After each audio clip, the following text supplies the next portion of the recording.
Welcome to the treasure room.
Ten, 9, 8, 7, 6, 5, 4, 3, 2, 1, 0. Prepare for vault door opening.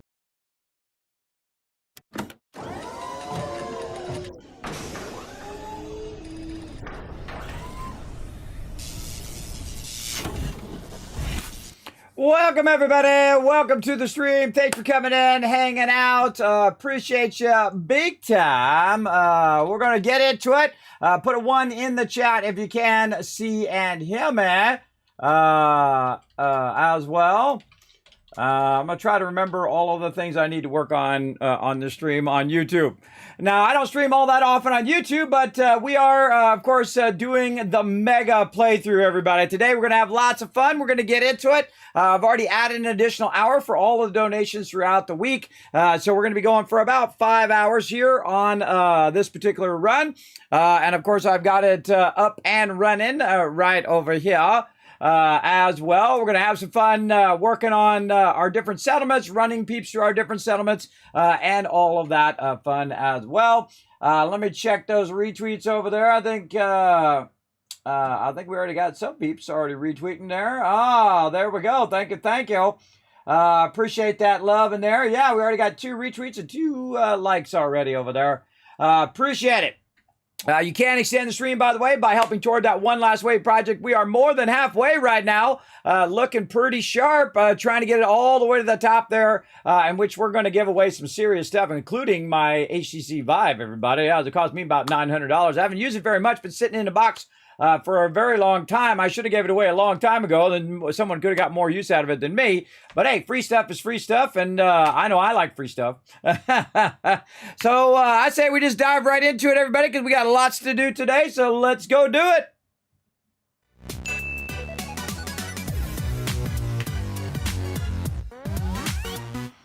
Oh, and there's some 1s in the chat. I appreciate the love. Right over there. I'm going to move myself back up here. Thanks so much for that love in the chat. I see Flux in there, and also Paul. Thanks for those 1s right over there. Appreciate that. I gave you some Kizcast, but we're on YouTube. Sadly, no loyalty system over here. Tardis coming in saying hi as well. Hello, Tardis. Cogsworth getting it going. So again, we're going to get into it. Now again, we're going to have an extended stream. You can thank all the awesome people who have showed the love all week long to get us to where we are right now. Getting up to Getting up to pretty close there.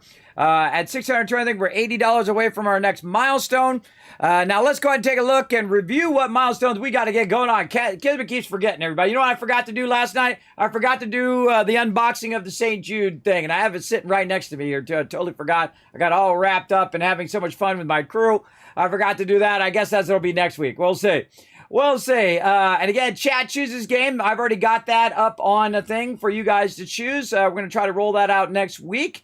Right here, chat picks weapons, so we're going to probably do that today. And then, of course, Kismet Rampage, as well as 10 gifted subs we're going to do tomorrow on the Mega Run on Twitch. So if you'd like to get a free sub on Twitch, you never know, tomorrow could be your day. As well as if we unlock our 700 gold there, we're going to be dropping 5 Steam gift codes right over there for you guys in the stream. We're also going to do some giveaways for hitting each and every milestone on top of the giveaways that we're already doing. And I've got those all lined up as well. Very, very fun stuff all lined up. So again, hang out and chill out in the stream. Now, if you do want to interact with my playthrough here, everybody, you can go ahead and drop $5 to get some love from the chat. $15 to get your name on my mega bill. I got an awesome one all set up, everybody. We'll get to it. You also get your name on a robot there as well. Now, of course, if you do say you donate $20, you come back later and then you want to push it all the way up to $45, well, you get everything below that too. So you get name a settlement, found a settlement, name a robot, your name on the mega build, and then also love from the chat. So you get it all, which is pretty awesome. Pretty awesome, I think. So we'll go ahead and keep on rocking over here and get into this playthrough. Now, where did we leave off last time, everybody? Well, I am, let's first see what level I am right here. I don't even remember. Level 16. Right now, level 16, I'm making about 20,000 caps every few days. And what we want to do is work on each section of my style of play, which is first work on your economic power, then, of course, work on your quests and your exploration, and then scale up, scale up, scale up. That's pretty much what you want to do. That's why I usually start with a basic build, work my way up to a super build, and then mega build toward the end of the game when I'm in there really just kind of working on it and whatnot. Now, you can help support the stream, of course, by tipping on the stream. That's the fastest way to move that right down there. You can also show some love with your super thanks and all of that stuff. That also will go toward that bar, as well as you can also gift subs. I think you give subs here. Yeah, I think there's gift subs. You can also give subs as well. And I think that YouTube actually takes less. I think it's automatically 70-30 for all Twitch or all YouTube peeps. So that actually will be even more so on there. And by the way, I want to say thanks to, who was it here? Philip Nash. Thank you very much for the becoming a member over here on the stream. Appreciate that big time. And showing some love over here on YouTube. I appreciate everybody who's a member over here. I know I only stream 1 day a week, but I try to make it my best YouTube stream, even though it's that week. All right. So again, we have started in the beginning. We've worked on our economic power. And you can see that I have just the first few right here locked in together.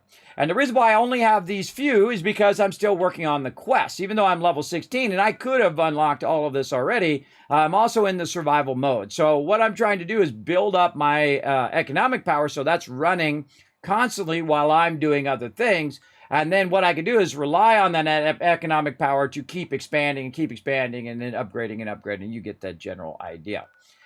So my next goal right now is to get 10 pines and sunshine tidings part of my network of people, and then also recruiting those people in there. Now, the best place to recruit is right here, Starlight Drive-In. Now, the Starlight Drive-In is pretty awesome, incredibly great place, nice and flat, big area to build a bunch of stuff, and we will definitely build an awesome thing. I usually build like a big old arena where, you know, you could send out a Deathclaw versus the Raiders or whatever and watch them battle it out. Big battle arena is really good right here as well. I built mini towers, giant mega builds, all sorts of stuff. This is my 10th playthrough of Fallout 4. You sold your Vive? Oh, yeah. Well, there you go. Well, I sadly have not used it anywhere as much as its potential. But somebody else will get to play it. And I suggest playing some Fallout 4 VR, which I have played here on stream with it. It's super fun, by the way. Hey, Rotisserie G, what up? Foggy also coming in, showing the love. Appreciate everybody hanging out here in the channel. We're going to get this rocking and rolling over here. So that's what we got going there. So our goal now is to get to Corvega, which is right over here. We've already done the exterior of Corvega, but we've got to do the interior, which is the much harder part of Corvega. Now, somewhere around here, I left my power armor over that way, and I need to repair my power armor and get into that as well. Let me turn my Gabe sounds up. Oh, I turned up on my headphones. There we go. And get over here and take a look at our power armor. Uh-oh. Uh-oh, where is my power armor? Right over here. I know I left it over there. Okay, so there, I already repaired it and put it over here. Look at me, I'm on top of it. So one of the pieces of my armor was broken. Now, what I want to do is go ahead and put down some workshops. And I just unlocked that last time, is to do crafting and workshops. The only problem is, if you're trying to put down the power armor, you need armor. Now, just so you know, you guys can go and check out my Overseer spreadsheet here. I'll go ahead and, let me go ahead and try to switch that Overseer spreadsheet over to YouTube. I'm going to try to work on some of my YouTube stuff today, too. Try to fix some of these chat messages and whatnot. I just realized that it only works when I'm live. So it's kind of hard to do when I'm offline, which is a bummer. All right. Let's see if that is actually going to do anything in the chat. Yeah, I don't think I have that as a command yet. All right, hold on. We can get this going. Let's see over here. Now, sadly, between Twitch and YouTube, it doesn't share commands and it doesn't share all that stuff. So I have to literally redo everything to do it. And sadly, I don't have that much time in the day. But we'll put it in here and I'll just update it right here. Now, I have a great trick where I can just press the button. It automatically puts it in my Twitch chat, and then I can just copy from my Twitch chat and put it into a YouTube command, because Kismet all next level up in here, everybody. All next level up in here. All right, now let's try it again. Aha! Ha-ha! Kismet all next level, everybody. All right, so there we go. So this is my Overseer spreadsheet. You guys can follow that link right there. You can copy and paste it, do it, everything. You can't modify mine. But you can follow along with all the things that I'm doing. I'll move myself down here. And let's zoom in a little bit, because it's going to be hard for you guys who are on mobile. I'm always thinking about you guys. Zoom in just a little bit. You can also, you know, pinch the zoom and do all that stuff as well. But I'll just zoom in a little bit. So you can see what I'm doing. So I started with strong back. Let me actually take that out of there. Oh, now I got to go down one so I can get this one. There we go. So I started with strong back instead of using my normal perk that I will use. Not strong back. Started with scrapper. Sorry, started with scrapper instead of my normal scrounger, which I normally use. There we go. And that one gives you more ammo. And I usually only do one level of scrounger. But this time I've decided to skip scrounger so I can try to get in there. Now, of course, it never goes to plan, everybody. It's always some sort of something that you need to do. And to get my armor going, that's way down here at level 26. And I do need to start working on my power armor at some point. But I can, I already got one back at my primary base at Sanctuary that I can use. And if I find any more along the way, I can use those as well to repair my power armor. So we're going to see how important it is for us to get that armor going in here. And of course, we're going to be switching things around and thinking toward if we do play through an 11th time, which I most likely will. They come out with the HD version, or we may stop the 10th version if it does come out, restart it under the HD version, and then play it through. But I don't know if they're coming out with it anytime soon, everybody. It was supposed to come out last year, but it didn't, and they pushed it back to this year. We haven't seen it yet. It is almost like middle of the year, so who knows? Who knows? So I'm not going to hold my breath, because I would pass out and die by the time it came out.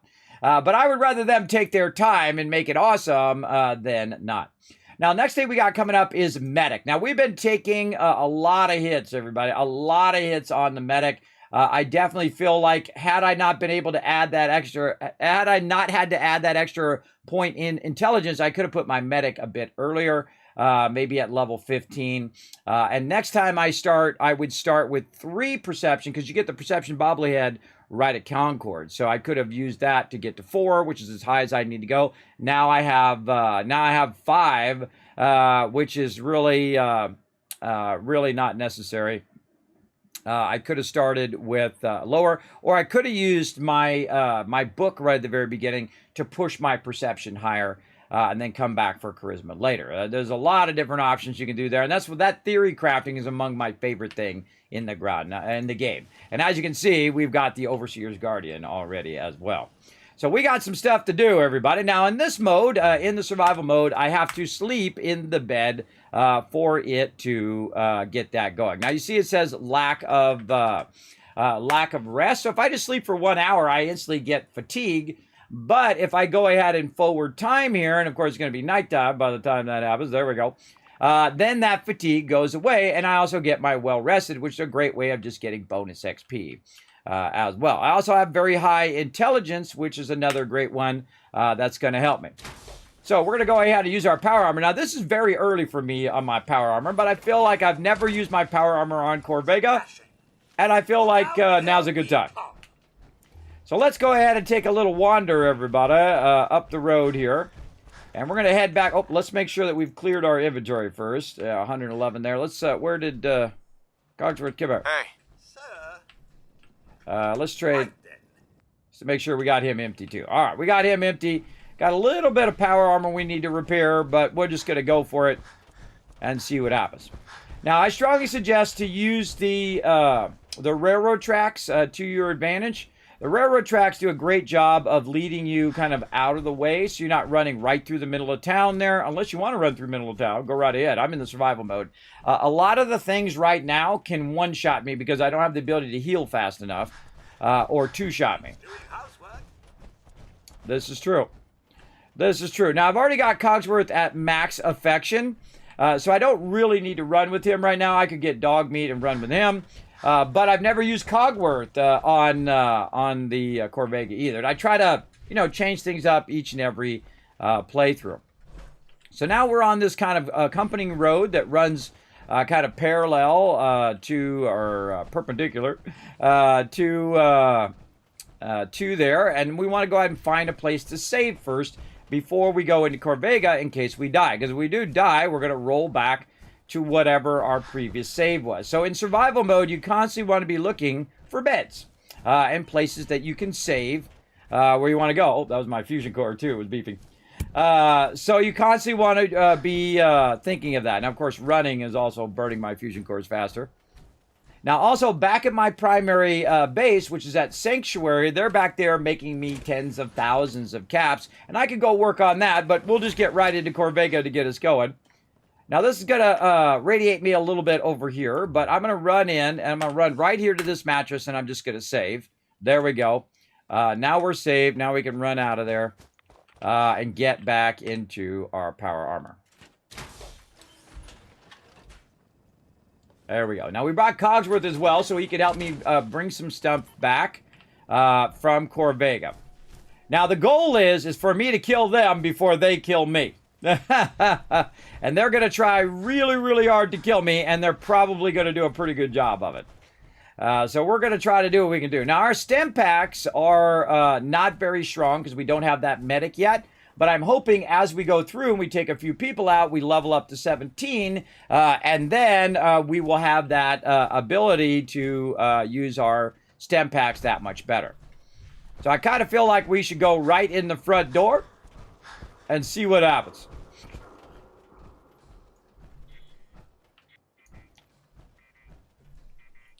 As I hear it, but I don't see it. Oh, right there.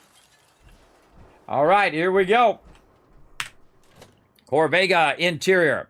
What up, Agya? Thanks for being here. Hey, Paul, I see you there. What up? What up? Agya coming in. What is these little hands all about?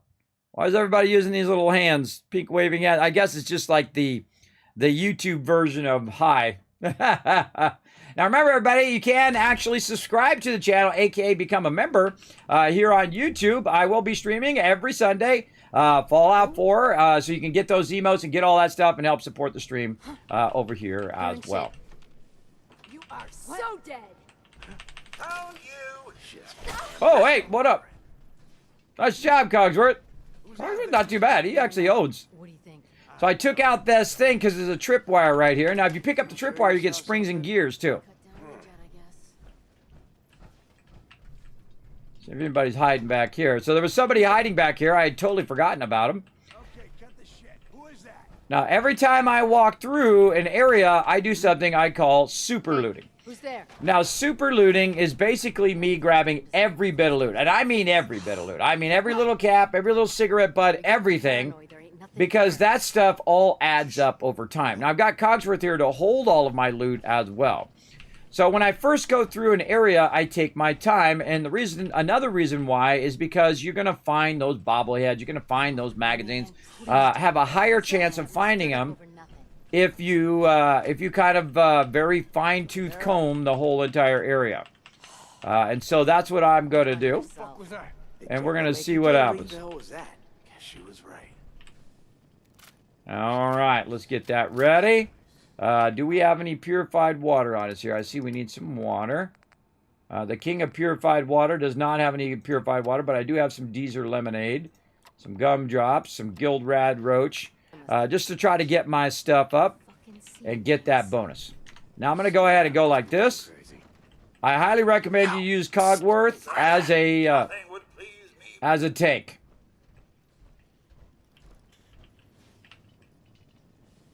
Over there. My pleasure. Boys, there's nothing out there. Here. Will do. Asshole, just give up. Now there's a guy coming at me. Get into position. All right. There we go. Nothing. You're mine now, rookie. Presently, sir. Bring that here. Righto. Try to get him to attack. On him. Straight away, sir. He's a cake. Down, down. Made a big mistake, rookie. Wow, he was point blank and I couldn't kill him. Over here. On it. Okay, Cogsworth, I told him to go attack and he went the opposite direction. Sometimes your companions are like that. They're a little nutty. Whoop! See, so what I'm doing is I'm using Cogsworth as a distraction. Hero, huh? And while he's being a distraction, Shut the fuck up a second. I hear something. Can I? Sorry, sir. I can't seem to get quite close enough. Grab anything useful. Just so, sir. now you can't actually use a little glitch in this game, everybody, to have your companion just pick everything up. And if your companion picks it up, he doesn't get overburdened. Hey, I'm all ears. head over there. Of course, sir. Now what I'm going to do is send him to the end of the hall, and I'm going to tell him to stay. Hold. Tell him to stay right there. And the reason why I'm going to tell him to stay right there is otherwise he's going to be all up in my business while I'm trying to loot. He's also going to block anyone that comes down that hallway and whatnot. Now, one of the other weird things that happens in this game is somehow they hear you when you're in a whole nother room, and they'll constantly talk to you, as you can hear, while you're over here looting or doing a whole bunch of other stuff. Hey, I told you to stay over there, Cogsworth. All over it. Now, I'm walking around in power armor, so Jesus. obviously they'll be able to hear my power armor. Playing games with me, huh? And so, I feel like they shouldn't be able to hear you down here, but, you got to suspend disbelief. And again, looking for bobbleheads, looking for stuff. Now, if you have an explosive weapon, the important thing is to realize that that explosive weapon may knock your stuff around. So you should definitely look on the ground and say, oh man, did that bobblehead fall on the ground? Did the magazine fall on the ground? Also look in these little cubby holes. And then once I kind of feel like I've cleared an area, I move on to the next area and just kind of clear it as well. No sign of him now. There's a folder there. What the hell was that? What the fuck was that? What the? And reload. Always reload when you got downtime. Hey. Drink. Oh, man. Please don't be barrels again. And now I'm properly hydrated. I must be going. Huh? Nice. Oh, look at that. Circuitry. Nice. I think it's circuitry. Up, and then I feel ill all of a sudden. That sucks. You get a lot of illnesses in here. We got some antibiotics that we could use. Let's go ahead and use some of our stimulants and stuff to help us. What am I looking for? I am looking for something. Oh, the light bulbs. Light bulbs are glass and copper in here. Yeah, glass and copper. Both good things. This is bullshit. I think so too. Nothing. Nobody here except for a guy wearing a bunch of power armor.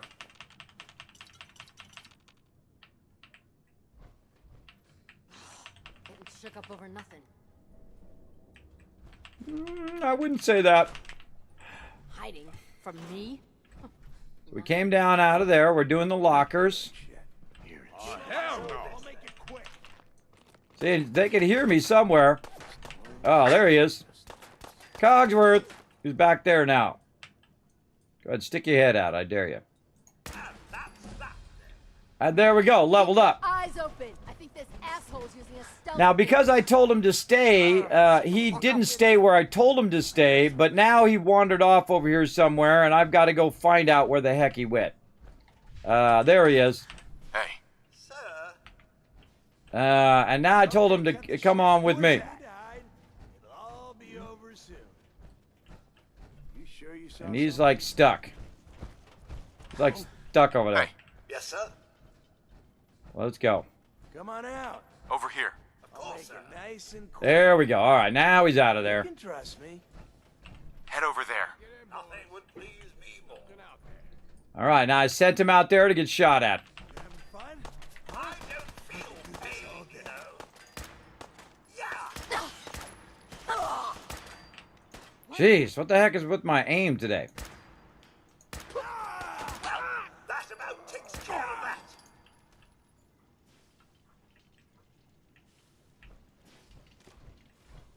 All right, so again, he acts as like the tank. You're still alive? Raiders, sir. Let's show them what for. Again, I never run with Cogsworth this much. Usually I get him to max affection and then I just put him off to the side. It's kind of cool to hear all of his dialogue and stuff. Very, very cool. So again, everybody, we're going to be streaming all day long. Again, I've extended it for all those donations you guys gave yesterday and throughout the week. We're going to do all sorts of stuff. You guys are going to get to choose what weapon I'm going to be using later.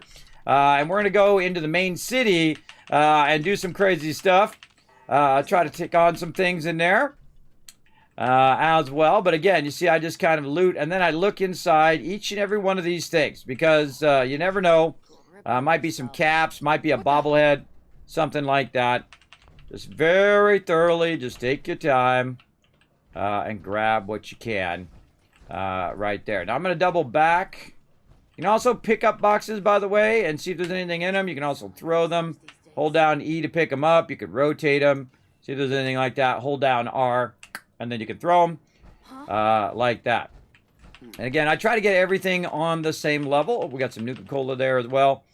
That's going to be useful. Now, we'll come back to that level there. What we want to do is go out here into the open area where we just were, and then collect all this loot. Well, he's Just hitting R and then R. taking pot shots at us, eh? Cowards. See, the turret couldn't hit me because it was behind the thing. Very nice. Oh, and there we go. Already overburdened, everybody. 2 minutes in the stream. Already overburdened. So what we're going to do is go ahead and grab all of this random loot over here. And we're going to use this cabinet right here. Or actually, we're going to put it on Cogsworth first. Let's get Cogsworth first. Something you need. Now, the most important stuff that I need, everybody, I find, is the actual junk. So I'm going to go ahead and put a bunch of the junk onto him until he maxes his weight out. Right over here. Big a time. Now, another thing I could have done while I used that fountain was to use some of my bottles. There we go. Can't carry anymore. Was to use my bottles to basically have him hold all of that stuff for me. The number one thing you're going to probably need to get rid of is your weapons, any extra weapons that you have over here, because they do weigh a lot. And, of course, any extra armor that you don't really need. I can actually just put all of the stuff in there right now. I don't need to do any dialogue. So we can go ahead and just put all of this stuff away. And of course, I wish I could rename some of my stuff here, but sadly in Fallout 4, you can't rename your glasses and things. But you can see that most of my armor has a Z on it. And the reason why it has a Z on it is so it drops to the bottom, and I can easily see which is what I need and which is what I don't need. Now, at some point, I'm going to need to lug all of this loot out of here as well. Now, before we get too far, we also need to see if there's a bed in here, and I don't remember if there is. And we need to do our level up. Our level up is going to make a huge difference because we're going to do medic, and we're going to get 40% more of our lost health of our stem packs, and also our Radaway is going to remove 40% more radiation. The only problem is if I use Radaways or stem packs, they actually weaken my character. So very important to know. So we're going to go ahead and do our medic. I believe we're at 17.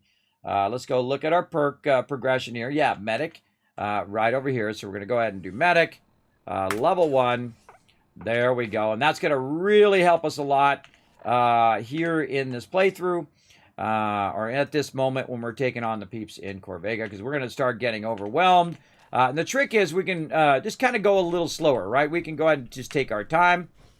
And make sure we let the mobs come to us first before we go to them. All right, caravan. Took down another caravan today. Hell yeah. That makes 3 in 1 month. To top it off, Freddy came by with the good news that another caravan is headed our way. Says he spotted some guards, but it's mostly civilians. They even got an old broad dressed like a fortune teller and some joker in a cowboy hat. Gonna ask Jared for more men to take this caravan down. That hat is mine. All right, good to know. And the database network is offline. And that's something we'll work on much later in the game. All right, so we'll go ahead and use this right here as our drop area. Now, we need the Corvega storage key to get this open, and we're going to be circling back here because we don't have it. Oh, we do have it. I already got it. Oh, yeah, must have got it outside. And so normally I circle back here, which is why I put my stuff right here. Unlock this. We got 32 bobby pins. Not too bad. Oh, more toward the top. Yeah, the straight up and down one's the hardest one because you never assume that's it. And, oh, there's more shotgun shells in there. And let's just go ahead and look around in here. Anything in the terminals? Anything on top? That's basically how I think when I'm looting. There's some cigarettes there, which is usually plastic. And so on. Especially in the terminal itself. You might have a destroyed terminal and then have actual loot in there. And again, just taking my time. Now, another thing that I can do is not only get rid of all these grenades, because I know I'm not going to use those and all this other stuff, but also to get rid of some of my ammo. So if I have a bunch of ammo that I don't really want to carry around, like my 38 ammo, 5.56, oh, let me go back to actual ammo. There we go. And anything else like shotgun and whatnot, that actually does affect my weight. You can see that my weight actually went down to 108 from 110. But I do want to keep my fusion cores at 45 is my shotgun. I don't really need my 308 ammo as well, so I can go ahead and put that away because that's actually for later when I modify the Overseer's Guardian. So really, these are the only two that I really need right now. So we're going to keep on rocking through here. Now, in Corvega is one of the greatest places to get steel. Oh, he went over here and killed that guy. To get steel, and you got all these different little gates and stuff you can go in, but I find that most of the time you can look for stuff. You want to look for stuff in these steel beams. I found a bunch of stuff just kind of hidden in these steel beams, which is fun. So I look in there. I'll look in this little thing here because it's kind of turned over. Is there anything in there I can get? No. And I'm the type of person that goes wandering back behind stuff to see if there's any hidden little bit of loot back there, because all that loot adds up over time. You also want to look up on high. Cogsworth blocking me there. Just make sure you didn't miss anything along the way. And see there's like a walkway up there. So we'll go up here and see what's up on this walkway. Another couple peeps up here with some more loot. And this, I believe, goes to the other side. Yes, we'll come back to that.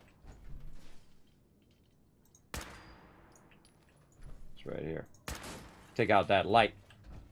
Take out that light. Okay, so nothing there. Again, just thoroughly getting stuff. We've got stuff over here, stuff in there, wrench in there, nothing in there. All right, I see some more loot there. And there went my fusion core.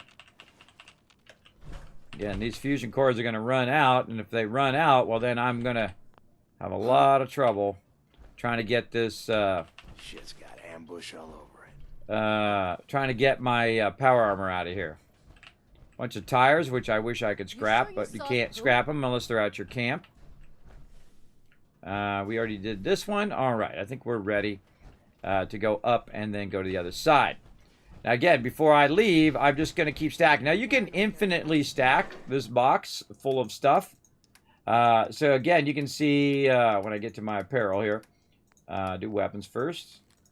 And then apparel, you can see all the stuff that is either not equipped or doesn't have a Z on it. I can just transfer, and I've reduced a lot of weight there. Now, I can do the same thing with Cogsworth. Sir, what's mine is yours, sir. So instead of putting a bunch of stuff on him at this point, I can just go ahead, take all, and then just take all his stuff and put it in here as well. And what that does is later on, when I want to bring a bunch of stuff back to right here, I can basically put some stuff on him instead of doing this. So I basically just want to go ahead and put all this stuff in this storage as well. Now, if you're playing in the normal mode, instead of the survival mode, which you can't quick travel. In the normal mode, you can get to a point where you can just stack this stuff up and then just grab it all and just teleport back to your base, even while overburdened, using your strong back perk, which is very, very useful. All right, here we go. Did you hear that? What the? I must have a concussion. I'm fucking seeing things. Hey! Sir, Go there. my pleasure.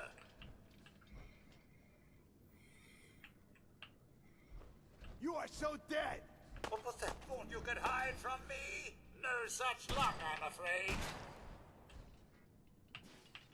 Just die! Hey, Sir? move out. Righto.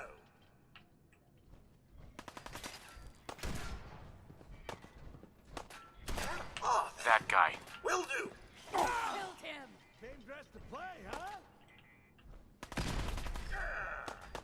Ah! My arm! Ah!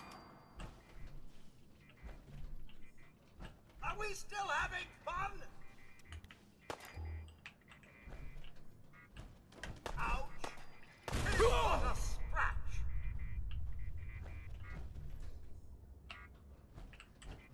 Wow, Cogsworth owns. Not that.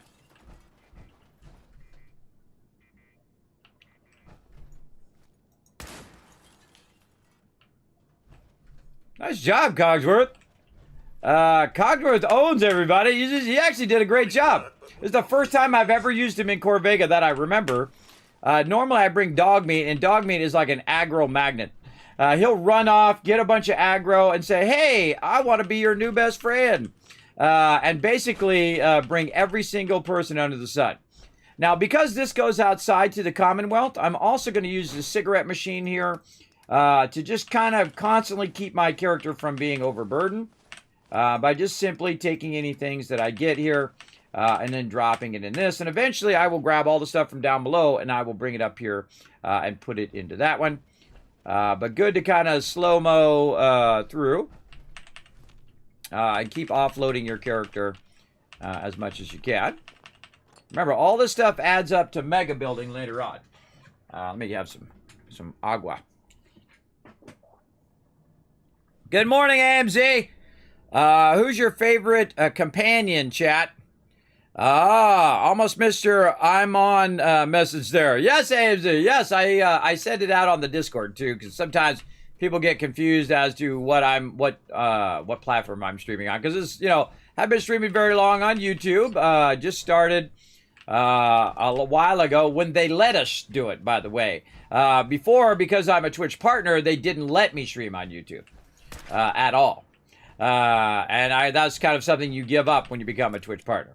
Oh, yes, there is a thing here. Oh, I forgot. Yeah, I forgot. Oh, there went one of my bobby pins.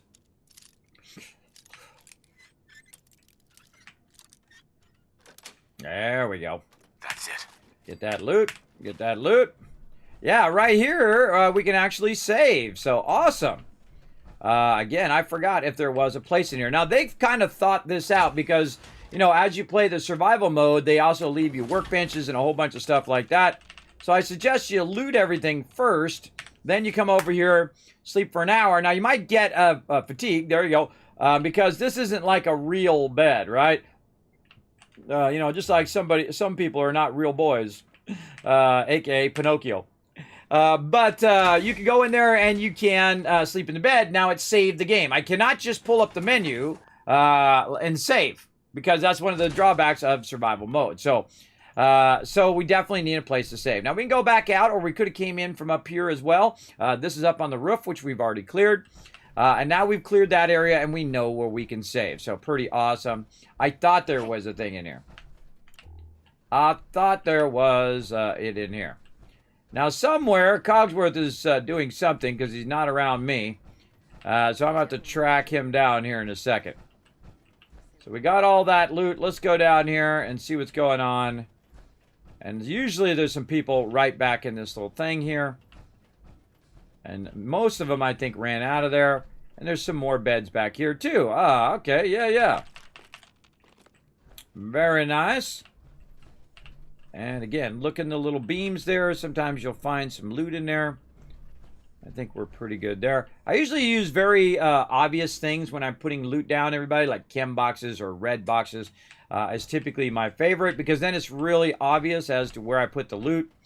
It's very easy to grab all this loot and then forget which container you put it in, and then you're just wandering around trying to remember what container you're in. Also, by the way, if I do get out of my power armor, and I want to repair my power armor in here, like I can say craft here, I can actually go in and repair my stuff right here. And this just takes a little bit of steel, and this is why I'm picking up the steel, so I can go in and try to repair my stuff. And then my power armor is going to be repaired all the way back up to 100%. There we go. Oh, well, still got to do our torso a little bit. But there we go. So you can actually repair it as you go as well. And you're going to find a lot of steel right here. And this is why they put it here, I think, is so that you can repair your power armor. So we're going to try to grab it. Some of this stuff in here you can't grab in there, but we're going to grab all of this. And now, of course, we're overburdened. Very overburdened. Now, also, when you put your power armor down here in Fallout 4, unlike Fallout 76, if you haven't played Fallout 4 before, your power armor is perpetual. It'll stay there forever until you decide that, hey, wait a minute, I want to go and do this. So, let's see. No other repair? It won't let me repair it anymore. What do I need to repair? I apparently need something I don't have. I wonder if I can upgrade here. No, I need adhesive and circuitry. Now, I might have some adhesive and circuitry back in all of that stuff that I saved. But really, all you really want to do... Oh, I'm taking damage from something. All you really want to do is repair your armor from time to time while you're in here. Oh, now I'm taking damage from something. What am I taking damage from? Let's see. Show effects. I'm parched. Or I was overburdened. It could have been that I was overburdened. And I was taking that's why I was taking damage. Yeah, because I'm overburdened. Because I'm not actually having an effect on me that's actually damaging my character. It's just weakening my character right now. But weakening is different from damaging. Damaging is something you definitely want to work on. Weakening, yeah, you could probably let it slide. Same thing with your food and water. You can usually let that stuff slide a little bit. Notice how there's tons of loot on the ground. I can just sense sometimes when there's loot on the ground, everybody. When there's loot just laying around. Ah, that raider was back there. Nick anything good? Yeah, I'm finding lots of good stuff. And then we'll check in between. Again, don't leave any loot behind. This is all help you build up your base later on. Repair your power armor, and so on. And now I am very much overburdened. And this stuff really does weigh you down. And it'd be nice if you could do what you do in Fallout 76, where you could scrap it down to its base components, and then scrapping down to its base components actually makes it weigh less. And then, of course, it's easier to transport in here as well. Now, what I'm going to do is go ahead and talk to Cogsworth. Move here. Instead of me going to him, I'm going to bring him to me. And then I'm going to trade with him. And then, again, this is why I cleared out his inventory, so I don't have to walk around while overburdened. Now, also, what you want to do is sort this by weight, because it'll just go faster. You'll get, you'll fill him up that much faster. And you can see that the connecting rods and flanges and whatnot have already filled up his inventory. So we came down on this side. Let's also make sure that we do check up above. You want to check these upper areas because you never know, like right back there. You might find some more loot. Oh, if I can get to him. I have to get out of my power armor. And my power armor is not letting me crouch enough to get over to him. Really? Maybe I got to go around this way. Ah, there we go. Got to go around that in way first. Could have done that in my power armor. There's a settler in there, and he's got a bunch of different things there. Very nice. And again, look up on the rods. Look in the little T sections here. See if you see anything in there. I think we're good. Again, I could have used my power armor there and just used it to jump over. And we'll look from up here. We look like we got everything done. We're good to go. Oh, that was a flux question.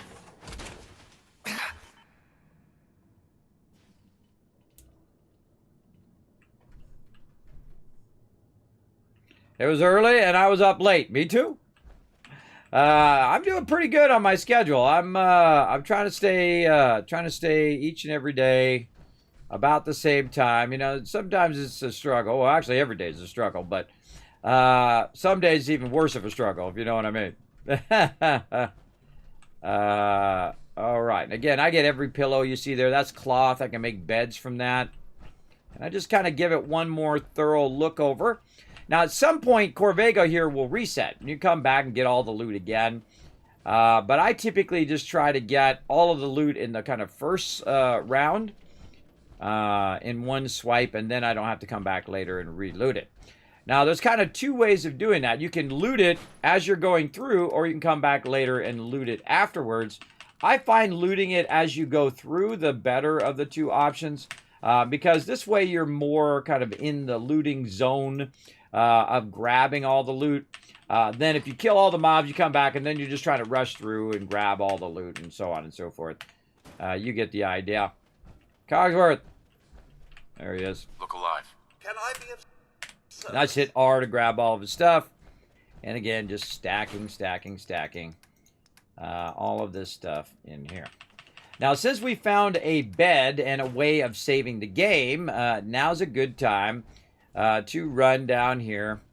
And, oh, there's that red box. Speaking of red boxes, this would be a prime one that I'd use. Or I use something that's close to the door, which is why I'm using that kind of cigarette machine there. So I can just go out the door and bring it all with me. Now, the other thing that I want to do is bring all of the loot out of Corvega in case Corvega resets, which it does quite often in survival mode. I find it does it more often in survival mode than any other mode. So I'm going to go ahead and grab all that. I'm going to be a bit overburdened. Grab me another extinguisher. We're going to have to kind of slow walk this up to the top. I'm always looking for any loot that I might have missed. Ooh, wrong way. Wrong stairwell. Now, in survival mode, you actually take damage if you are overburdened. And that actually will stop when you get your strong back all the way up to where you normally could quick travel while overburdened. But in the lower levels like this, you're going to take a bunch of damage.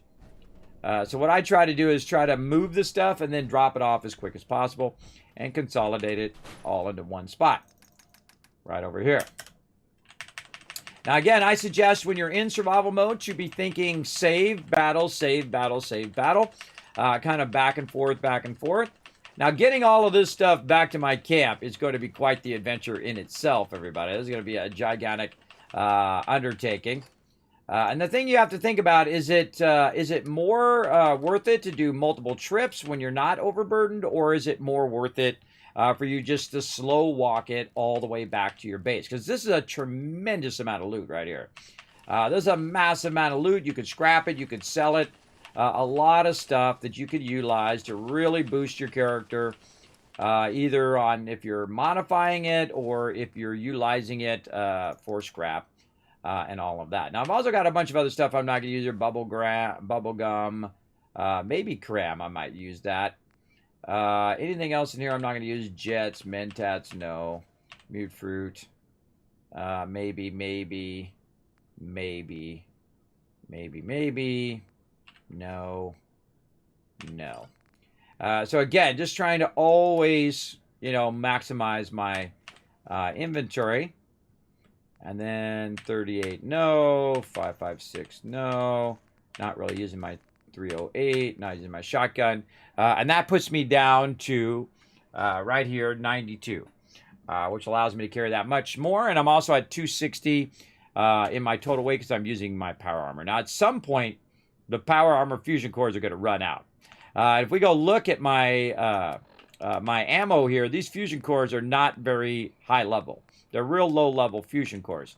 So I might have to get out of my power armor to use it. And this is why I normally don't use power armor in the early game, is because your fusion cores burn out very, very quickly, and they are fairly expensive in the early game. And again, we can go out there. We don't need to go out there. We're good. We've cleared both sides. We put our loot down. One of the things that if you kind of feel like it's safe, I suggest to get out of your power armor because it's not going to burn your fusion cores that much faster. And then we can find a place to save. Now, we found a place on the other side that we could save. I believe it's on the other side. Oh, on this side over there. Or we could go down at the bottom and save. Now, I would probably, if I had my choice between the two, I would probably do this side because then I don't have to run up and down those stairs every time I want to save. So I'll just run over here and do it. And we'll go ahead again. Save. Now, all that stuff we did, we won't have to do again. So that's good.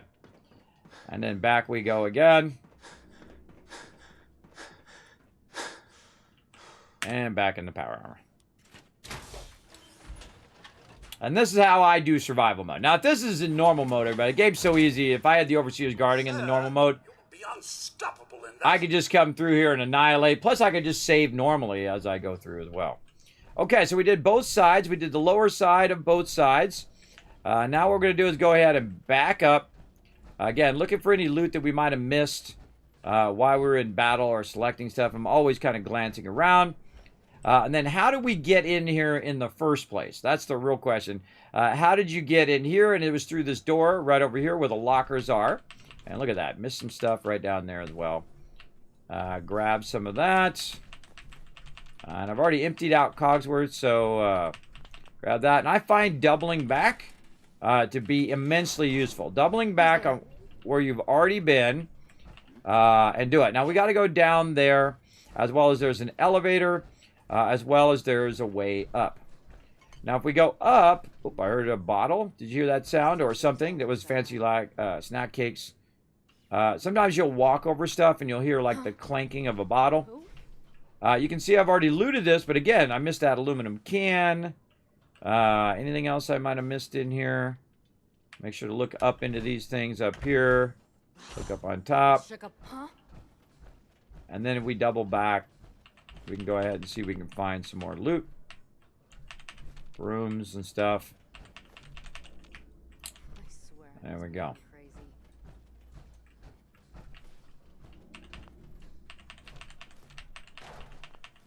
I can also just pick that up, by the way, and just turn it over and drop all the stuff out of it. You can also throw that stuff at enemies, too, which is funny. All right, now here we go. What the fuck was that?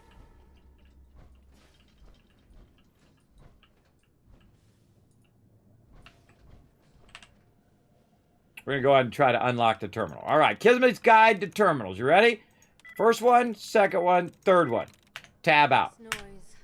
Back in again. Last one. Got it. And there we go. That's all you need to do. That's called luck, everybody. I usually do the first 3, the last 3, the middle 3, and 90% of the time, everybody, I just randomly get it, and I have done that 1,000 times, and it's funny every single time. Every single time. So what I'm going to do is go ahead and choose the personality mode of this Assaultron here, like law enforcement mode. It's usually my favorite, because then he'll just start attacking everybody else.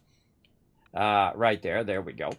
And then I'll go ahead and activate him, because he's going to act as a distraction.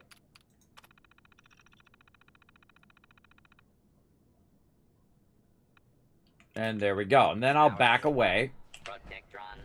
Look alive. Something you need, sir? Here. Just so, sir. Wait there. On it. Unidentified intruder detected. Beginning search. Everything's starting to sound like footsteps these days.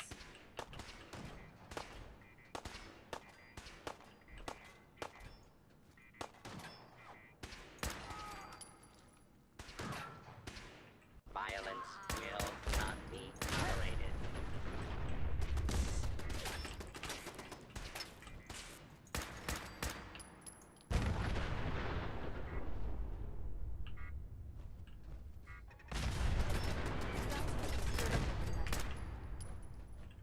Now, as you can see, I used the Assaultron to grab some of the aggro. I took out the boss. I took out a turret there. There's more people about, though. And there's more turrets about as well. Now, there's also this thing that's trying to give you a way up here. If I can hit it. The little thing. You just follow the line, too. That helps you find it. I also killed the Protectron because I blew up the car. And then it aggroed the Protectron as well. Now, I'm going to get Cogsworth. Let's go. Straight away. What's that? There's a turret right there. Got it. You're like, well, Kismet, how are you one-shotting everything? Well, I have the Overseer's Guardian. So not only do I have an economic power, but I actually have super high damage because early on in my perk chart, even before I had the Overseer's Guardian, I've already put 2 points into Rifleman, which is giving me 40% more damage and ignoring 15% of the target's armor. So I can basically one-shot stuff at level 16. And again, this is why you can do the same thing, by the way. If you're on console, you're on Xbox, you're on PC, or PlayStation, you can do the same thing that I'm doing. Because I'm not using any mods. This is a vanilla version of the playthrough. And I believe there's one more turret somewhere, if I'm remembering correctly. Sad this level of security is necessary these days. No longer locked doors.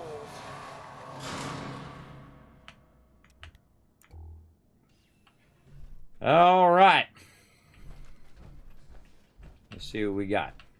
Now, first thing I would assess the danger. So I sniped that guy, Jared, who is actually the leader. I sniped him from way down there. Then there was another guy up here as well. I hate that noise, that thing that makes. All right, where is it?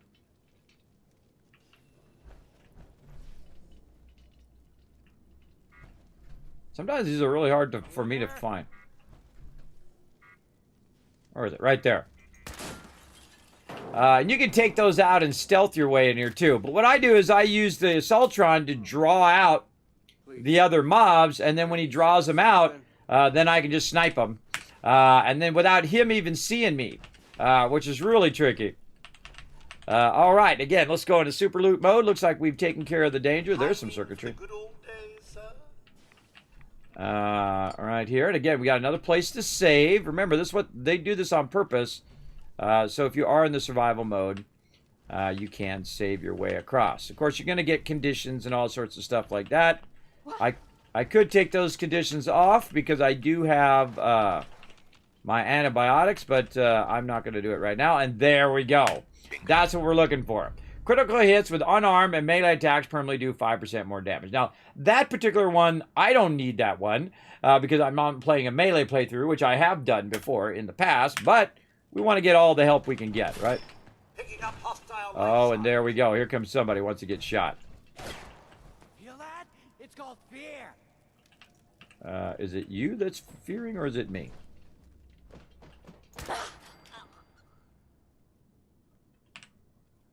NPCs, dumb, everybody. Now, just so you know, because I'm in survival mode, it doesn't show me where the mobs are down there. So, dude just went through the most obvious run area. Call this a fight? Nothing. Nothing. You're here somewhere. Oh, and he's down there, shooting me from down there. I'm stuck on something, Cogsworth, in my way. I'm going to go ahead and use my stem packs, which go really slow. Look at that. I use this stem pack. Look how slow it goes. Big time. Let's go ahead and have ourselves a little bit of water here by using our Nuka-Cola as well. Getting tired yet? And then a little peckish from food, so we'll have some apples. We'll have some snack cakes. Iguana stuff. There we go. That's going to give us more action points. Head down, sir. It appears someone is shooting. Go there. Yes. Only I could, sir. It's just a tad bit out of my reach. Nah, you got it. You made it up here, you can make it down there. Now, somebody appeared out of nowhere. And see, now I've got them locked down there. So they're... Never leave a task unfinished. Oh, Cogsworth, you are really annoying, bro. Oh! Nothing but show all around. And he went out in the open, which is what I was trying to make him do. I was going to send Cogsworth down there to go get him. Yeah, there he goes. All right, Cogsworth. Hey, Yes, sir. there. Presently, sir. And there's some mobs I still need to loot down there, but I'm going to send him down there to get him out of my face. Because he'll drag any aggro down there that he needs to. I've also got the Corvega key, which normally if I don't already have the Corvega key, this is who I get it from. And then when I go back to collect my loot, I can open that little thing at the bottom. Or at the back. And then we got bottle caps, a bunch of other loot there. And then just super loot all the rest of this stuff. And then we'll make our way out of here. Now, whenever you have a chair in the way, if you try to use it, you can't use it while you're in power armor. So this is when it gets tricky because you have to get out of your power armor right there. You can see jump to me. Now's a good time to do a quick little save right there so I don't have to do that again. And then there we go. Setting up shop. Gunfire finally quieted down. Suppose that means either Lonnie and Grizzle wiped up the last of the ghouls or they're currently serving as someone's meal. But now Lexington is secure. I can finally get to work. Stumped. Nothing is working. The old woman, she used to just huff some jet, pop some pills, then she started babbling, spouting visions after visions, and they all turned out to be true. The raiders burning the town, killing the parents, stealing the kids, stealing me. I remember the look in her eyes when she saw my face. Kid, you're going to be a monster. All true. If I could get the sort of power, if I could get that sort of power, that site, the Commonwealth, the other gangs, no one would have a prayer. But nothing's working. Maybe I need to try upping the dosage. I'm gonna need another bucket. Oh, so he's talking about Mama Murphy there. Subjects. It's not the chems. They're just trigger for the site. It's me. I'm the problem. Wish I'd realized it before my arms look like pincushions. But at least it's new. It's a new lead. I need subjects. Experiments continue. Still no success, but the rumor of free chems has brought plenty of new recruits. Ranks are nearly back up to where they were before we cleaned out Lexington. Lonnie thinks it's a waste of time, says we need to spend our time building up our defenses, but Lonnie doesn't make the decisions, I do. She does seem to be enjoying her new position, though. Maybe another dose of Psycho will get her visions firing. She's here. Gristle says there's a caravan headed this way. Some joker in a cowboy hat with a laser musket. 3 civilians and a frail old woman dressed like a fortune teller. It's her. I know it's her. I sent Gristle to collect her. I wonder if she'll recognize me. Of course she will. She saw this coming after all. Then we have spotlight control that we can activate or deactivate, and then turret control. Let's see. There's 2 of them that are connected. We already wiped those out. So this is Jared who sent the people after them at Concord, who the people we saved, of course, Preston, Mama Murphy, and those other people who should be in bad attitude jail. So there we go. So we read a bit of the storyline, and we know that this part here, the Corvega, is connected with Concord, which is now also connected with Sanctuary. So all of that kind of lore stuff I love to do. And usually when I'm doing a full playthrough, I read all the terminals and I read all the storyline. So you guys can get a gist of that along the way. Let's see what we got in the Nuka-Cola machine. We got a little something in there. And I see we got a little submachine gun there, a little more turret action. And then we want to go ahead and now make our way back in the opposite direction. Again, looking for loot on the way back. I see somebody died over here that we didn't get their loot from. And then we shot this guy earlier. Now notice his weapon picks up. I noticed in Fallout 76 their weapons actually don't pick back up again a lot of times. And there we go, more turret debris. Anything back here? I don't think so. Just a little bit of radiation is all that's back there. And then I suggest to look around because you're going to find like hubcaps on the ground. A little piece of raider there. Who is over here. I think Cogsworth came over there and got them as well. And it says keep out. I believe there's something behind here. Yeah, see, and there's the Corvega safe key. And there's all the jet and various other loot that they have. And, of course, overburdened. So, solve that problem. We'll go ahead and, again, go to junk. Sort by weight. And then just give him the heaviest stuff so he gets filled just that much faster. In there as well. Unless he doesn't fill with all that stuff. Wow, okay. He didn't fill with all that junk. And I'm just going to do junk until I get overburdened again. And then I'll give him some more junk or whatever else I can find.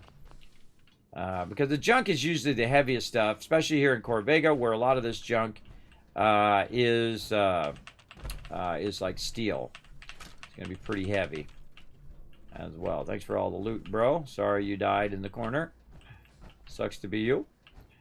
All right, and again, we can grab boxes, hold them off the thing, see if there's anything in there. Holding down E, by the way. Dropping it. Anything in that one? No. How about this one at the top? Grab that one. Drop it down. Now, very rarely do you find stuff in there, but occasionally you do. So I think it's fun to just kind of check all that stuff. Also might want to jump.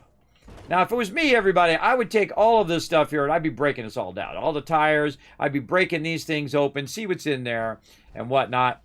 What up, Raz? Oh, that's you. Well, look at you go. Thanks for joining us here on YouTube. Appreciate everybody's coming over here, showing some love. Uh-oh, now we got 2 fusion cores left. All right, we gotta get 2 over here. And I feel like there's not much else in here. Might be a little bit of loot here and there. But not much else here in this area. Again, I'm always looking for stuff I can grab off the conveyor belts. And so on. A lot of this stuff you can't grab because it's not highlighted. We've also got a little room in here. I don't know what this room is all about. Maybe I could turn the power on and off. Maybe that was their idea in there, but there's not really much you can do in there. And then we want to go ahead and loot the Protectron. And make sure that we've kind of got everybody here. That thing is broken. And I think we're good. Now, if I go here, this is actually going to exit me to the Commonwealth, which I don't want to do. Right here. Anything else in there? I can actually pick up these tires, by the way, and I could throw them at people if I wanted to. Oh. Which I think is funny. You can just take stuff and randomly throw tires and random stuff to peeps. And then also, if we use the elevator over here, which we'll do just one time, just for fun. The Corvega. I like to think of it as a distant cousin. Okay. Going down. Now, see, Cogsworth is there. When you get in the elevator, sometimes they'll jump to you. Or he'll have to make his way to you. So now we're back down where this little area is, where we were before. We need to go down from right here. But before we do that, the smart thing for us to do is to go back in here, work our way all the way up to here, and hopefully Cogworth finds his way to us. I see him down there. And then take another moment to do all this other stuff. And again, this is the kind of safe way of doing this. You could go in guns blazing, see if you make it all the way to the end. But since we want to, not have to back up about 5 times in case I get overwhelmed, we definitely want to just keep dropping this stuff off. Over here, talk to Cogsworth. Something you need, sir? Whenever you talk to him, by the way, he'll come towards you. You want to wait till he gets close and then move forward Boss. to be able to talk to him, because he rarely ever gets close enough to where you can just talk to him right away. Hoarding now? And then I'm hoarding every day. Every day is a hoarding day. And then we're going to go ahead and keep it going out.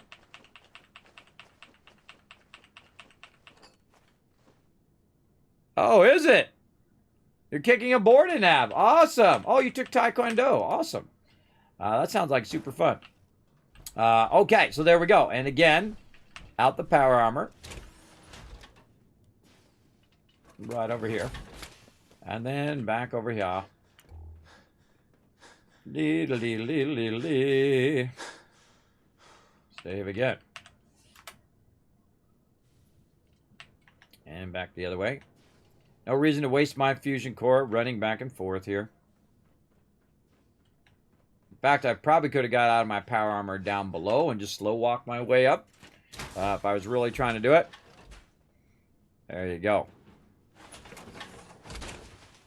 All right. Now we've cleared our inventory, cleared Cogsworth inventory. We've saved. And we're ready to go on to the next area. Right over here.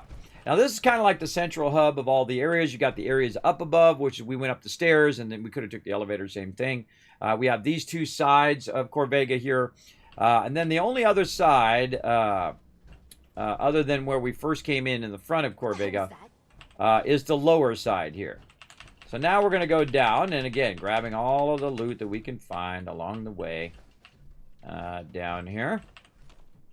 Shit's got ambush all over it.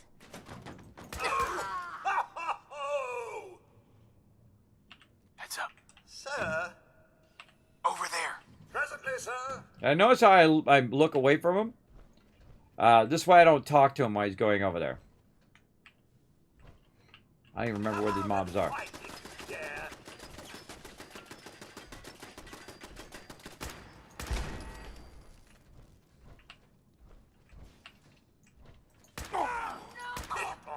I was just getting warmed up. Now my thing is getting on point, everybody. Also, you want to go over here because you're going to get a little surprise. Come on. What, no surprise? Oh, I think I got to go over here first. I got to go over there and then back over here. God, I forget. Yeah, that's what it is. Let's make this quick, shall we? I trust everyone's still alive. What was that? Rust. Ah, well, I suppose there's plenty more where that came from. Yeah, Cogsworth is awesome. He's an amazing companion on hard mode. Never used him in Corvega. He's actually really good. Highly recommend using Cogsworth as your buddy for Corvega. And again, never used my power armor in Corvega. Now, I'm making this look easy, everybody, and that's because, I've played through many times. But again, when you're going through Corvega, you can go in guns blazing, or you can do basically what I'm doing, and that's using Cogsworth basically as a tank. So he's just like distracting them and pulling him toward me. By the way, I get up here and I'll try to get up on the table here and then jump up to see if there's anything up there. I'm that guy. Over here, same thing. Loot in the corner. Grab all that loot. So I'm basically using him like a tank to drag aggro. And if he goes down, I have a robot repair kits, which you get from the Automatron DLC. You unlock that at level 15. So we got that going as well. And I could have just killed those ghouls, but I wanted to see how well he did with them. And he owned them big time. We'll go look in the back here, see if there's anything down the sides. Now, your companion can be really annoying when you're doing this kind of stuff. When you go down the side, then they'll block you and be in your way. Oh, there we go. More loot there. And we're really just kind of fine-tooth combing Corvega here. This is where we first came in. Over here. Now, there's actually other entrances to Corvega as well. There's some fun little secret entrances to get. But if you see, I go one way, turn around, go back, do it again. Because, again, you might have missed something, like I missed that stuff there. I can't get that stuff out of there because I would like to have those bones because I need those in the long run.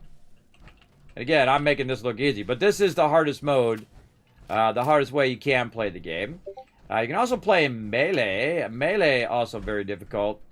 And I can pick this up, rotate it, take a look in there and see if there's anything in there, and throw it over there. You get the general idea. Alright, I think we're pretty good there. Now, another thing we can do is, again, go and explore a little bit further down. And I'm going to take my buddy. Where'd you go, buddy? Come up. Hey. Yes, sir. And we'll go that way later.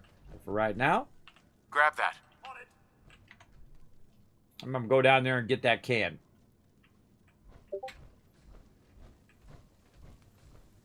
Go over there. Nothing would please me more. Yo, psst, wait there. Can I be of service? Come on. Stay. Picking up Get hostile 'em. light sign.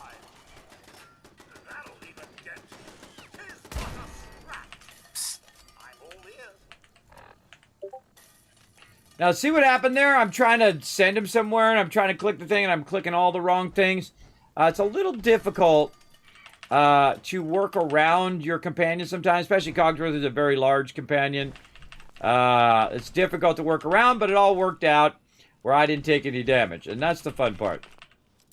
That's the fun part where I didn't take any damage. I didn't have to use my stem packs. My stem packs go really, really slow like right now. It's not like in Fallout 76 where you just press the stem pack and it goes and then heals you up. It's very much slower. Look at all this circuitry. Awesome. Oh, we got a raider here who died. Sir. And let's go Lonnie's terminal.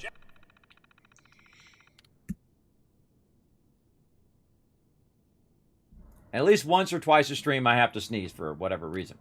All right, Lexington. Lexington is ours. Yeah! Wiped out the ghoul swarm without losing anybody. Jared is setting us up in the big car factory for now. Apartment. Swept through town today. Gristle and I each took teams and flushed some of the ghoul stragglers out of the block of the apartments. Already got my eye on a nice one on the top of the building. I've been wanting a place with a view for a while now. Need another turret. I've asked Jared for another turret down here. He says he's working on it, but ain't convinced he ain't just blowing me off so he can get back to playing with his chems. We need another turret. This pipe access into Lexington has been great for us so far, but if we don't defend it properly, it might be, be an option, an open invitation for anyone looking to get in. Obviously, that was true. Drinking party. Gristle and the boys almost got us killed the other day by drinking down here, making all sorts of noises. A bunch of ghouls didn't want to miss the party and stumbled in through the pipe. Luckily, the boys can hold their liquor, and we were able to still shoot straight. Jared. Still haven't got our other turret down here. Jared needs to get his head out of his butt.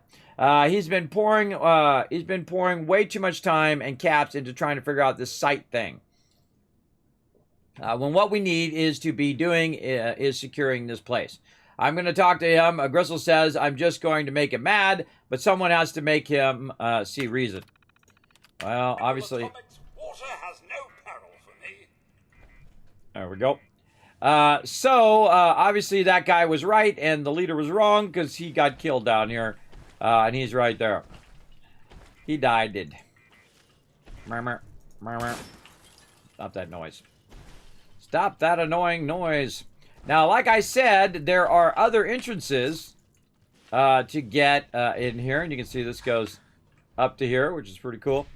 To get into Corvega. So we're going to run out over here. Well, not all the way out, but all the way over here. And if I go straight, I'm going to go out to the Commonwealth. So you can sneak in the back way into Corvega. I don't think I've ever done that. Maybe I've done that in one playthrough. I kind of seem to remember coming in this way once. But you can come in this way, and this is a much better way to enter because you can sneak up on them a lot more like this. Now, of course, if you're in power armor, you're going to be making lots of stompy noises like I'm doing right now. And I'm trying not to hit the shift key. It's very hard for me to resist, by the way. Very, very hard for me to resist not using the shift. And the reason why I don't want to use the shift is it burns my fusion cores just that much faster.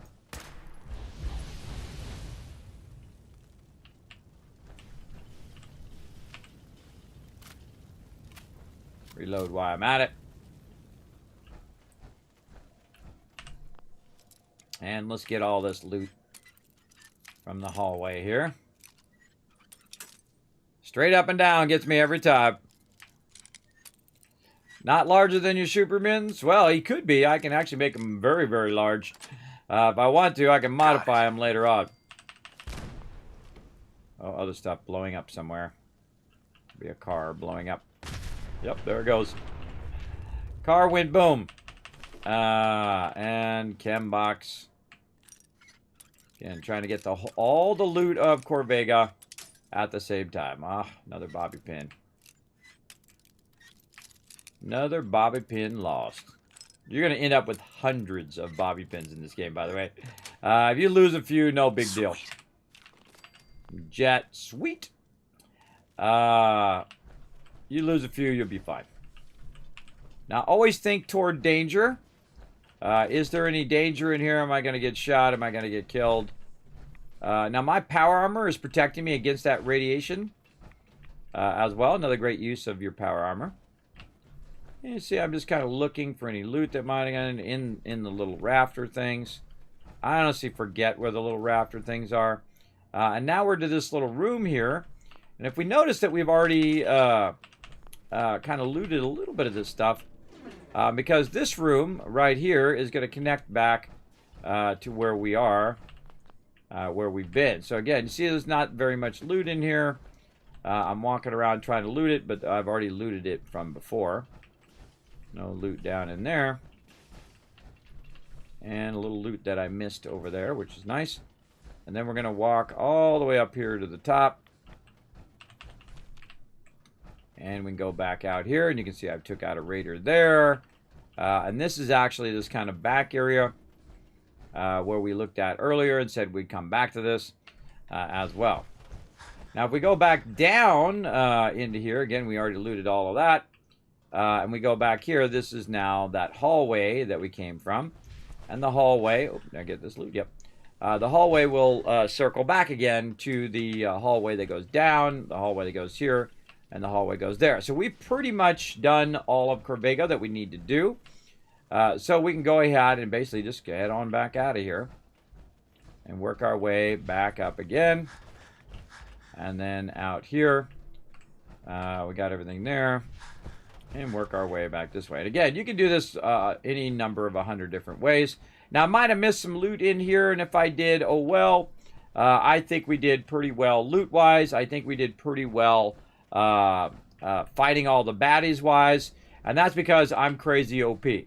And the reason why I'm so crazy OP so early in the game, at level 17 now, is because I use that economic power to get myself the Overseer's Guardian.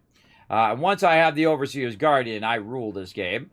But you still got to be careful that you're not going to die on the way back. So pretty smart to go ahead and rest there. And now we have the tough decision. Do we grab the loot and slow walk it back? Or do we just grab enough loot where we can, you know, teleport back if you're in the normal mode? Or do we grab enough loot to run back, then come back, go back and forth? I don't trust it in the survival mode. I know that in the survival mode, it often makes it where the area will reset, and then everything that I collected will be reset, and then it'll no longer be in there. So I think it's smarter, once you've cleared the way anyway, you probably won't run into too many mobs, maybe one or two along the way if you go through a zone in which it recycles that zone, or it does random encounters. But I feel like the smart thing is just to take all the loot with you and just slow walk it back. And then you're going to have a massive, massive ton of loot, because we just looted that entire place, all of the people, every single thing that we could find. And then here we are right outside of Corvega, like this. Now I could give it some to Cogsworth here. Heads up. Sir, But I'm at 932. Oh, let me move down here so you guys can see that. I'm at 932. So it doesn't matter whether I give it to him or not. It's basically going to be overburdened no matter what. I'm going to take a little shortcut. Jump down like that. Look around, see if there's anything that I might have missed. Now, all of the mobs that I killed earlier, they disappeared.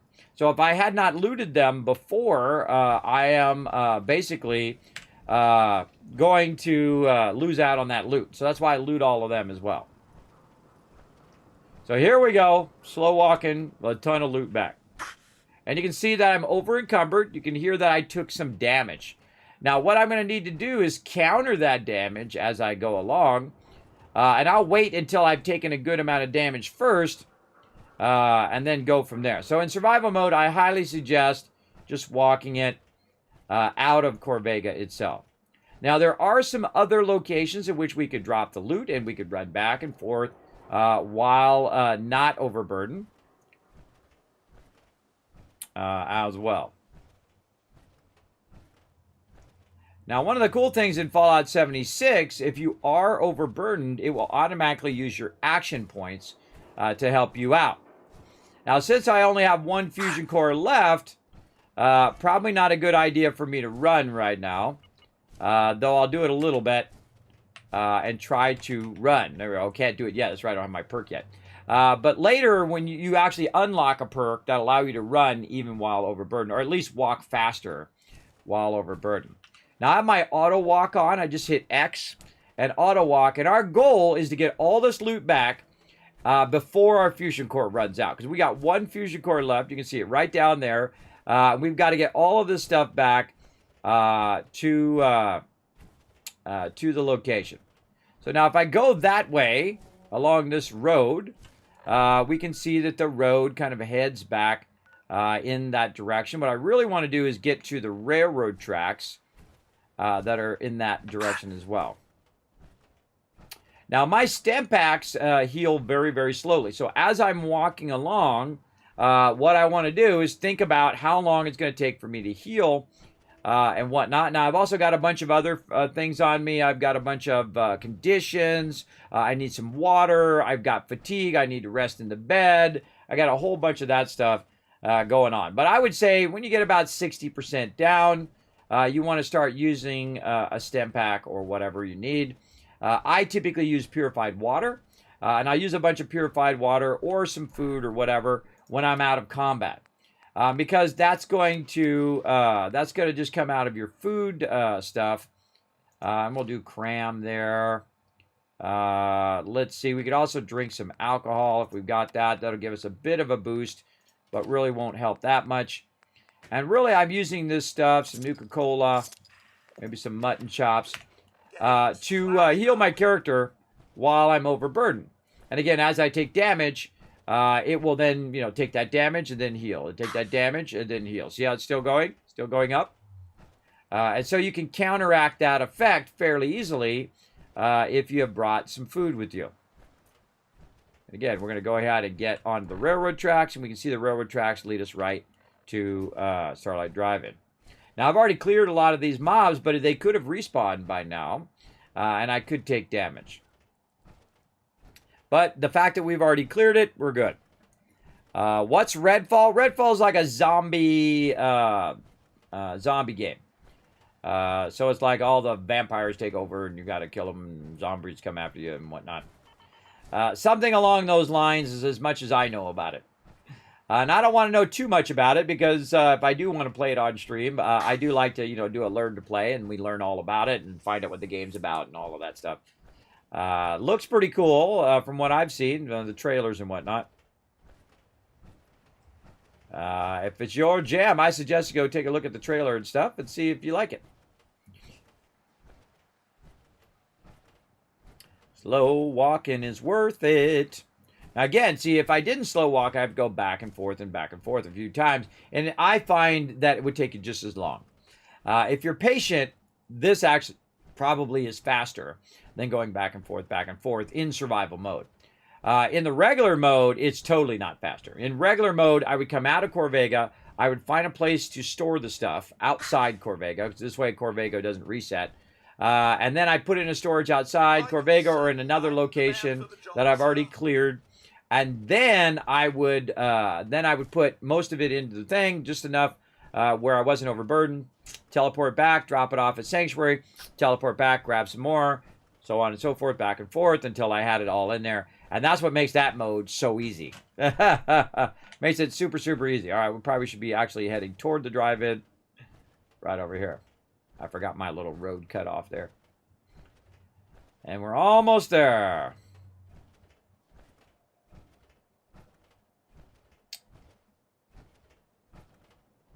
So slow.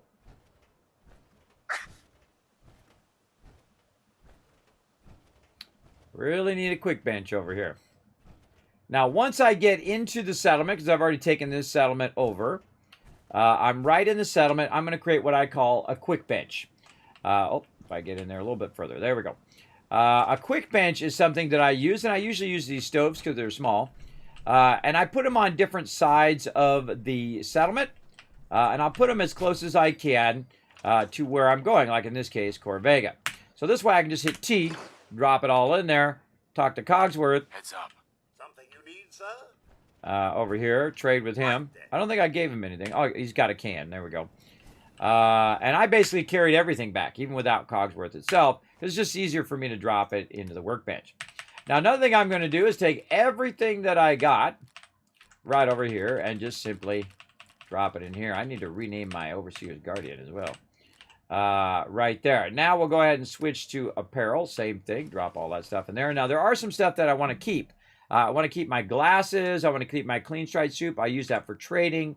And then Raider, gas mag with Garo, harness, all this other random stuff that I'm not really going to use right now. Put that all away. And that's going to add up to a bunch of resources and other random stuff later on. We'll work on that later. I say if you don't need it right now, just go ahead and throw it in there, and you're good. I'm using perception eyeglasses right now, so I'm good. Trilby hat, I need that for my set. Yep. And that's it. Boom. We just did all of Corvega, and we still have our power armor, and we used just enough. And I didn't know if it was going to run out or not, but I've never used power armor on Corvega ever. Now you can see my legs are broken right over here. So what I'm going to do is go ahead and sleep for about 7 hours. Now what that's going to do is that's going to work on my fatigue. It's also going to save the game so we don't have to slow walk that all the way back over here again.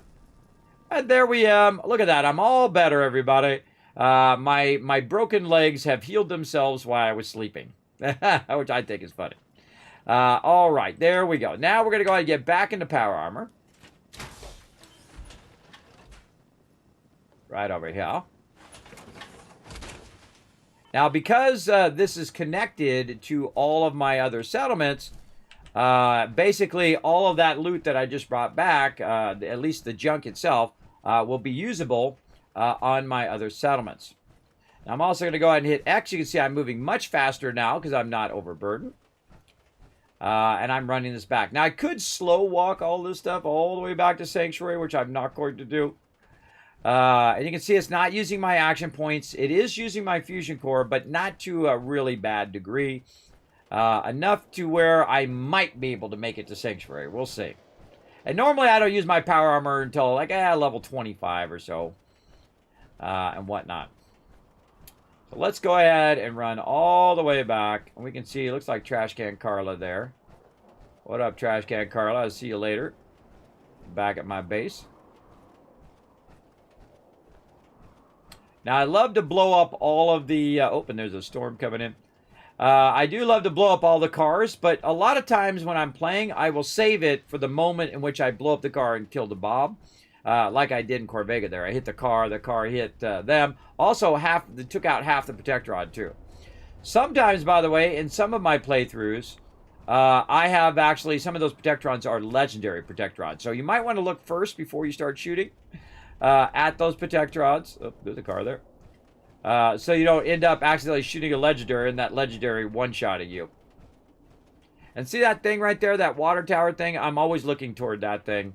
Because that gives you a great kind of little shortcut that you can take directly back over here. And I really am interested in seeing if this fusion core lasts all the way back. We'll find out in a moment. We'll just go up and over.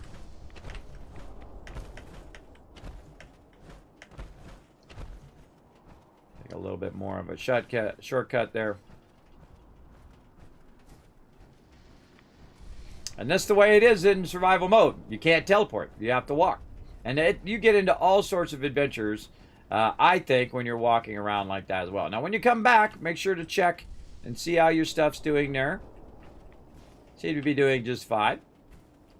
And we're working ever so slowly on Red Rocket as well. Now, we already have, even at level 17, 2 giant powerhouses of loot going on right now. And, of course, the first one is going to be Sanctuary. And its job is to collect massive amount of purified water and a massive amount of resources, junk, you know, circuitry, all of that kind of stuff that I use a lot of. And you can see I've got my purified water going since like level 1 or level 2. Been rocking that over there.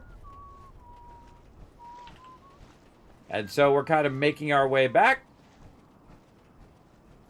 over here to our primary base. Oh my God, I think we're going to make it. Oh, wow, we did all of that and we made it back. That's amazing. And you can see I have several power armors back here as well. So I'm going to take this power armor and I'm just going to set it over here to the side and get out of the power armor. Then we're going to use the fusion core from this one to get into this one.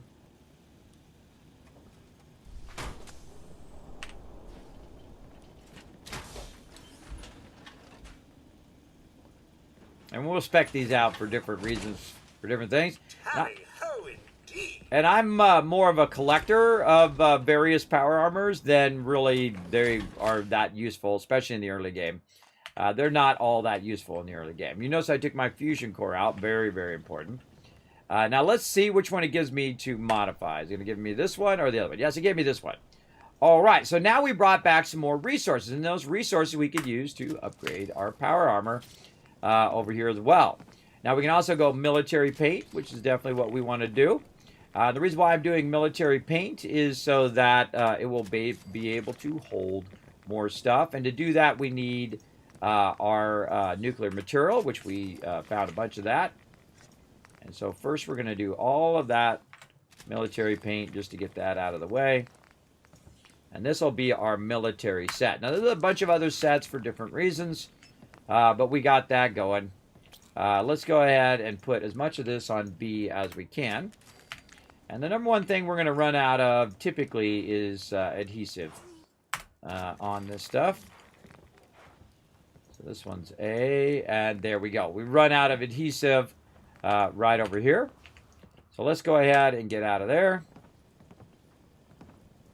Now, by the way, notice that it still does not have the fusion core in it because I don't want my peeps to run off with my stuff.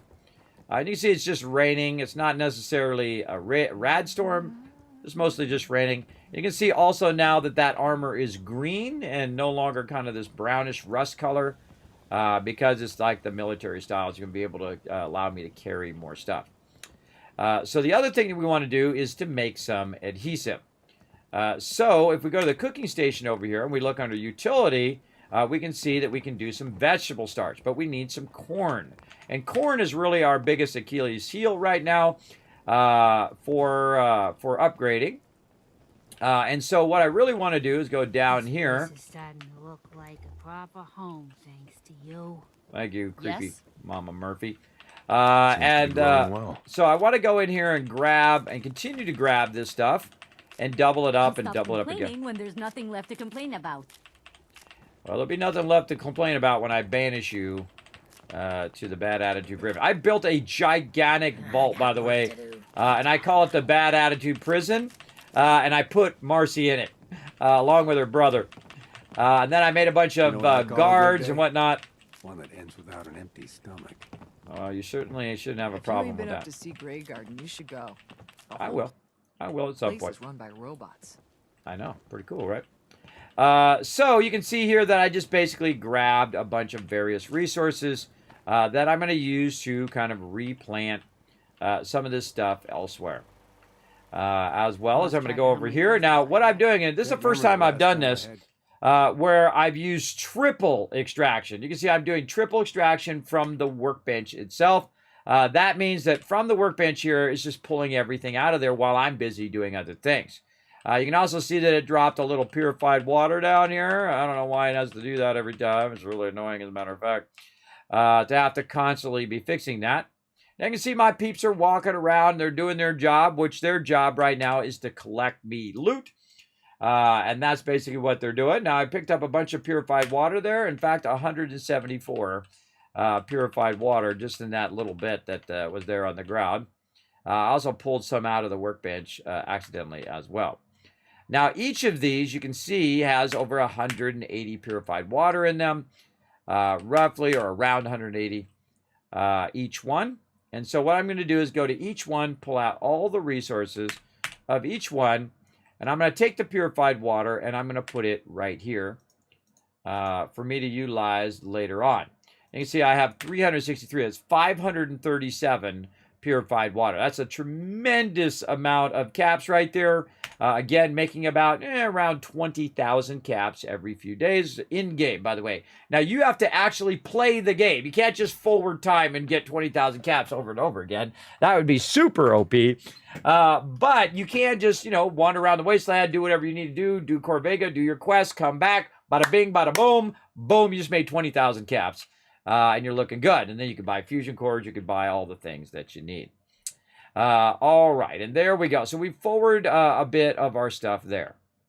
Now, we're going to go ahead and just leave our power armor there because I don't really need it right now, or really don't even need it in this early level. But there you go. And now what we want to do is we want to think about, hey, why do we want to use our antibiotics all the time when we could really use like a doctor here? Now, I suggest typically, if you're not in the survival mode, to basically put down a vendor that is right here, stores. That is the base trader. And the reason why the base trader is great is because they're going to have tons and tons of loot. But I can't get my max level trader until I get to Caps Collector 2. Which let's see how far down in my thing, Caps Collector 2. Caps Collector, I can't get till level 20. So it's not really worth it for me to do it until I'm level 20. And I do have enough caps right now to do it. I have about 3,500 caps. Cost me 1,500. Smarter to wait for it. Now, one of the ones I suggest not to wait for is the clinic. And that's because the clinic only takes local leader and it takes medic. Now, this also makes me money, by the way, as well. So I'm going to take the clinic, and I'm going to go ahead and put it right there. Boom. And there we go. I just spent 1,800 caps, and now I don't have enough to do another one. But that's the max level clinic, which means it's going to have the max level loot as well. Now, this lady right here looks like she wants to be a doctor, so I'm going to go ahead and take her, and I'm going to put her right there on that. And so now she this rain lets up soon. Is basically going to be my doctor. And so now I can go talk to her. Hi. Not many doctors around these days. Should let me take a look at you. All of a sudden, she's now a doctor. So what I can do is I can go ahead and cure myself. I say, cure me. Yeah. See what's wrong with me, doctor. Tell me your symptoms. Cure health. Just hurt all over. Huh. You look fine, but oh wait, yep. That's gonna need to be set back in place. Let's get started. And usually I do medic earlier for this reason. So the second I unlock my things, I can do it, but it kind of worked out pretty well. That. Anything else bothering you? So I can just spend 16 caps. I'd say nothing right now. Take better care of yourself in the future, okay? And basically, if you look down at the bottom now, I don't have any conditions down there. And that's because she took my conditions away, and I didn't have to use my antibiotics or anything like that. Yes. It's best to use your antibiotics when you're not around town. Oh, God, don't want to shoot her. Hey. When you're not around town. Up, let's get a look at you. Now, there's another option other than cure me, which is barter. Now, I've already done barter with another doctor on another spot, I need some supplies, which we'll get to. doctor. Let's see what I can spare. All right, now she's got a bunch of different supplies. Now, what has she got? Now, let's go ahead and take a look at my stem packs. Now, usually you need about 10 stem packs. You don't need a crazy ton of them. I've got 21, so I'm more than good enough on that. Psycho, Radix, I don't really use any of this stuff right here. But if you notice something pretty incredible, she has 590 caps. That's more than Trash Can Carla. In fact, that's worth twice as much as most vendors at this level. She has not been upgraded, by the way. This is how she is at default. So the medics are going to have a tremendous amount of caps in the early level. Now, also, instead of having just one vendor, Trash Can Carla, who comes through, I now have a set vendor who's always here at this particular location. So I can just go right here, take out that purified water, talk to her. I'll patch you up if you need it. For a small fee, of course. Of course. And then barter. Could use some supplies, actually. Let's see what I can... And I can click to bypass her dialogue as well. And then I can go in and then, of course, trade my purified water. And that's 5,907 caps. But let me show you another trick before we talk to her. We're going to go in and we're going to go ahead and use our apparel here. I'm going to put some glasses on. It's going to give me more charisma. I'm going to put on my clean striped suit. Going to give me 2 more charisma. I'm going to get my Trilby hat. And that's going to give me more charisma. And so... if you need it. For a small fee, of course. And then barter. I need some supplies, Doctor. All right. Okay, I'm all dressed go nice. Easy on the chems. Right over there. Now, the trick is what you need to know is what your max quality or the max trade rate is for that particular thing. If I roll over it, I know that 16 value is the max rate I'm going to get, even if my charisma was 500. It doesn't matter. There's a limit. There's a max limit that you can get based on your caps collector and based on your charisma. And then, of course, what gear you're wearing. Now, if I trade this again, same exact amount that I had before, boom, that's 8,592. Instead of 5,000, it's 8,000. So let's just call it 6,000 and 9,000. So 3,000 caps difference literally for just changing my outfit. So that's a huge difference. Now, imagine 3,000 difference or 10,000 or 50,000 difference over the entire gameplay. How much of a difference in caps that is? That's millions of caps over your entire gameplay. It could add up to as you go. At least in my playthrough, it will be. Now, I don't need to buy out all of her stuff, though I totally could if I wanted to. But what I really want is I want the caps. And so it's like 592, so I'm pretty close. I'm going to go down one more. And then I'm going to go ahead and do the trade. And it says I now...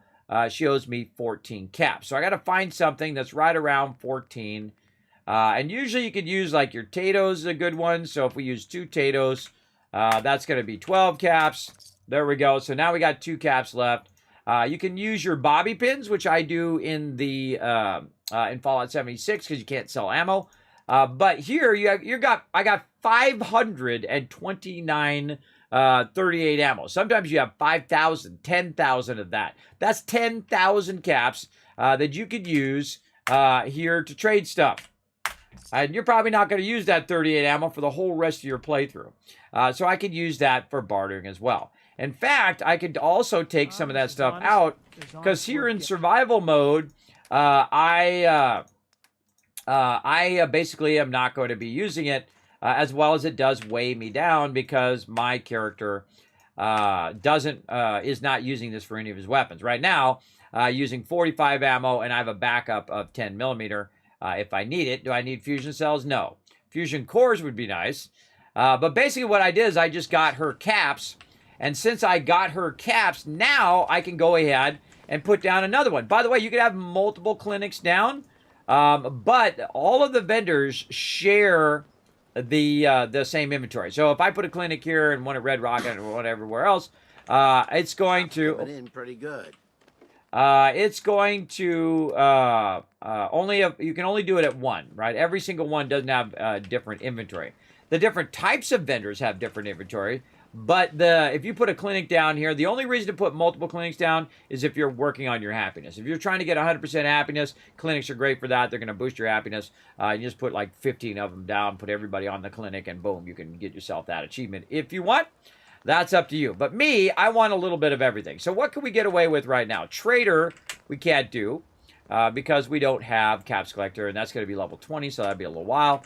Let's go look at armor. What can we do there? Nope, we need Caps Collector there as well. Weapons, Caps Collector. You see a theme going here. Right over here, Caps Collector. Clinic is the only one that we can do. Clothing and Caps Collector. Now, I would wait until you get level 20. Of course, if you need it right now, you need it right now. But I would typically wait. But one of the things you can also do is just go medium level. Now, I also have these ones here, too. This is part of the DLC where you get these really cool ones that snap together. Or you get the ones that are like, you know, a little store thing. Whatever's your jam, go for it. But I like these ones because they act as like a big table with a cabinet. By the way, if you put some mods in here, this will be full of stuff. There's some cool mods where this is full of all sorts of medical things, and they have a whole bunch of course, cool benches and stuff. And then the other thing I can do, of course, is do the trader. Now, right now, of all the things that I want to do is get more resources and also generate more caps. So the way I can generate more caps is to do that. I'm going to pick someone randomly, this guy right here, and you are now my general trader. So now what he's going to do is he's going to switch his job from collecting loot, which is he's been doing this whole time. By the way, while I'm talking to you, it's collecting more purified water out of there, making me more money while you guys are, while I'm chatting with you. And so that's its job. Its job is to pull everything out of the workbench so it doesn't stop producing. That's the biggest trick, is constantly pull stuff out of the workbench. And there we go. So now we're waiting for Dude to get over here, but he's not getting over there. Hey there. I'm sure I have something you need. Notice he automatically is instantly in the trader mode because I've assigned him. So I can just trade. I just want to trade a few things. Okay. And you can see that he's got a little bit of stuff. Now the problem is during the right now, it's past the time in which the vendor's going to kick in. Right. Yeah. So what I can do is I can go back. A dangerous look about you. Right over here.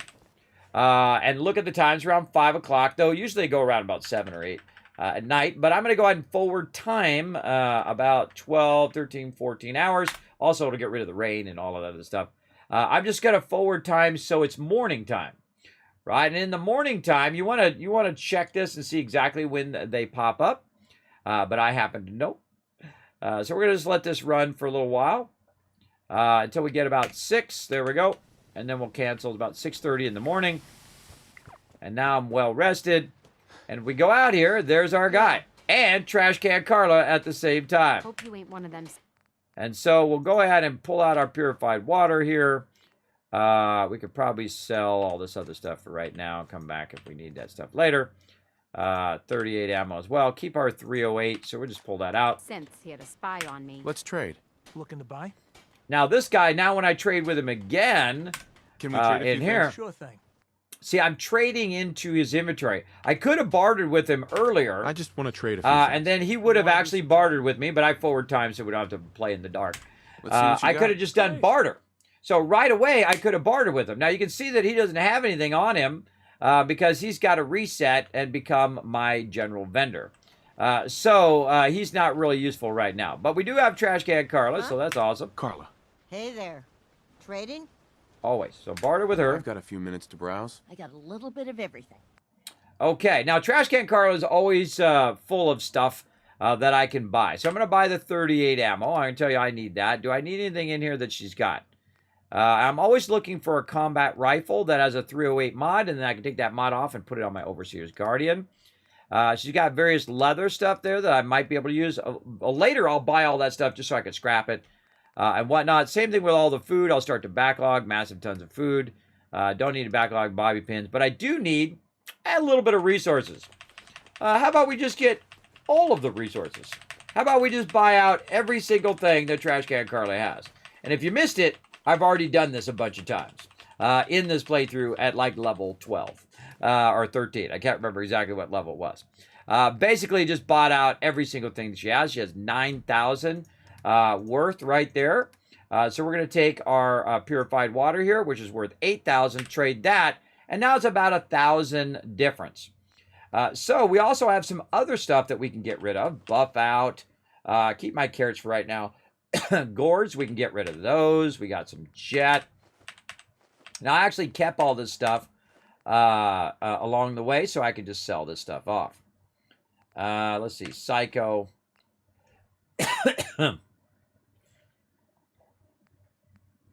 Anything else? Probably potatoes. We can get rid of those. And you can see that it's getting further and further down. Now, what else do I have? I have some folders. I can sell those. Don't need to keep those. Get her junk. What else do I got? 38 ammo. Boom. Look at that. 38 ammo. Making me money right now. 556. which some of this stuff goes at double rate, by the way. You can see it's at 12 caps. I'm just telling you that a lot of the time you have a tremendous amount of ammo and other miscellaneous stuff that's in your in your inventory and also in your storage that you can just get rid of. You don't need to save that stuff for a rainy day. And then boom, now she's got 28 caps. And I want to get those last little caps. How do I get them? Well, right over here next to her, it's extracting 100 more purified water. Over here, there's 110 more. And yada, yada, yada. You get the idea. Right down the way here. And we'll extract all that. Follow her again. Hey, Carla. Need to pick something up? Road's pretty long from here. Now, my goal right now is to get her Here's caps, what I right? got. Is to get her caps so I can use those caps to put down more vendors. And then the more vendors I have, the more caps I can get from each and every vendor, and the more resources I can get from each and every vendor as well. So as you can see, everybody, I have totally annihilated this game, not only in this playthrough, but in 9 other playthroughs as well along the way. And again, we could probably get rid of some of this mute fruit, maybe. That's worth 6, so we'll go ahead and get rid of 2 of those, and then, boom, there we go. So everything becomes a trading option to trade it out and whatnot to get that going. Now, I actually want this corn right there, so I'm going to actually trade out some mute fruit for corn, because we really need to get our corn going here. In fact, I'm going to go ahead and just do that. I'm going to say trade. It says, hey, she don't have enough caps to get out. It's like, okay, keep the 2 caps as a tip. Good to go. Now, same thing with this guy over here. Now, if we look at the in-game time in here, God, I forget where that actually is in here. What we can do? There it is. 6:53 a.m. So we're gonna go ahead and talk to him again. Just wanted to trade a few things. Sure. And then again, notice now he's got. I'm trading with him. Now let's go and try barter. I just want to trade a few things. Okay. Notice how it's not really allowing me to barter with him. I want to trade a few things. Sure thing. So basically, it's not letting me trade with him right now. Been growing pretty good lately. You guys are all up in my business. What the heck? Need to get back to Diamond City one of Look these alive. days. Now I'm going to go ahead and trade with Cogsworth here, and he's going to do me a huge favor. He's going to hold a whole bunch of that. Boom. Right in there. Biggest town I ever saw. Cool.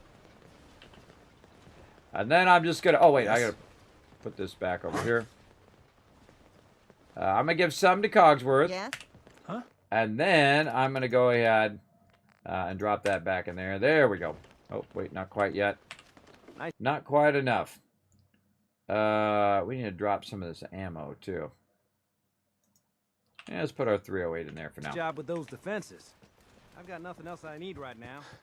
I think Preston may want to... Okay, now I got a bunch of resources on me, and I've got a place over here I can just hit it up to carry all this stuff.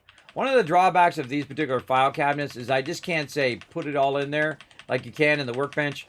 But I'm just going to go ahead and put a bunch of this in here for right now. And you'll see why here in a moment. And you see, look at all of those. Look at all of those shipments, everybody. Very early game, buying out the shipments. Now, they're real expensive right now. It's probably not good if you don't have a lot of caps like me. But if you do have a lot of caps, then it is good. Okay, let's look at the time again. In our map is now 7-11. Just like the drugstore. The liquor store that they have in California. All right. And let's go ahead and take out the purified water. Talk to this guy now. You want to do some trading? Notice the difference. What he said, right? I'll take a look. Sure. Here's what I've got. And now it's 7 a.m. and he's got a bunch of stuff. So 7 a.m. is your earliest time in which you can go talk to the vendor. Now look, he's got a bunch of shipments too. Now where's my buddy Cogsworth? Look alive. Can I be of service? So he's now got some purified water. Also, while we were doing that, guess what? Day of hard work. More purified water here. 81, 78. Yes. Got way too many people up in my business here. I really need to build something up over the top so I don't have to deal with them every time. So again, talk to all of them. Run by ghouls? Isn't that something? That is something. Maybe I'll send you there. Yeah? All right. Hey there. Looking to buy? And then barter. Sure. Let's take a look. Let me know what you'd like. So this guy is like a Trash Can Carla. He's got all the same kind of stuff as Trash Can Carla does. He got bobby pins and, other random miscellaneous stuff. But he's got lots and lots of junk. So let's go ahead and do the same thing with this guy and see how much of this stuff we can buy for expanding our resources down at the bottom. That's right. Set it and forget it. Right here. You get these t-shirts. Oh, that's on my Twitch channel. On my Twitch panels, by the way, if you want to get your own. Now, 5608. Now, how much? We just spent a easy 10,000 caps there in trading. How much more do we just get? I don't know. How about 9,000 more caps? When I said I got 20,000 caps, everybody, I wasn't kidding. I just got 20,000 roughly worth of stuff that I've traded. So I can go ahead and just actually dial this down a bit. They did add a new feature to Fallout 76, by the way, where you just type the number in. That would be great in this game as well. Right over here. So I'm going to try to get 5,600. That's probably good enough. And then now he's got 290 caps, and I actually gave him some of my caps, which I don't want to do. I want to get all of it. I want to not only get the resources, but I also want to get the caps themselves because those are real important. And there we go. 288 ought to do it. And then that'll leave him with 2 caps. Again, is there anything I can kind of sell to him for 2 caps? A carrot. So I'll go ahead and sell that to him. Boom. Good to go. And I just cleaned out that vendor as well. I just cleaned out 2 vendors in a row right there. Now, we go ahead and talk to the settler. Around these days. Should let me take a look at you. And we're going to go get her caps as well. Let's barter with her. Use some supplies, actually. Let's see what I can spare. But look, her caps did not reset. Her caps are still at 0, right? So we can't really get her caps. Also, if you notice that her purified water has reset down, she didn't have all the purified water we gave to her. If you want to get that back, by the way, you want to trade in the moment and not wait till later to come back to it. But you can see she has 0 caps. So there's no caps I can get from her. Now, these guys will take a while to reset before I get that going. Now, another thing that I want to do, again, is get Cogsworth here. Sir, what's mine is yours, sir. Trade with him. And then what we're going to do is we're going to give Cogsworth again. And I usually like to let him run around with tons of purified water on him. There we go. And then grab some... I'm new here. Did you have anything you wanted me to do? No. Not right now. Thanks. All right. Just let me know. At least it's not raining. Actually, there is something I want you to do. Come here, new guy. Come here, newbie. Now, let's see if any of these people are part of these stations here. No. No, nobody there is part of them stations. Okay, now, one of the things that I want to do is go over here and turn this off. And the reason why I want to turn that off is so that it stops extracting stuff from the workbench. So now I can go to my workbench and I can just throw all that stuff in there by hitting T. It hurts. Super. My feet hurt. Everything hurts. Why does everybody feel like they need to tell me everything? Take things one day at a time. All right. Well, like you could take them 2 days at a time? Is that an option? So some people, there we go. Some of the people I assigned to my stuff over there. So now we got another person, and I'm going to go ahead and assign them to the scavenging station. If you see somebody new coming in your camp and they're just kind of wandering and they don't have their weapon out like these guys do, I know those guys are scavenging, you want those people working. Like this guy right here is now working. We got Marcy over there doing her thing. If you want to get them all together, you hit the bell, and you get them all together, and you go ahead and utilize it there. Yeah, check it out on, you can check it out on YouTube. Just search for it. And there we go. So now we've pretty much done everything we can do over here. We have a bunch of stuff we dropped in there. Now, there's a reason why I don't keep my stuff at Sanctuary now. And that is so that I can continuously extract stuff from the workbench. The one I typically use a lot, I'm going to grab all this stuff out of here as well. And then hit T again, drop it in the workbench, because I can just use a workshop to drop it in there. And now I'm no longer overburdened either. So I can then just go ahead and run up here. And now I'm going to use what I call the quick shop. The quick shop is where you can get to the workbench as the second you get into the settlement. Now, if we go into my settlement building, we can see that the edge of the settlement is right here across the middle of this bridge. So that's why I have this cooking stove here. Because I can go to the cooking stove, I can hit T, or R, there we go. I'm not putting it in, I'm taking it out. Hit R and then E. It'll take everything out of there. And then I'm just going to go ahead and slow walk this. There we go. Slow walk this over to Red Rocket. Now, Red Rocket is acting as my location that's holding all of my resources for now. And I will actually keep moving that forward as I build out the different settlements. Now, I do spend a lot of time at my settlements because, as you can see, that's a huge economic power there, making me 20,000 caps. I'm level 17. It's been doing that since I started the game, since I came down from Vault 111. It has been slowly making me money over and over and over again. Every single time I go off and do something, I come back, boom, tons of resources over there. But we need to remember to go back and turn that extraction back on again. And whenever I kind of swing back over here, whenever I finish a kind of a quest or something like that, I will swing back and I will work on my settlements, and then I'll go out on an adventure. Come back, work on my settlements, swing out, and I try to keep that rotation of fun going on. Now, we got some fun coming up very soon, everybody. We got quite a while to go. And we're going to have you guys, and I'm waiting for everybody to get in there. I hit T, by the way, to drop all that loot in there. We're also going to go ahead and see if there's anything else we can drop off. We have some carrot. We have some corns there, some melons, mute fruit, razor grain, all this other stuff we want to keep. This is our food. Do we really need that many rataways? Definitely not. Just a few. Rataways. We probably don't even need that many stem packs, but you know I got them. I'll just carry them around. And we got antibiotics there. Very nice. We need to go ahead and put our subway token away. Our 308 ammo we're not using right now. And we'll keep our fusion cores just in case we run into some power armor. And so on. And there we go. So we pretty much reduced our weight down to 87.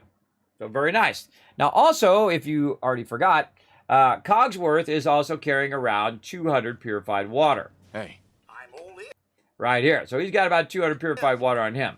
Now also, I brought some purified water over here previously and dropped it in here. How about 1,500 purified water that's currently residing in our Red Rocket here. So we can go over here and we can talk to Cogsworth again. Of course. And we can go ahead and trade whatever we can with him, get him back to 200, and do this. Now, eventually, you'll see me start to move my trade areas forward. Where my trade area, I don't have to go back to Sanctuary every single time I want to trade my purified water and things like that. And I'll get further and further out in the wasteland where I can go ahead and just trade that wherever I want. Of course, Sanctuary is generating most of that purified water right now. Now, also what I could do, of course, is work on Red Rocket here. Red Rocket is one of those ones that's fairly mellow in the early game. I don't do too much with it because, you know, there's not much really I want to do at this part in the early game, but it is great later on. I've got a little area up here on the top that I've made. We need some more beds because we got 9 people here, so let's go ahead and just throw some beds out here like this. Now, having your beds on the outside like that does affect their happiness. They much prefer it when their beds are inside, say, a little bunker like this. So it'd be smarter for me to take the bed and put that inside right over here. And I like to create the old bunkhouse technique where you just put it up against the wall. It takes the least amount of space like this. Or just squeeze another one in here. If you can get in there, they can get in there. That's the trick. And maybe squeeze another one at the end here. There we go. And you can see I've got some benches in here for me to use. A lot of these benches in here is for crafting. So if I want to go ahead and make myself some healing stuff, I can do that. I remember the last time I had clean fingernails. Yeah, thanks for sharing. The one I really want to make a bunch of is antibiotics. And I can make those through glowing fungus. I can also look on the vendor to see if she has it as well. I can also access the cooking stove if I want to make food and stuff. Another great thing is to use these every time you walk by your settlement. Because what those are going to allow you to do is to get properly hydrated simply by doing that. You also see that I've got a radiation removal thing there. What I could do is get my food up. Let's see, say stingwing fillet. I'm properly fed. I might have got a little radiated, but then I can go through there, remove my radiation, And my stingwing fillet is going to make my health go up a little bit, but not really that much. So there we go. And we also have another power armor station in case we need to use that as well. But I have it up high like this so that it doesn't interfere with what I'm doing. Now down below here, like what do I want this particular location to do? Well, the same thing as I want every location to do, and that is to generate me more resources. So most of the time you'll see at Red Rocket, it is purely just a little scrap area for them to do as well. Like this. And we'll come back, by the way, and rename this and really go mega building on this later on. But we're just trying to get the basics out of the way. We're trying to unlock our stuff. So right now, we're going to go ahead and scale this area up. Let's say over there. And just go ahead and put down a bunch of scavenging stations so our people have something to do. Now I'm going to go ahead and hit the bell here because if there's a whole bunch of people doing nothing, it'll stop recruiting. And I don't want to stop it recruiting. I want it to keep going as much as possible. Now go ahead and forward time. And all of a sudden, poof! Everybody there, so you don't have to wait for them to slowly walk their way to you. And then, bell again, so they don't walk away. Now, time to get to assigning people. That's my provisioner. This guy's doing nothing. Do that. You doing nothing. Do that. You are doing food, which is awesome. Doing a good job on that. This person right here is doing nothing, so on that. You're doing nothing. You're on that. And there we go. So 1, 2, 3, 4. We got our 2 prisoners there. That'd be 5, 6. And so there's 3 more people around somewhere that we don't know what they're doing. Now, most likely they're in here doing the food, which is inside right now. Can't really see. The people who are not there. So we've got right here. All right, so we got 1, 2, 3, 4, 5, 6, 7. And then there's 2 more people somewhere. Now, those 2 people might still be walking to the settlement. And so you might not see them. You can also forward time again and see if they show up. But I'll just let it run, come back. If I'm walking through here, I'll update it again. Now, let's go ahead and run our way over here. And notice the quick bench, the stove there, so that I can bring stuff from Abernathy Farm. Because, again, it can't quick travel. So I have to walk that stuff back and forth. Make sure to check and see if this stuff is reset. All of those little wild mute fruits. Remember, that's all dollar bills at some point. Notice I'm also out of my power armor. No reason to be in my power armor if I'm just trading and running back and forth. Now, this is probably the earliest that I've done a super build in the game. And that's where I super build the Abernathy Farm over here. Now, the reason why I did this is so if they get attacked, they can very easily come over here and lock the place down. And, of course, the Kismet kill box going on the outside, the ultimate protection in the wasteland, right over here, all the little turrets defending. I don't know why this is over here, very funky. But you get the general idea that we could lock the whole place down. Now, there is a vendor in here that I do want to talk to, so we're going to go ahead and hit that bell. And we're going to get everybody to walk over here. Now, while we were busy running around, guess what's been happening? It's been extracting tons of resources, including tons of mute fruit. We've got some purified water in there, potatoes, and so on. All the extra stuff that we're going to need. So we're going to turn the power off to it right there. And then while everybody's walking their way over here, we're going to go over here, and we're just going to drop all that stuff back at the workbench for right now, including all of this mute fruits. Not rat away. Get back out of there. Razor grain, potatoes. I'll put the wild mute fruit in there for right now. Anything else? Melons. Bunch of carrots there. And there we go. And so there's a vendor I'm looking for. Now, right up here, you can see I even got even more purified water stashed up here in that little thing to talk to this particular vendor. Now, we've got everybody over here. And we're looking for this lady right here. What's going on? Her name is Connie. Hi. Looking to make a deal? And she's already given me 10% off as well. So let's barter with her. And then we're going to go ahead and see what she's got. She's got a nice laundered blue dress. Let's get that. You're like, why are you going to get that? Well, I'll show you here in a second as well. She's also got ceramics. She's got scissors, which is worth plastic and steel. But she's also got tons of concrete and other fun stuff. So we'll just go ahead and literally go right there.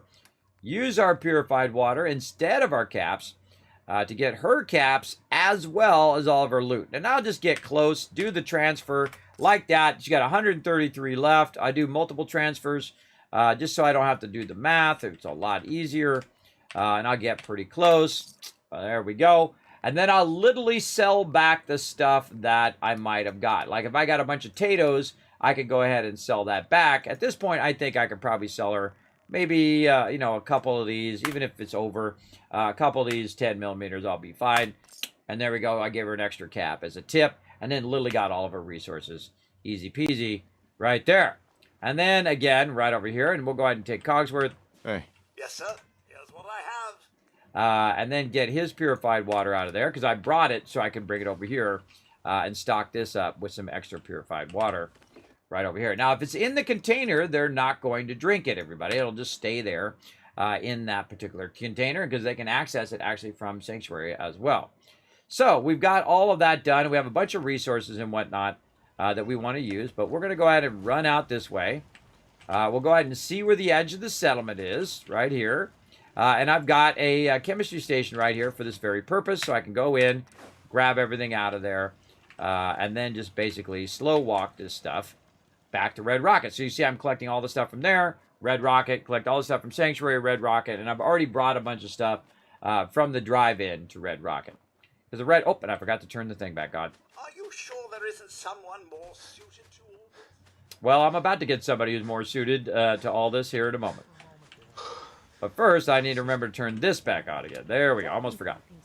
So now, that'll just keep collecting resources and be putting that in there as well.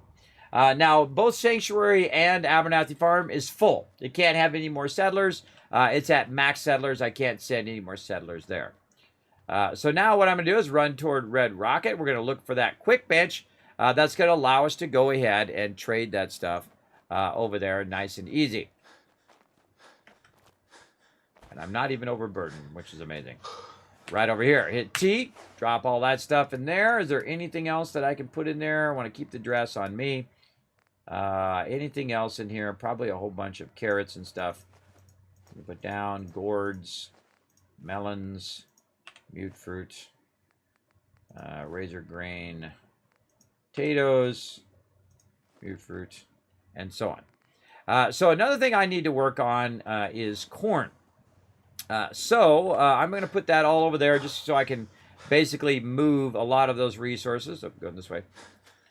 Move a lot of those resources away from Abernathy Farm and move them to Red Rocket, which is where we're currently kind of stacking all of our stuff. There's some more wild new fruit we can check. And we can see our provisioner walking back and forth from Red Rocket to Abernathy Farm. Doing weird stuff over there. Heard her making weird noises. And here we are back over here again. Now, what I really need right now is corn. Yes. Now, in here, you can see that I'm growing a little bit of everything, but right now is the corn. So we're going to go ahead and just harvest any corn that we have right over here. Yeah. And we also bought a little bit of corn. Yeah. And then we're going to go out here, and we're going to start basically just doing just corn. So we'll go over here. Now, I could put the corn in the ground. That's another way of doing it. But you know what's even better? Putting it on this thing, and then you can move it around wherever you want it to go. And you don't have to worry about it being in the way. So there we go. And then, again, we're going to scale up our corn here and put that in there. And there we go. So we got a bunch of corn down. And we're slowly expanding what we can do. So I'm going to put this corn right here on the side. I'm going to go ahead and grab somebody who's doing something else, and we'll go ahead and put him... oh, somebody already on it before I even finish doing it. All right, okay, never mind. Somebody already on that corn. Now I can go and collect the mute fruit, and I can collect all of this other random stuff. Yeah. But really what I want to do is just collect the stuff that's kind of more rare. The stuff that I don't have a lot of, that it's not already producing, and utilize that stuff like carrots. And maybe razor grain, stuff like that. Again, maybe Make sure that we did get all of that. Oh, there we go. And then the next thing I want to do is now start working on my carrots. And so on. And then so I take 1 and it makes it into 2. 2 into 4, 4 into 8. You get the general idea.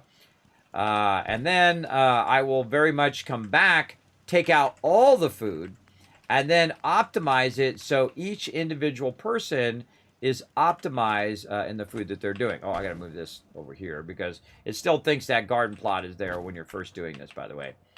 So we'll put the corn down, and we've actually got, or not corn, but carrot down. We actually got a lot of carrots here, so this is nice. And keep putting these carrots in.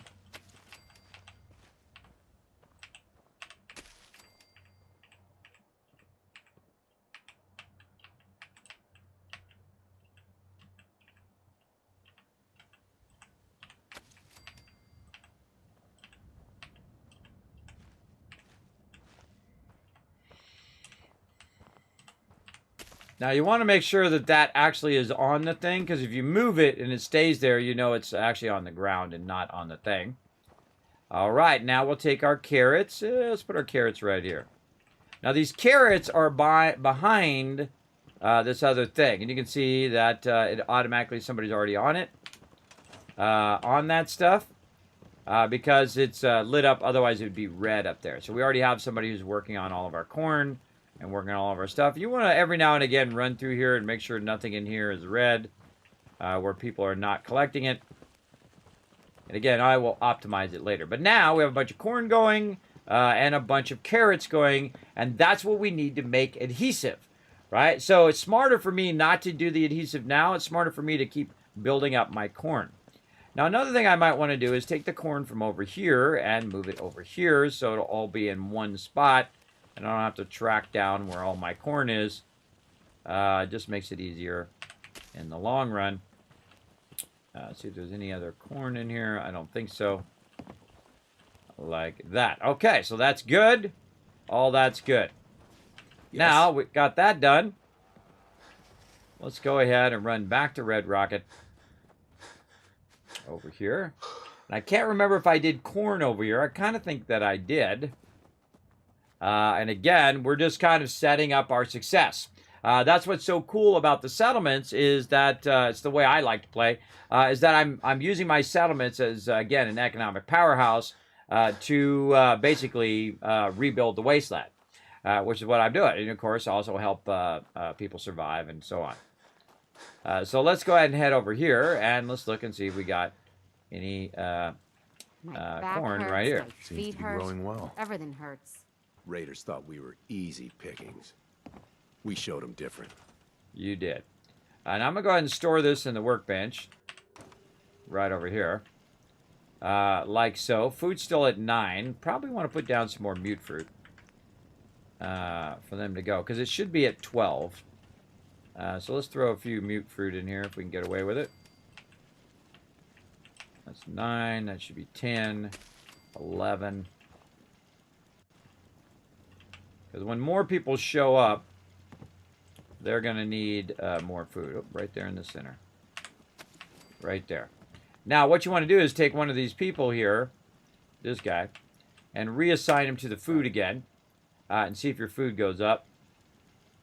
There we go. Yeah, now it's at 11. So very nice. And it should actually be at 12, but I didn't put another one down, so it'll be fine. It'll be fine for now. And I like each settlement to be self-sufficient. But I also want to take that corn and transfer it. Now, it's going to be in the workbench. So maybe I have to scrap it. Maybe that's what I got to do. I'm just going to set one out here for right now. And see. I can't remember in here if it just automatically makes it where it's available. No, there's 2 there. But I have 4 corn on me. So I have 2 that are stored. And so let's see if we... I don't want to store it, I want to scrap it. Yeah, I don't think I can scrap it now. Yeah, so that'll be there. And I'll just leave it outside like that so I can access it later. Let's go ahead and see if we got, grab some of our peeps here. Let's say this lady. And we're also going to tell her to come out here and do this corn. Sure. Now, again, it should go up to 12. And there we go. And there we go. So now I'm also doing corn over here, as well as doing corn over there. Taught those raiders a lesson. We'll teach them again if they come back. And in the long run, oh, actually, I could just put the rest of them over here. In the long run, and this person's not doing anything, by the way. I can tell because they're on the thing. Usually that means they're not doing anything. See? Right there. He's doing diddly squat. I actually want to start putting it over here because this is where I'm doing most of my cooking. So let's go ahead and put some more corn over here as well. We could probably optimize this a little better. Put that way back over there.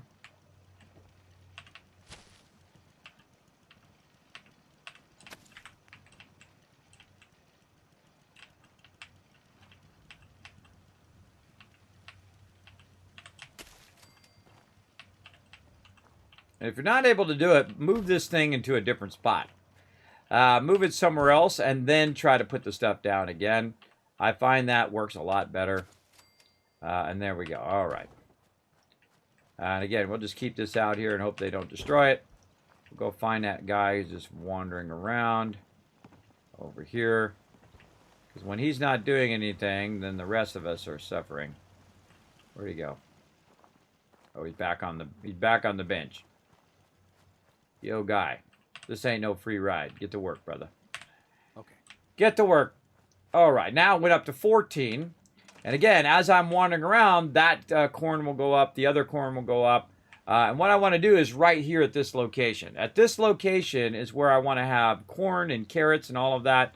But I need to keep recruiting more and more people here and sending more people here so that when I do go in to my chemistry station here and I want to make stuff... say some antibiotics, I'll have, what I need there. But also, more importantly, over here on the cooking stove, is I'll have corn and mute fruit and purified water. And I'll keep doubling up that corn, doubling up the corn until I feel like I have enough corn to keep the corn doubling, but also enough corn to generate a lot of adhesive. And so you want to get that corn as early game as you can, start doubling it up. And then also use your water pumps before you leave. And there we go. Now, if you are going to save, I highly recommend you save first before you do the water pump, but we'll go ahead and do it anyway. Because it's going to just make it where you got to do food and water again right after. There we go. And then we'll go ahead and have some nice mutton chops over here. And now I am properly fed. Okay, now another thing that I want to do is I want to, remember this is also a workbench here too, is I want to take some of this purified water out of here, or maybe all of it in this case, and go ahead and give some of it again to Cockworth. Sir? Right over here. Now, I'll go ahead again, go into aid, just trade whatever I can. Now, I've got about 1,300 on me right now, and I can actually use that purified water to heal my character. So, I'm going to go ahead and drink a couple of these. And you'll see that that kind of darker green line is filled in. Also, I think I have it on my bar here. Or at least I should have had it on my bar. Let me go ahead and put that purified water back on my bar. Favorite. Number 4. And so I can just press number 4 on my mouse and do that. Now, what I'm going to do is I'm going to take all of this extra purified water. And I'm going to fall from up above and hopefully don't die. There we go. And I'm going to slow walk this yet again over to the drive-in. Now, hopefully, I don't run into a bunch of mobs along the way because I don't even have my armor on right now. And if I don't have my armor on, that's going to be a problem because I'm going to take a massive amount of damage. So, probably a good idea before we get too far. Sleep right there. Forward time. Drink another purified water. And I do a lot of slow walking in survival mode. Now, later on, you'll be able to use some more travel options that you have. Or you can install the motorcycle one, which I've done in the past. Great and fun mod, I think, for sure. But let's go ahead and get this going. How long have we been going? God, 2.5 hours like this.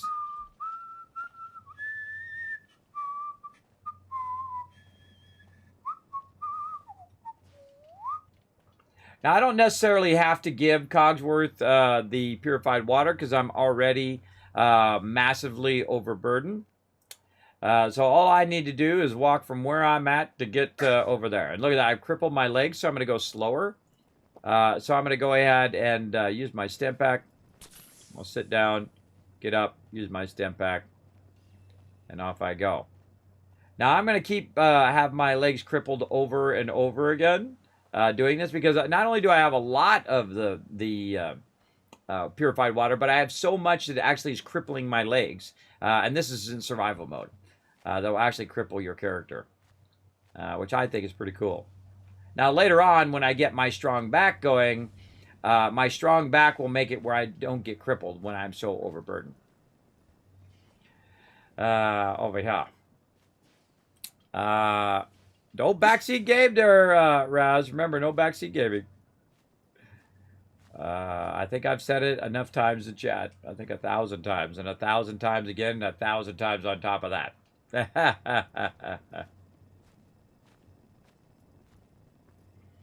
All right, slow walking. Slow walking. Oh, also thanks to Rotisserie G a few days ago when I wasn't even streaming on YouTube. Thanks for that that support. 9 months of sub support. Show him some love in the chat, everybody. Let's show some love to Rotisserie G for being a member here on YouTube. You can't help the stream, by the way. We are moving that little bar up little by little. You can do super thanks. You can donate directly. You're going to see that link in the chat. It will come up as an alert because I put the right link in there, hopefully. It should say Kismet BP, by the way, and it should say that you're tipping toward YouTube. As well as you can show that support by simply going out and retweeting, showing the love over there. I don't know if I have the retweet button here on YouTube. That's something else I need to work on. But we're just going to slow walk this across the wasteland because, again, now what I'm doing is I'm moving up my economic power further up the chain. So instead of having it back there at Red Rocket, I'm trying to move that water forward. Now, all of this stuff is totally worth your time, everybody, even though it's a bit slower in the beginning here. It's not like getting out into the action and doing all the quests and doing all the stuff and getting into Boston and getting all crazy. I have done that playthrough too. And if that's your jam, more power to you. But if not, I suggest you might want to try an economic playthrough, and that's why they call me the Wasteland Tycoon. Because I dominate this game big time. Big time. All right, I'm actually going this way. I'm getting sidetracked. Again, later on, we can get a perk to use our action points to walk even faster. But definitely worth the walk to move all of this water nearby our other vendors. So that we can keep buying out those vendors as well. We have a couple vendors. Normally I'd kill that other vendor, but we got him up. We've got a couple vendors up here that we could, remember, we're not going to be overburdened in the future, just right now. And so we can just run over here, grab some of that water, use that water to clear out the vendors and back and forth, without having to run it all the way from Sanctuary every single time.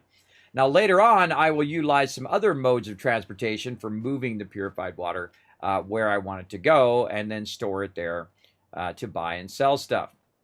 But for now, we have to just slow mode it down the way. And again, I'll go ahead and use a purified water. You can see my health's going to go up. It's going to counter what's going on. Also, it's going to allow me my action points to go up as well. And we're just going to keep on keeping on with our awesome slow walking today. Then we're going to go ahead and get it going. If we could only jump over like in Hogwarts. Yeah, we'd only get on our broom and fly. I wonder if this has a Harry Potter mod to it. Oh, here comes my provisioner. Now, it'd be nice if I could just give it to provisioner and then she could walk it over there, which I could do, by the way. I could just give it to my provisioner and she'll walk it over there. And if I catch her over there, I could just trade with her again and get it back from her. You hear about that farm run by ghouls? Isn't that something? That is something. Anything is something. Because nothing is nothing, but anything is something. A little philosophy for you here in the channel. All right, now I'm not going to the vendor. I'm going to over here to the drive-in. And the reason why I'm going to the drive-in is so I can store all this stuff and only bring what I need to clear out the vendors each and every time. Now, it is cool later on because we'll be able to modify some robots and stuff like that who could carry all this stuff for me. And I could just, you know, run not overburdened. They could carry a lot more than Cogsworth can. He can carry about 200, which is a lot for a companion. But you'll see we'll gear him out. We'll gear him out big time at some point.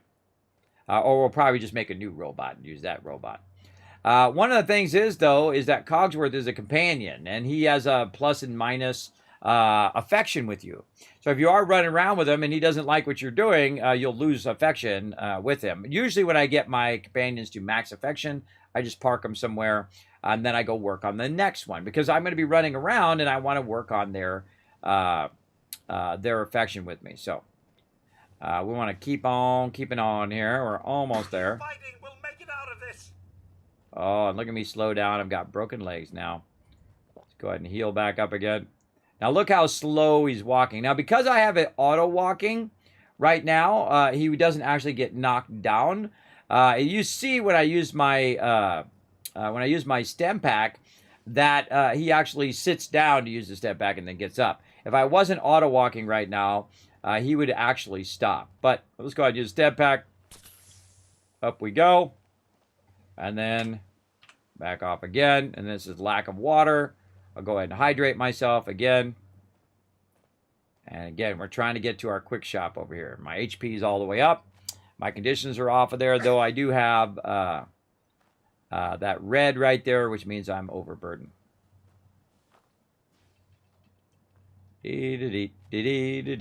Slow walking. Totally worth it, everybody. You'll see why here in just a second. Now, while I'm here, I can go ahead and go into my camp mode here. Once I get in my camp. Come on. There we go. And I will take this cooking station out because that cooking station sucks. It's just big, bulky, and annoying. So I'm going to go ahead and get my crafting station here. And I'm actually put it over here a little bit along the road. And then I can go to this one right here. And if I have any other resources, I can drop them. But what I really want to drop is all this purified water. And we'll drop a bunch of it off over there. Now, at any time, I can come over here to Red Rocket, and I can just grab, oh, if I get the right thing, just grab a little bit of purified water along with Cogsworth there. Let's say 45. How much is that? That put me at 150, so maybe another 45. And I know it's around 100 purified water I can carry along with my other gear. So we'll get, say around 100 there. Oh, that's not too bad. There we go. We go a little bit more. Right over here. Let's say 25 more. Now, my goal is actually to make my character overburdened again. And then I can ease off by putting a few of them back. So, wow, I actually can carry a lot now. I'm at 228. That's because I cleared all that extra loot off of me. Let's go another 27. Okay, there we go. So now that's too much. And what you want to do is basically figure out this number.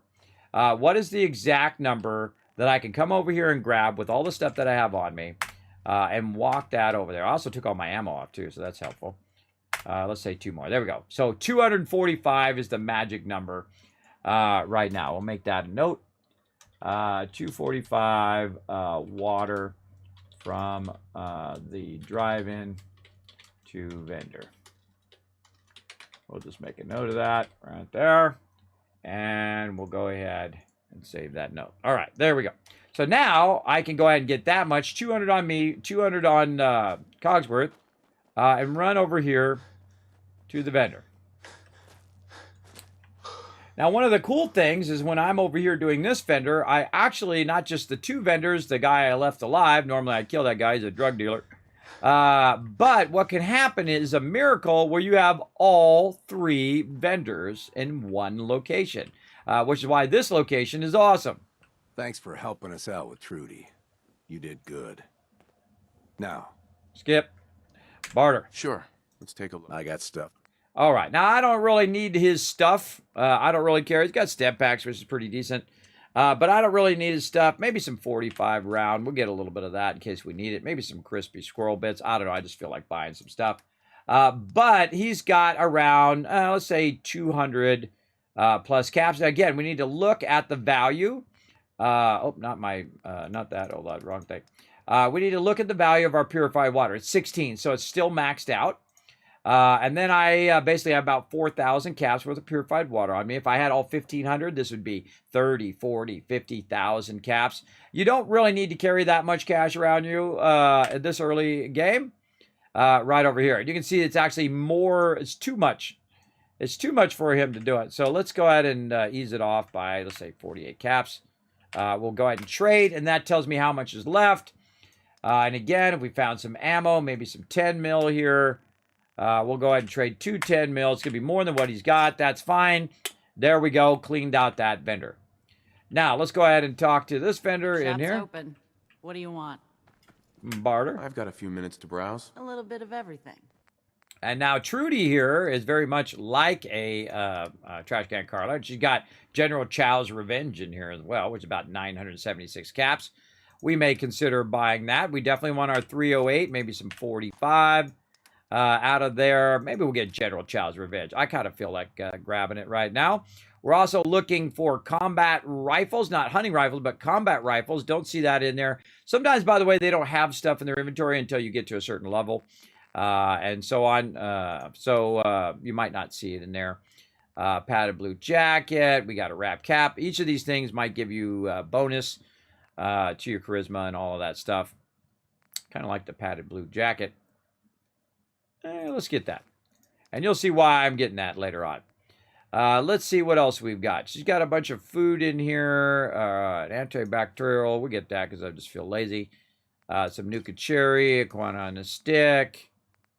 Don't need razor grain. Maybe a couple sweet rolls. What the heck? What the heck? A little bit of something there. I don't know. I just feel like buying stuff. Apparel. We already looked at that. And then she should have a little bit of junk. So we're going to go ahead and buy out all of her junk. And it goes up real fast when you hit those things. Right there. All right. And so we're going to go ahead and trade out our purified water. We have about 3,000. And that means that we still owe her 3,000. So what we might want to do is ease off on some of these shipments. So we'll go ahead and just take the shipments back out of there. And then she still owes me about 1,000 caps. So we got to find a good balance between those things so I don't waste those caps. Let's say, okay, this is about rubber. So I owe her about 200 caps. Let's say, okay, let's go ahead and do that. Now her caps went up to 472. Now what I want to do, of course, talk to Cogsworth. Heads up. Sir? Trade with him. Get his purified water before she resets, by the way. You want to make sure you get her before she resets so you get those caps back. I got a store to run here. You gonna buy? Yep. I'll take a look, sure. All salvage. Uh-huh. I just kind of skip her dialogue a little bit there. And then again, we're going to come back. We're going to grab all that stuff again. 3,000 there. Take that purified water. Trade that out. Around 3,200. Perfect. Right over there. Now I owe her 13 more caps. So now she's at 485. So I still haven't got her caps, but I did get all of her resources as well. So now's a good time to run back to the drive-in.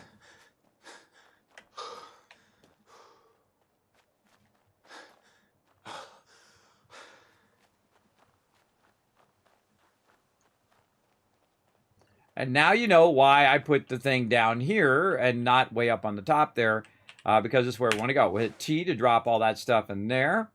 We also got General Chow's Revenge, which is a cool single weapon. So we'll put our tire iron in there. We don't need that anymore. We'll go ahead and go into our inventory, and we'll go ahead and put this as our fave weapon, number 1. And there we go. We just got ourselves a legendary weapon. Pretty fun. And then again, over here, we've got tons and tons of purified water. So we'll grab that out. We'll just grab it all. And we'll go to Cogsworth. We'll say trade. We'll have Cogsworth grab a bunch of it. Like that. You need, sir? And then we know it's about 245 for what we need left. So I'll put it all back in except for a couple so I didn't lose my thing there. And then back here again. And let's say around 230. Around 230. Oh, so close. So close. A little less.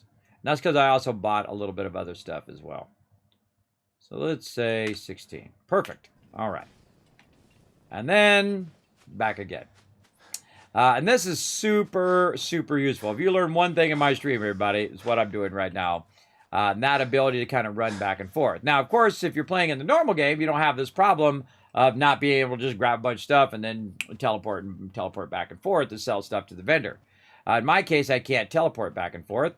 I can just run back and forth. So this time we'll get Cogsworth over here. Come on, Cogsworth, where you at, brother? Heads up. Sir. And then trade. What's mine is yours, sir. And then I'll just get all of his purified water off him this time. And slow walk this baby right over to her. And again, getting back to her as quickly as possible before she resets. I can hook you up. Before she resets is important so we can get those open. caps. What do you want? Barda. Let's see what you have. It's all worth it. Skip. And all right, so what else she got that I want? Does she have any more ammo that I might want? She got a fusion core. You know, I feel like getting another fusion core. Let's grab that fusion core while we're at it as well. Again, check her weapons. I don't see anything that I want there. Okay. Now, right now, she owes me, I owe her about 252 caps. So let's call that 500, 600, 700 or so caps that I need to trade with her. And I have 6,800 caps that I can trade with her right now. So really only need about 700. So I'm going to dial in about 700, roughly. Let's say just below. There we go. Then I'm going to accept that. I'm going to trade it. And then it's going to tell me exactly how much I got left to trade with her. 33. And so now we're going to go 32 right there. And then one cap. And then we can go ahead again and see if we can just utilize some of our ammo. If we have some 38, I would use that because it's only worth 1. 10 millimeters worth 2. So I'm really going to lose a cap there. But I'm good. Now, also, third vendor out here. Not Simone. Trash Can Carla, back again. So we can talk to Trash Can Carla and see if Trash Can Carla's reset. Carla. Hey there. Trading? Yes. Let's see what you have. Yeah, keep your shirt on. Right now, she's at 0. And if I see that she's at 0, that means I can't trade with her. And that I've already kind of bought all of her stuff in there as well. I could, I guess, buy some bobby pins, but really nothing else in there I need. Maybe some 45 round. I get a little bit more of that. And then go ahead and then counter that with my purified water. So you can see that I use purified water like currency, more than I use. And you know what? I'm going to give her 8 extra caps because I don't feel like doing the math. After a while, you'll see me do that. I'll just start, you know, if it's off by 5, 10 caps, I don't care. Look alive. Got plenty of chems to sell. Strictly medicinal. All right, I'm not trying to talk to you. I'm trying to talk to Cogsworth. There we go. And to make my way back where I'm not overburdened, I'll go ahead, again, trade with Cogsworth. And there we go. Now we good. Get out of there. There we go. And heading my way back. And we just bought out every vendor that we can. Now, a lot of times, because I have a bunch of purified water over here, I just go buy all 3 vendors out and grab what they want. Now, I could also start buying out all of their weapons and all of that stuff and scrap all of that stuff. I typically will do that later. But here we go. We'll put that in there. Now, remember, when I put this stuff in here, it will be connected to all my other settlements as well. So this is why we call this the Mega Run, everybody. We're getting a lot done today. Oh, there we go. We'll go ahead and take, let's say, 8 out of there. All right. Very nice. Looking good. Looking good. All right. Maybe throw that razor grain in there. What else we got? A few carrots. All right. There we go. Looking good. Now, we just did a bunch of stuff there. So it's a good idea. Actually, I'll just make another one over here. Instead of running off. Make another bed. right over here. Oh, that's just like right here by where the thing is. So when you do a bunch of stuff, I can save. And there we go, saved. In fact, probably a smart idea, because I have this weakness, is to go ahead and forward time for about 7 hours so that I get my well rested, and then my character is not fatigued. Though he's going to need water and he's going to need food. There we go. And I have some sort of condition on me right now, too. What do I got? Weakness. I take plus 20% more damage. So, what can we do versus weakness? There we go. Iodine, insomnia, and weakness. Boom. Hit that. And then, what we can do up here under our stats, as we can see, resistant to insomnia and weakness. But we got to take this first before we get the weakness. Otherwise, what we have to do is use an antibiotic over there to take that weakness off. So really, whenever you're doing something, you want to just have those herbal remedies running. And they actually run for a little while. It doesn't really tell you the timer there. It'd be nice if it told you that it ran for 30 minutes or whatever it is. I actually forget how long it runs.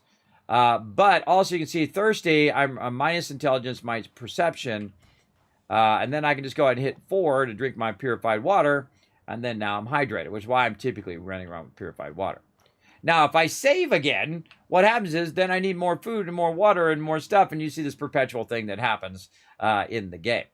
Now, we're going to go ahead and pause for right now because we're going to take a quick break. We're also going to pause the timer. Let's say 2:12 right over there. I don't think I can actually pause the timer. I'm going to let it run, but I will come back and reset the timer when I come back. So let's go ahead and mark that as 2:12. Now, again, if you do want to extend the stream, let me know by donating to the stream. You can follow that link in the chat right over there. You can help support the stream. You'll see it roll up, or you can scroll up and find it there. It will actually increase the timer, and so if you want me to keep going, that's what I will do. But right now, since we've been going for about 3 hours, good time to take a quick break, and I shall be back in just a moment.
All right, I'm back, everybody. Welcome, welcome. Thanks for hanging out. We got K-Man Mox watching the chat. Appreciate you, K-Man Mox.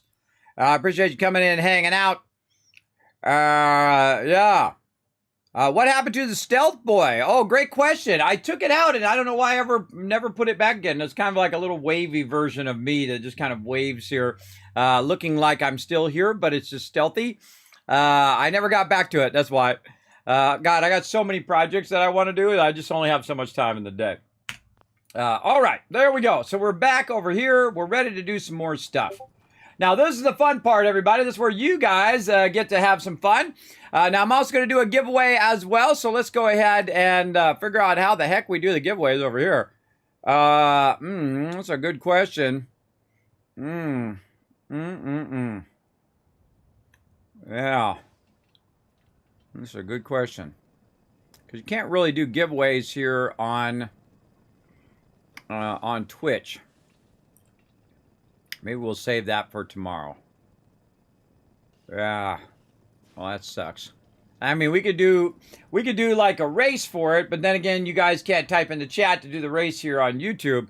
I got to get all that stuff figured out. And again, that's like 5, 10, 20 hours of my time getting all that stuff figured out. So I just try to do as much as I can for now and then come back to that stuff later on. That's really time intensive. Well, we can at least have some fun. We can do all the other stuff, and then we'll just save it. We'll just save it for tomorrow. Most of you guys will probably be around tomorrow anyway, so now you guys know when it's going to be. All right, so let's get back to it here. Now, what we're going to do is we're going to go into town over here, and we're going to have a little bit of fun. And what we want to do is go ahead and see what kind of weapons. Where am I going? Back this way.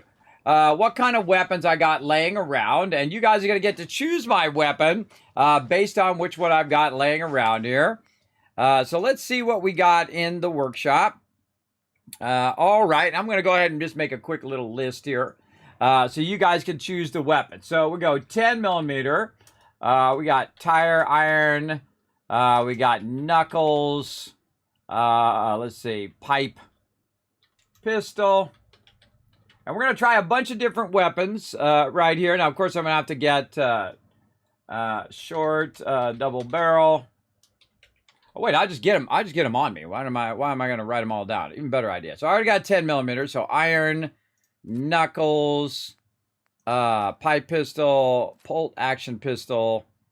That's an auto pistol, by the way. Shotgun, hunting rifle, pipe rifle, submachine gun, switchblade. We already had the tire, that other tire. We already had tire iron from before. Yeah, let's take out the tire right from there. All right. So now we've got a bunch of stuff from there. Oh, I need to put all my gear back on again because we're not buying and selling stuff over here. So put that back on. Not the padded blue dress. That's funny. Not the hat either. So army helmet. Not the black rim glasses. The regular eyeglasses. And then all of this stuff over here. We can see that we have one of each thing. If you see a number around your whole character, that means you do have your armor on everything. There we go.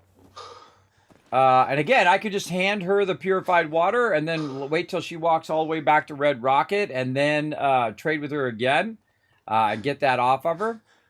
She'll only be able to carry so much, but it is kind of a cool idea to weigh them down with a bunch of stuff that you could use.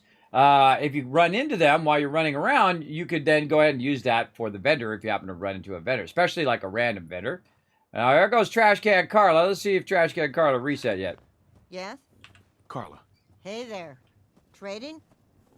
Barter. I'll take a look. Sure. Yeah, keep your shirt. And then click, click. Nope, she hasn't reset. All right, we'll leave her there.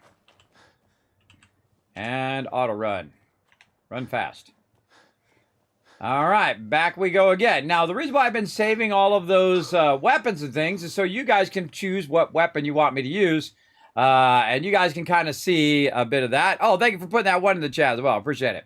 How we doing with retweets? All right, we're at 4 retweets, everybody. Feel free to go out and show the stream some love. I'm going to go ahead and just put the retweet in Twitch and then take it from Twitch and paste it into YouTube. Oh, it's too long. Okay. I'll shrink it down a little bit. There we go. All right, click that second link. Go hit that like button, hit that retweet button, everybody. Appreciate that awesome support over there as well. All right, let's keep the running going. Lots of walking. Oh, there we go.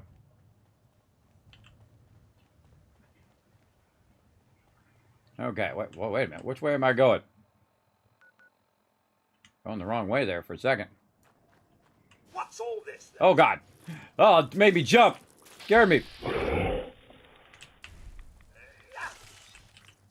Ooh, you see me jump, everybody? God, it scared me because it was so loud because I turned it up.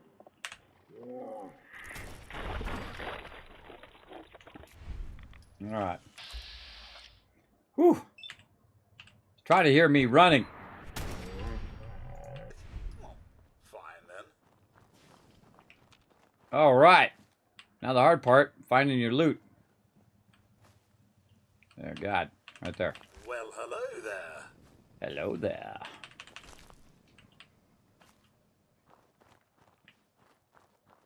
That's a line from Star Wars, by the way.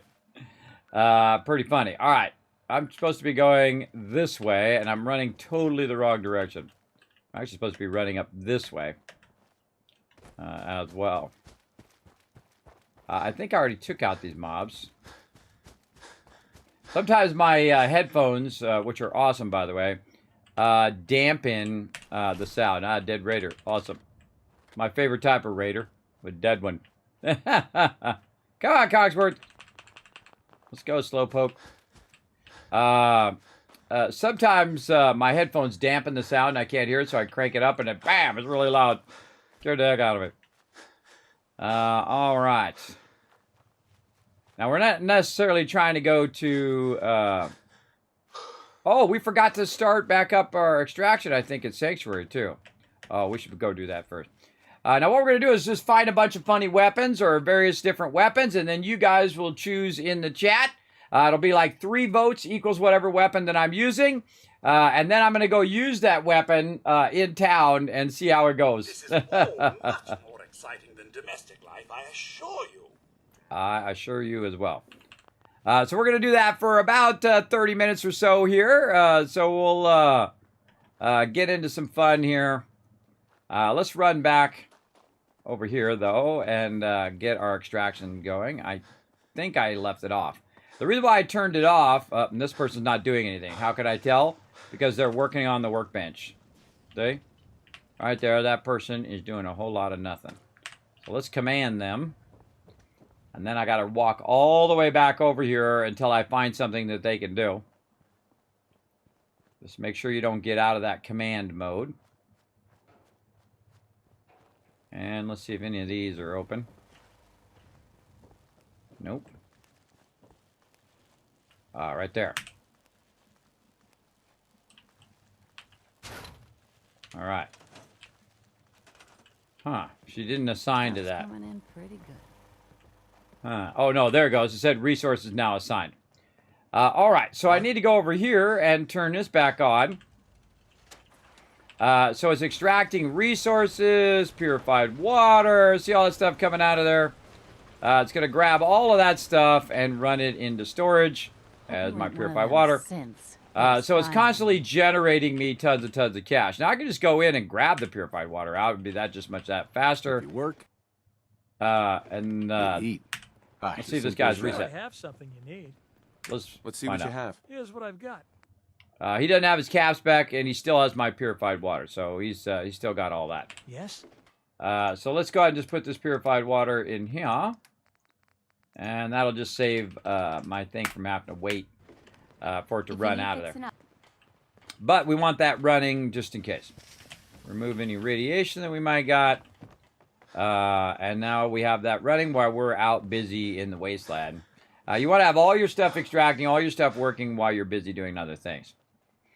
Yeah, maybe I should move the corn to the drive-in. Kind of tempted to move that stuff to the drive-in and then do all my food and stuff at the drive-in. I don't think I've ever done that. I think I usually do it at Red Rocket or I do it at Sanctuary. But I might move it to from Red Rocket to the drive-in and just move all of these resources over there, which means I have to slow walk all the way to the drive-in with all of that stuff. But we've done it before, so we know it's possible.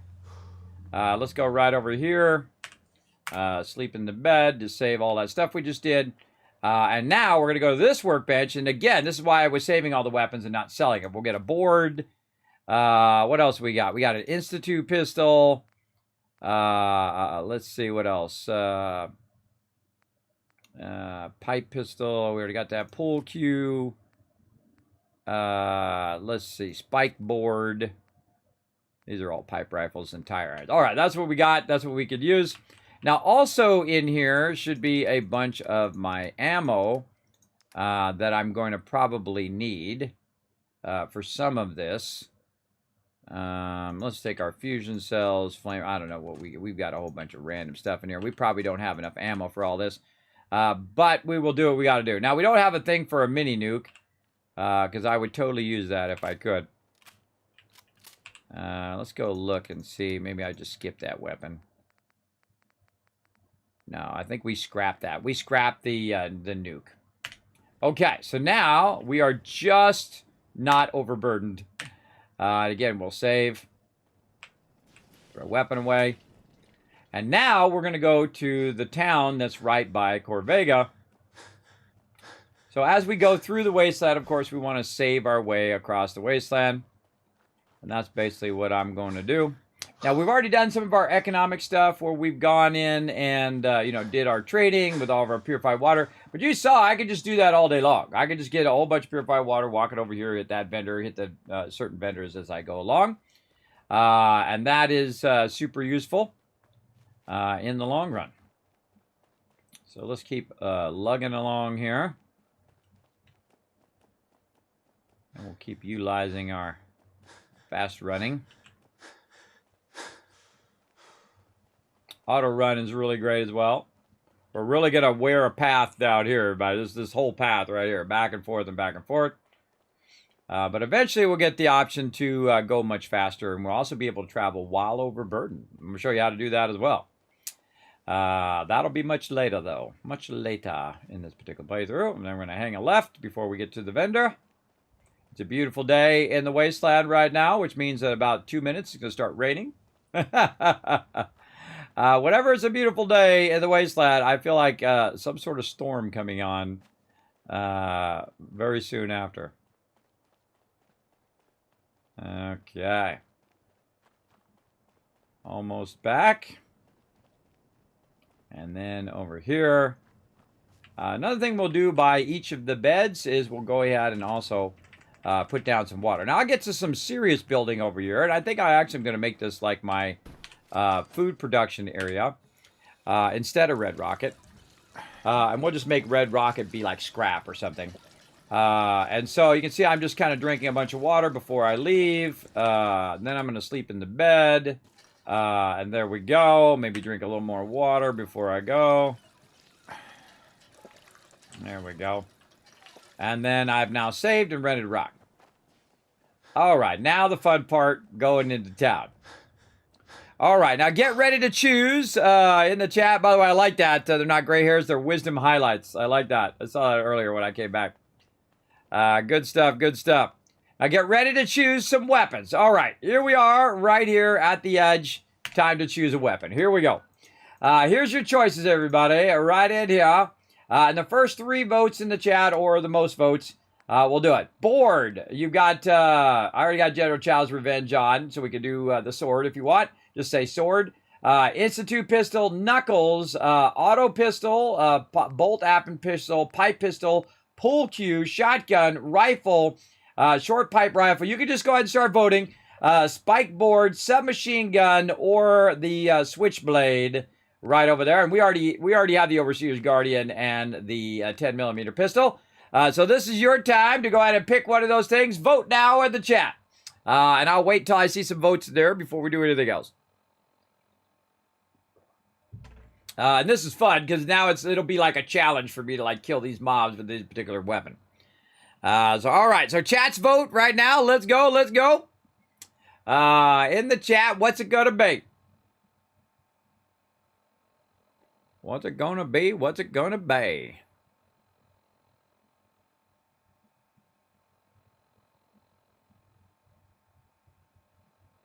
All right, really? Nobody in the chat? All right, there we go. We got one person. Come on, this is a participation stream, everybody. Let's go. All right, so Institute, maybe we'll do it in order that people say it in the chat. Yeah, that's what we'll do. We'll do it in order. All right, so go ahead and pick some of those, everybody. So we're going to start with the Institute pistol. That's an even better idea. Institute pistol. Then we're going to do the knuckles.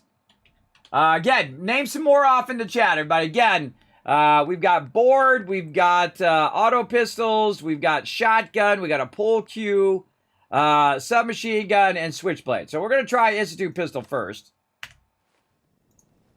Here we go. Here we go. Let's see how we do. Now, whenever you see a thing that's at an angle like this, it's like that for a reason, everybody. It's like that so you can climb up it and get up here on top. All right, I feel like this is going to go horribly bad. Something's going to go horribly wrong here.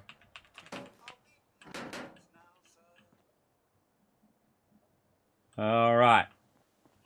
Good luck. Now, again, give me some more in the chat, everybody. We'll queue them up over the 30 minutes. Again, this is part of the fun of doing this. Oh, man, I don't think I've ever gone up here first. Let's go see what's down in here. Come on, Cogsworth. In fact, Cogsworth, get over here. Heads up. Can I be of service? Yeah, go in there and see what's in there. Move out. Of course, sir.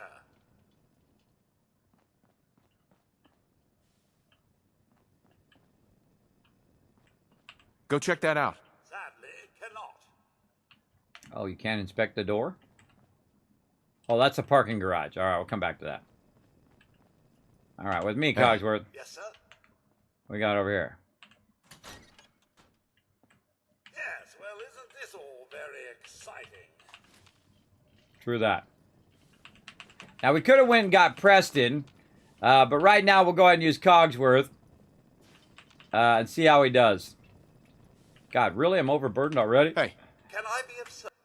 All right, already overburdened. Oh, God, he's still got his purified water, too. All right, we're in trouble. We're in trouble. All right, we're going to have to put some of this back. Let's see. What did I just pick up? A bunch of junk. Let's just put all that stuff back because we can't carry it. Oh, wait, even more stuff. What else did I pick up that's making me overburdened? Let's put the pipe rifle back. Board for sure. All right, board is next. All right, board after knuckles. Okay, so we're trying to use the Institute pistol first. So we'll leave all that stuff in there, so we're not overburdened. And I'm not going to loot anything either. I'm just going to try to see if I can blast some peeps and see what happens. See if I die doing all of this. Let's see if we're going to get a pie today. Nope, no pie for us. Oh, Nuka-Cola. All right, get our Nuka-Cola on. That we can just drink. And a little cherry. A little water. Preemptively. Okay, can't loot, can't loot. And no looting. I know, it's like I've been taken by sin. We'll come back and loot all this later. Right now, we just want to see what happens. And we could go in the super duper mark. Wow, this is, I don't think I've ever done this in the daytime. Cogsworth, where are you at? Better be backing me up, brother. I don't think I've ever come over here in the daytime. God, look at all this loot. Got a terminal. This is too quiet, everybody. This is too quiet. Whoa, shut the fuck up a second. I hear something. Oh, I heard somebody. Get up here. I don't think I've ever not come in here. Oh!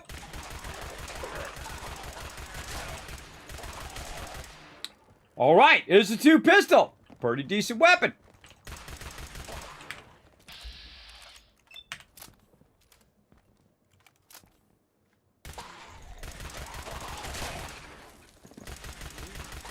Also in a really good position right here, too. I just lucked out.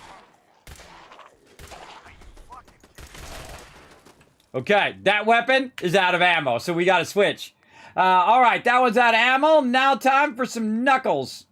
Again, we'll shoot it till it runs out of ammo. All right, time for some brass knuckles. I'm gonna use the step pack just to start. Where you at? All right, that wasn't too bad.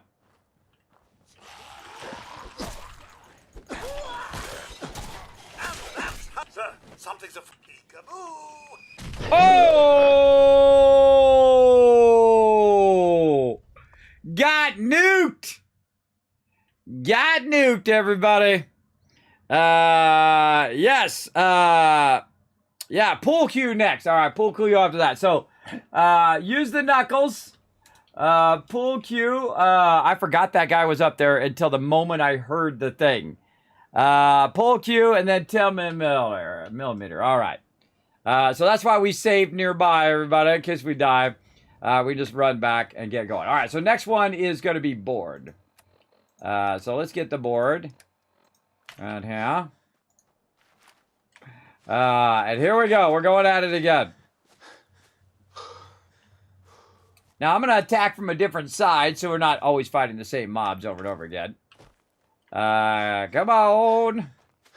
Cogsworth.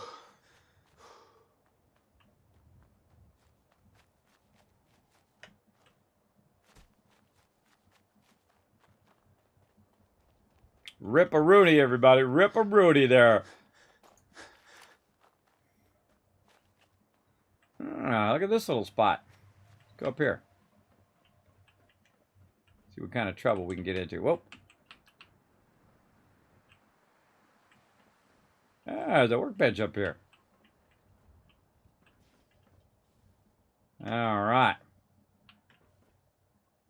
See, look how spooky it is, everybody. There's like nobody here. Spooky. Oh. Oh, man, that was a lot of damage. All right, stem pack.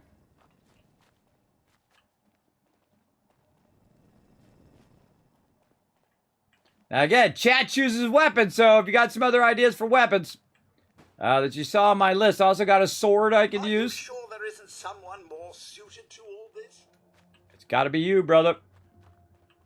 Now, I can send Cogsworth in ahead of me, by the way. But we're going to just try to do it without sending him as a tank. You know what this reminds me of? I Am Legend, the little things that are outside his house that blew up. A little bit of a spoiler there.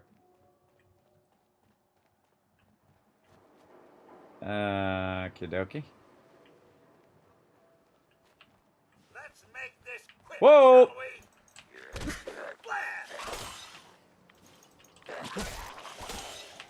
That's that then.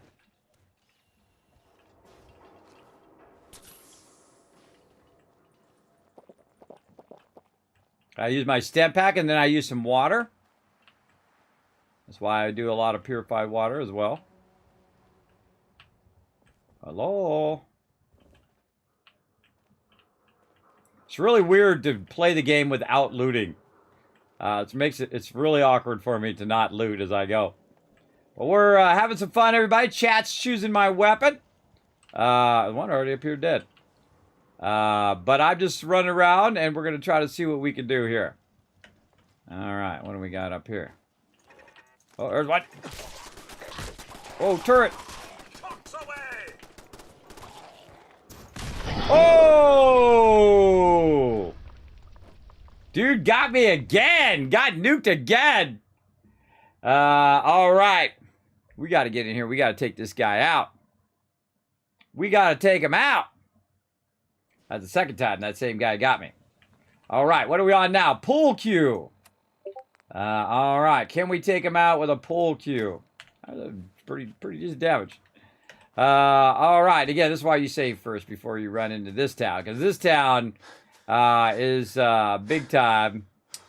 Things that go boom. All right. Now, this time we'll approach from a different side of the city. We'll go this way. Now, again, we're going in. Now, of course, I could use my Overseer's Guard and annihilate all these people, everybody. Part of the fun is that you guys choose the weapon and see how far I can get before I die, basically. Into town. And again, you can send your companion out there as bait if you want to. You need the sword to take that guy out, I'm thinking? Well, we'll go. All right, we'll put sword after 10 millimeter. Or actually, we'll put the sword in front of 10 millimeter. We'll do all the melee weapons. All right, so it's 10 millimeter, probably be a little easier. We'll put that at the end. All right. Again, I'm not going to go into anywhere. We're just going to try to sneak around a little bit here and see where we can get to. I see a guy over that way. Right there, sir. Let's show them what for. Where? Where are they? Ouch. Okay, cut that out. Oh, there's a turret in there. I don't know if I can kill the turret. Up. We can't stay in this shit.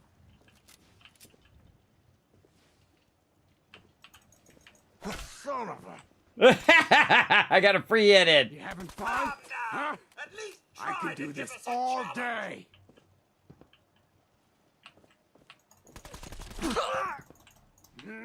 Oh, I tried to block. Oh, and I tried to use the stem pack. It was too late. All right, pull Q. Not good. I almost got him, though. I got a free hit and I ran out. I was going to wait for him to come out. I was going to try to interrupt him. He ran out of ammo. Had I got a good block in there, I would have got him. All right, what are we on now? Sword. All right, I feel like we'll go back to that same guy and see if we take him out with the sword. Let's do it. Our General Chow's legendary sword here. 50% more damage against robots. All right, here we go. We'll give that one another shot. Probably a good idea to have been pre-pressing that stem pack there, too. Now, remember, we're playing survival mode, so this is the hardest mode you can play, and we're playing it the hardest way. Melee is actually the hardest way to play in here, especially if I don't have any melee perks that go along with doing those kind of upfront damage. There's one that's really awesome, Pain Train, which jumps you up there with a bunch of other perks, and then, of course, you can knock them down and interrupt them, which is super useful. All right, right over here. I think there's somebody up on top there, too.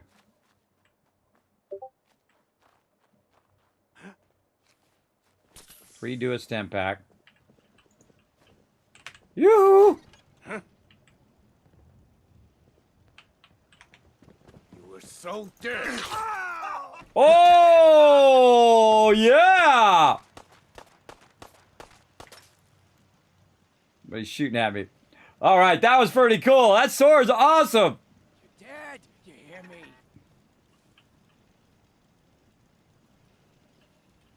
How do I get up to this guy? You know, there's a turret over here. Let's see if we can get the turret. Stand down. Oh, right here. Feel that? It's called fear. God, that weapon is awesome. All right, don't stand around up in the open. Don't stand around in the open. I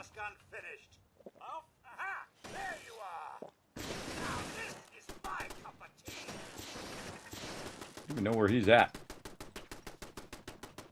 What the heck are you shooting at?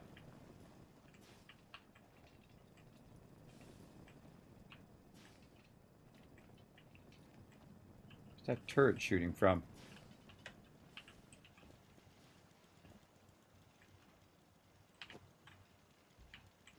Oh, I hate that little pause that it does. You're here somewhere.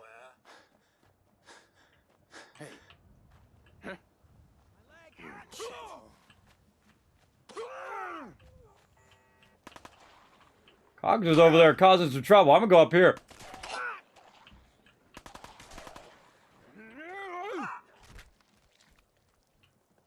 I can hear him fighting, but I don't know where he's at. I don't think I've ever gone up these stairwell. I don't think, not even once. Getting close to the top? No, man, these are a lot of switchbacks. All right, right up in here. Oh, God, Cogsworth, you scared the heck out of me. Popped up to me there. A little preemptive purified water. Oh, that's a dude in power armor. I thought that was free power armor. Oh, and that's an insta death right there. Oh, that's freaky. That's a freaky death.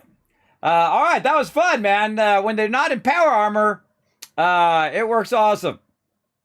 Awesome. All right, now, what are we on now? 10 millimeter. All right, that I've got. Let's see, that's this one. All right, 10 millimeter. And again, we'll run around that outside left. See what we can do. Yeah, there's a guy in power armor up there at the top. I had no idea he was there. Good to kind of sneak your way up there, though, and maybe grab the power armor before he gets in the power armor. If you see a guy running for the power armor, you want to run and get there first and get in the power armor before he does. Especially if you're playing melee. I love doing that. Like, snatch their power armor right out from under them. All right, we're going to run real far left this time. This is Lexington, by the way. And we're trying... You guys are picking my weapon. You never saw those big stairs? Oh, yeah, I've seen them, but I never went up them. I usually come up the other way. All right. Oh, Mystic Pines over here.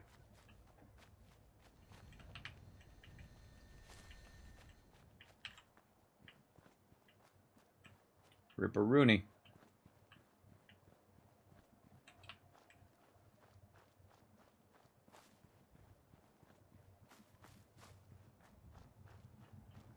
This is what happens when you're not thinking about loot the whole time. You're thinking about your pathing.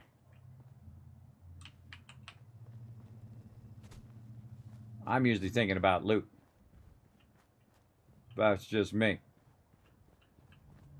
So creepy when it's quiet. I think it's more creepy than when you actually see the mobs. Are you certain I'm the man for the job, sir? Oh, yeah. You the man. Time's up.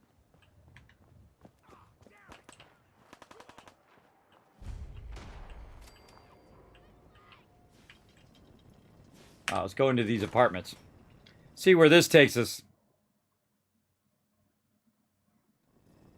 Some of the stuff I don't remember. It's been so long. I certainly know I haven't done it this way. If you're going upstairs, have your weapon aiming... Oh! Have your weapon aiming up the stairs and use VATS, which I was about to use. Couldn't get away from it. All right, running back again. Yeah, we'll count that as still 10 millimeter. Almost made it out. All right, off again. And again, this is what's so cool about making sure that you have a settlement nearby. You can just save and keep redoing it over and over and over until you get it. Now, just so you know, I could go in here and annihilate these guys. I could absolutely annihilate them with my Overseer's Guardian. I could just snipe them from far away. The toughest thing would be like those, like mines, or like the big shot that I got hit by. I actually got nuked several times. Those would be difficult, but the mobs and the turrets and all that stuff, I could absolutely annihilate them. Plus, I could send Cogsworth in to distract them. And while they're distracted, I could then go in and wipe them out. So again, let's get our 10 millimeter out. This time we'll run through the front here. See what happens.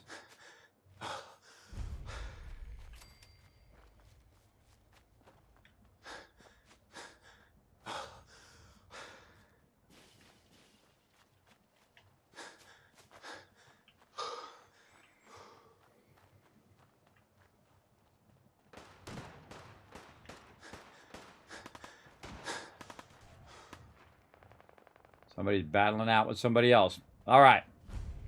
Here we go again.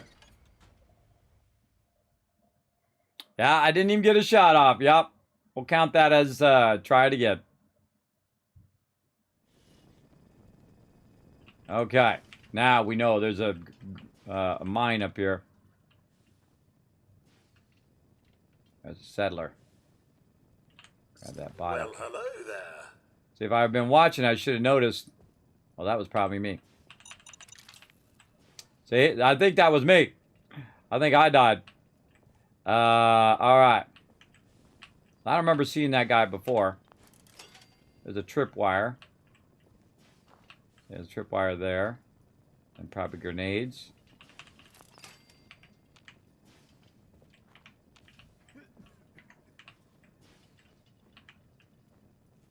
Okay, now we're more aware of mines and stuff.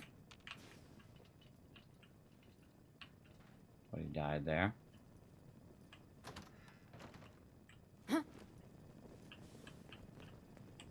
This way. I don't even want to. Let's make this quick, shall we? Oh my God! Cogsworth!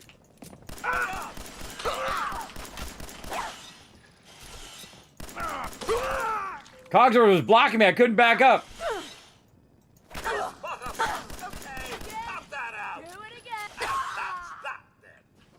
All right. I think Cogsworth saved me there and then also tried to kill me at the same time. Killed me and saved me simultaneously. Couple raiders up here. Oh, this goes out to the Commonwealth. I feel like this is gonna cause some trouble out here. Let's see where this goes. Grenades counts as a weapon. Oh, you want to use some grenades? Yeah, let's throw some grenades. Now, sometimes they cheat. They hit you before you even get to shoot them because it's still loading. But we'll see how it goes.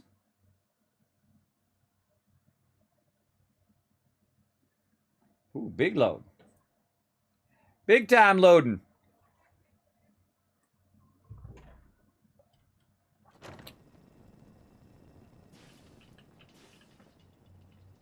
Oh, that's a good sniper position.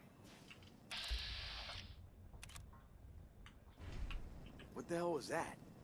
This should be fun! And you picked the wrong fight.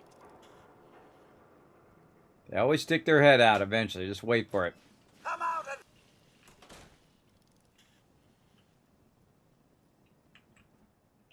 Taking pot shots at... What was that?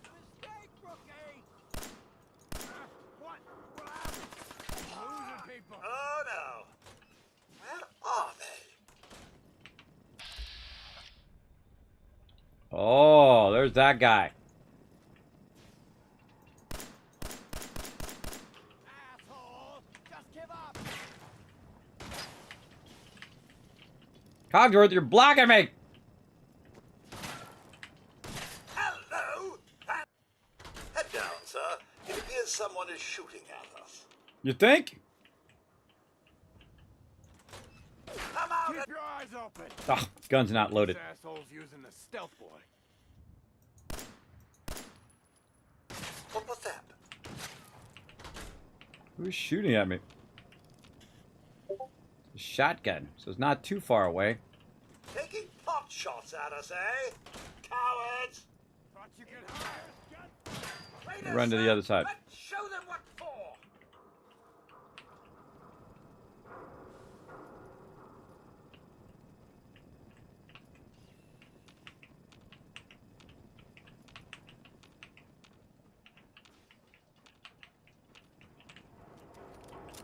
Disappearing, Tom. All this is!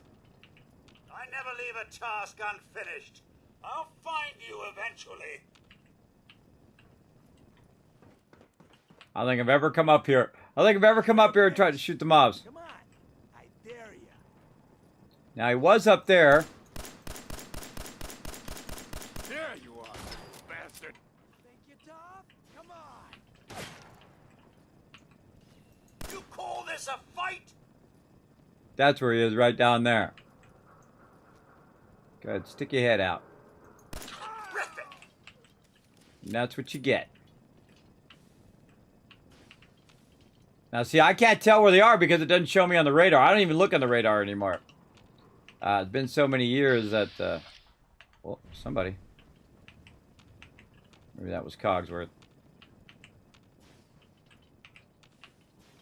Now, again, I was trying to shoot the guys up there on the top to try to grab their aggro. Whoop!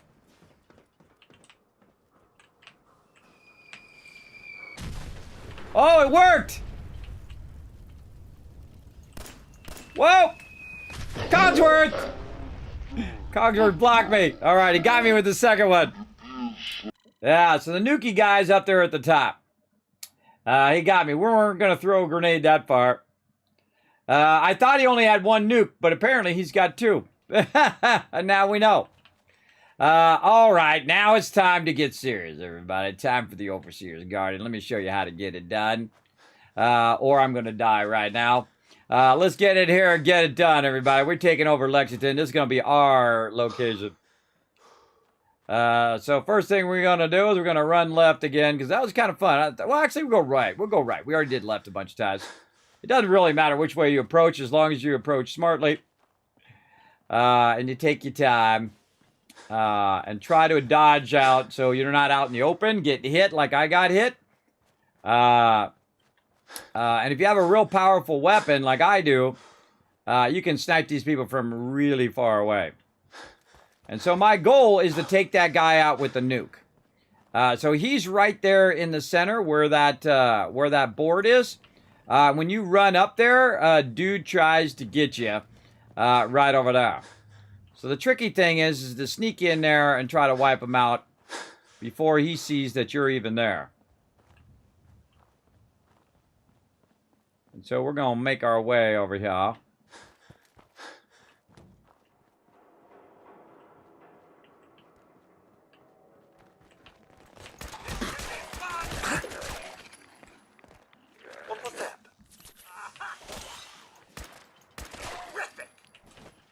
Again, see how slow my step packs go? Real scary. So you want to keep that health all the way up as much as you can. We're going to avoid looting. Found you. Smoked him. Oh, now it's on.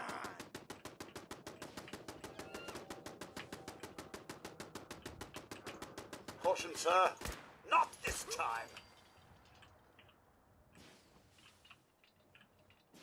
Dude got smoked.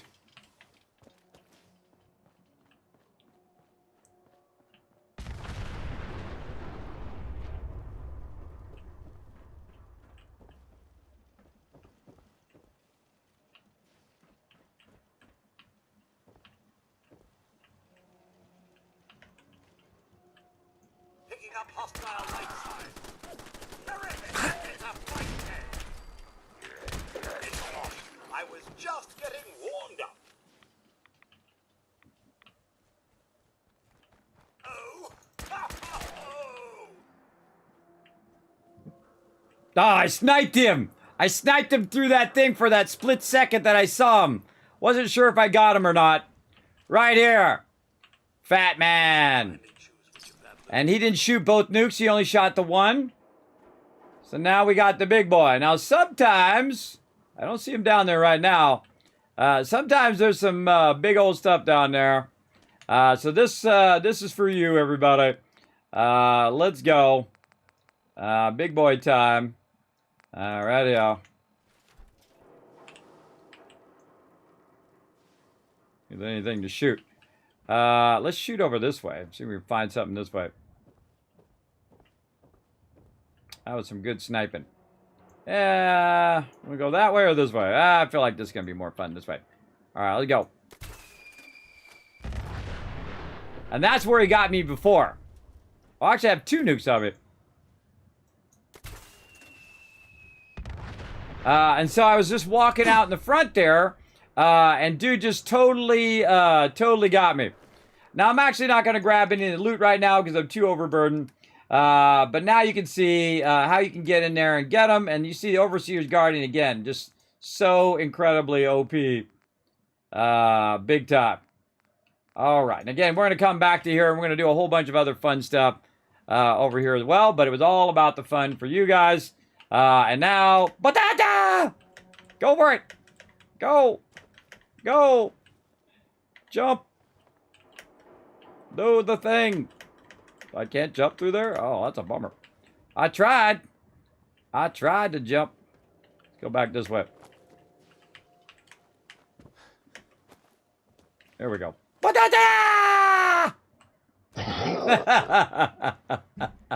There you go. So that shows you the difference, everybody. Overseer's Guardian just bam, bam, bam, bam, bam. And then the guy had the nuke up, and I saw him, sniped him through the thing, moved out of the way in case he got the nuke off. And got him with that first shot, so he couldn't do it. Now, sometimes what you want to do is use the Overseer's Guardian and sneak up on him before he starts shooting off any nukes and snipe him from really far away, and then you're good. then you're good. But really what I want to be doing, everybody, other than going over there and having a great time, hope you guys liked that. That was super fun. And I'm going to go on a rampage later as well toward the end of the stream. But we're going to go up here to 10 Pines. That's where we really need to be going and what we really need to be doing. So we're going to go ahead and head up that way as the next part. We'll come back to Lexington and we'll actually loot that whole entire area. Oh, we got to, before I forget, again. Oh, wait. Come with me first over here. Come with me over here. Look at our moo-moos. We got the moo-moos. Cogsworth. Hey. Sir, of course. Give me that stuff. Gathered a little more than we can. Now, I do like to, you know, gear up my companions and put them in fun outfits and stuff like that. But the problem is every time I want to take a bunch of stuff off of them, I'm always taking their stuff off. Like if I give Cogsworth his little hat, every time I go to grab stuff off him, he'll get the hat back. And I can put the hat back on him and do it. What up? Okay, really awkward. What? What? You're making me... I just want to trade a few things. Of course. So you put me in that, like, trade slow walk mode. Very awkward. Trade slow turn mode, I think it's better to say. All right, we got a bunch of other stuff we need to get off of us here. Let's get all of these other random items that I'm not going to use. General Chow's Revenge. Pretty decent weapon. Pretty sweet. Let's see, all this other stuff we don't need to keep. We'll keep that. This we'll use later. All this other stuff we'll use later. But we need our glasses, we need our suit, and we need our hat. In case we talk to any NPCs that we want to convince to do whatever we want them to do. Right over there. All right, there we go. Now we're ready to get out in the wasteland. Let's go ahead and save again. Now, again, everybody, we're about an hour and a half. If you want to extend the stream, you're welcome to go ahead and donate to the stream. And find that link in the chat. Uh-oh. Oh, time for Kismet Kill Box. Let's go, baby. Let's go. Vanished. Yeah, stay gone. Oh, they're going to be back here in a second. Kismet Kill Box time. All right, and let's say there. And then there. Maybe. Might be a little too far. And then right over here. Yep, too far. All right. Now, if you build something out too far and you want to move it, the best thing to do is just go ahead and hold down E. Oh, I got that thing too. And move it back like that. And then that'll move the whole thing at the same time. Still a little bit outside. Let's go ahead and turn it just a little bit this way. Like this. There we go. And you see I built it up pretty high here. So I can go ahead and make myself a little Kismet Kill Box. Now what I really want to do is get that separated from this, like that. And I want to move this whole thing as far as I can. And try to get it over the top of this or out of the way. So this thing can shoot over the top of this little thing here. Because the turrets will be up, right? The turrets will be up. They'll be able to shoot over the top. And then defend my provisioners as they're going through here as well. So we already unlocked gun nuts, so we can get the heavy turrets. And this is called the Kismet Kill Box. Everybody, my scroll is not working. There we go. This is called the Kismet Kill Box, the ultimate defense in the wasteland. It's all that you need.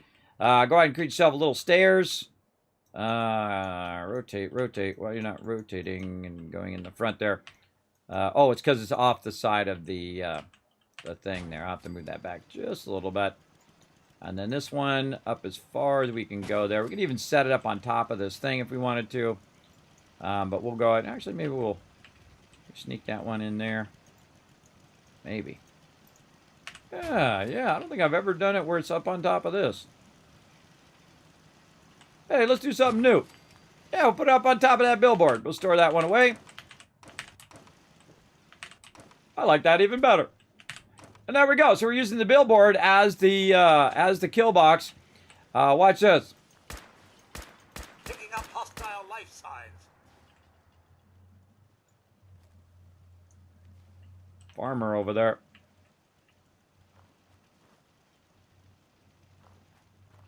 Now, what I'm trying to do I should clean out the old sensor array.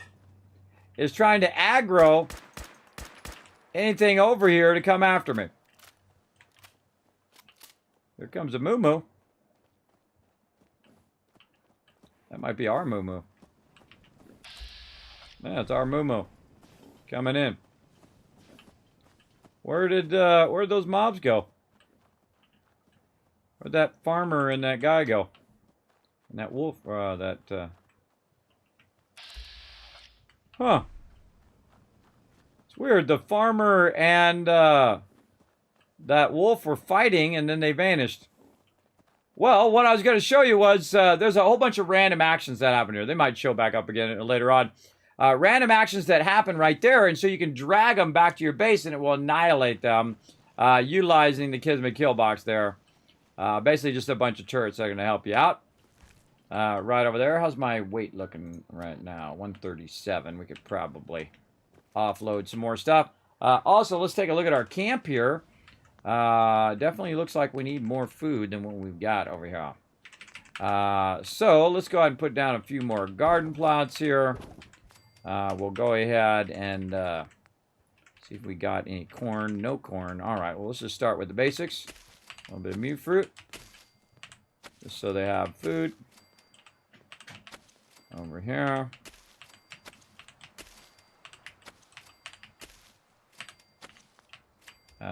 Then we'll go ahead and bring the bell in.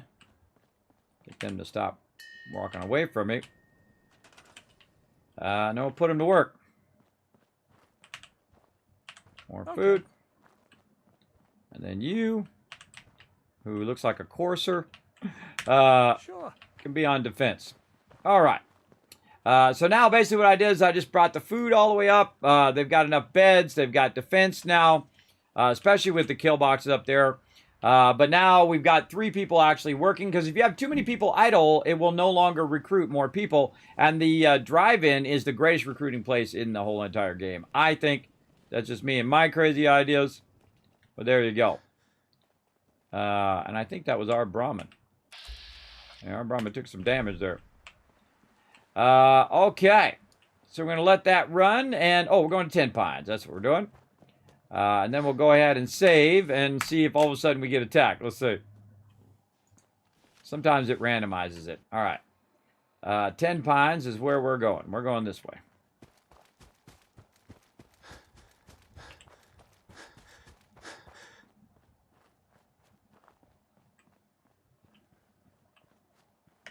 I like to always have the high ground if I can.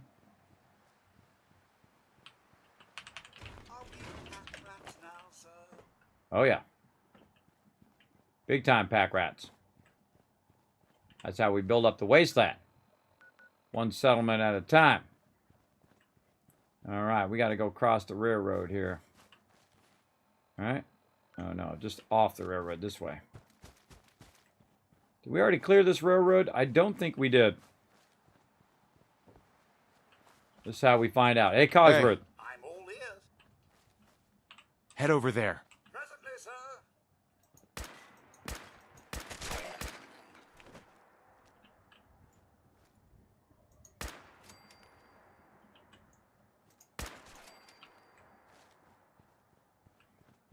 Come out and fight if you dare. I trust everyone's still alive. Then you seek the high ground in case there's something running up behind you. Ouch. My bad, sorry. My bad. What's all this then? Go get him. Parker's not a bad companion. He's actually pretty good. Set him on fire and then wiped him out. Now he's going in there to see what's in there. Nice job. Again, I rarely ever use him. Rarely ever use him as a companion. All right, let's not forget the loot. We're going to backtrack some loot here. Reload while you're walking. Always be at the ready to shoot some more stuff. Yeah, he was pretending to be dead. Oh, look at that. Little cash symbol. Right there. Oh, man, we got some good loot in here. All right, back to looting, everybody. Back to looting. A lantern. Backtrack a little bit here.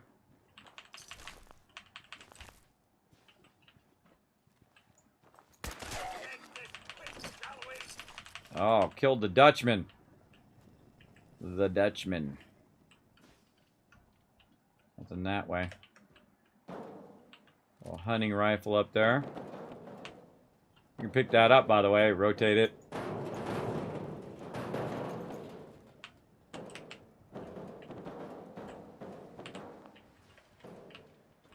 I don't think there's anything else back there. Oh, cool. Close the door. If I've ever tried.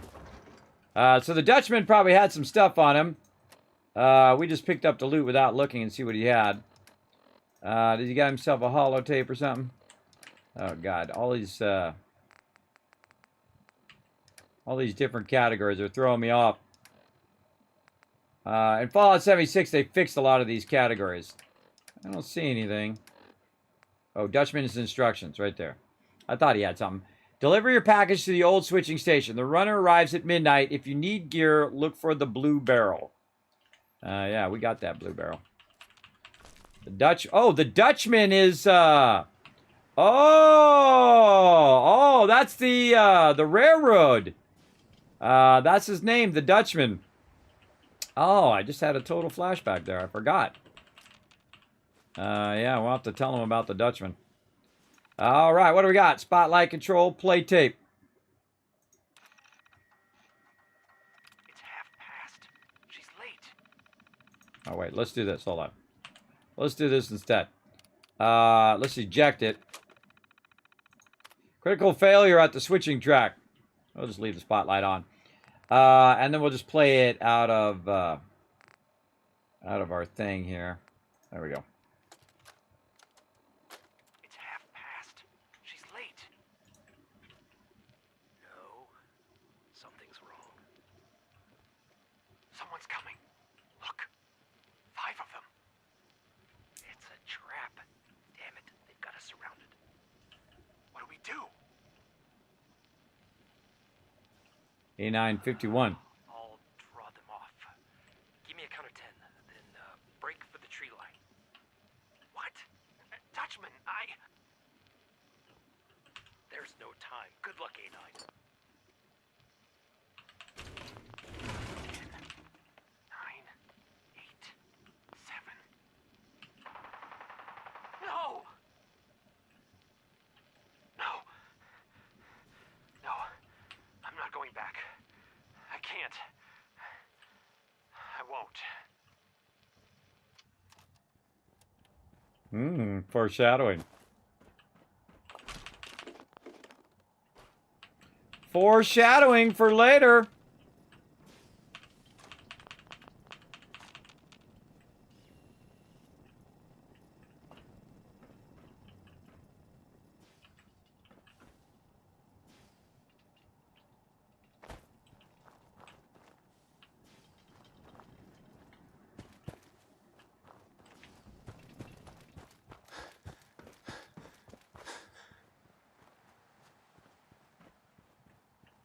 Ah, there you are. Helena. Helena's instructions. Thought there was somebody else around here. What's her instructions? Helena, and then the package arrives at midnight. So apparently they didn't find each other. She was over here. He was over there. Dead. Everybody dead. He died, she died, everybody died. Man, I don't remember if there's any loot in all of this. Looks like there's something under that tent. The bed. All right. Might as well check it all while we're running by. Oh, another farmer who got owned. Oh, that's that farmer. That's that farmer that ran off.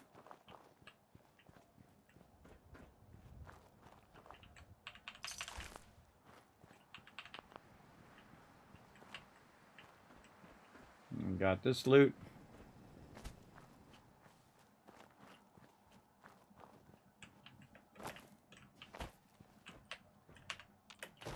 Let's see if I can open the door up there. You can open the door, then you can try to get down in there. All right, running this way. Oh, I heard a bottle.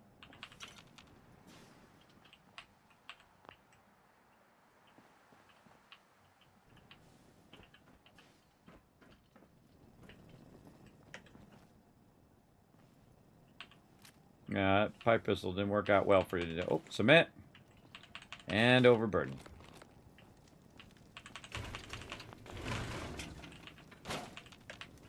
Watch as Cogworth reopens that door even though I closed it. But he loves to be a troll. He loves to be a troll. Now I'm going to make him carry my stuff. This is what you get for being a troll, Cogworth. There we go.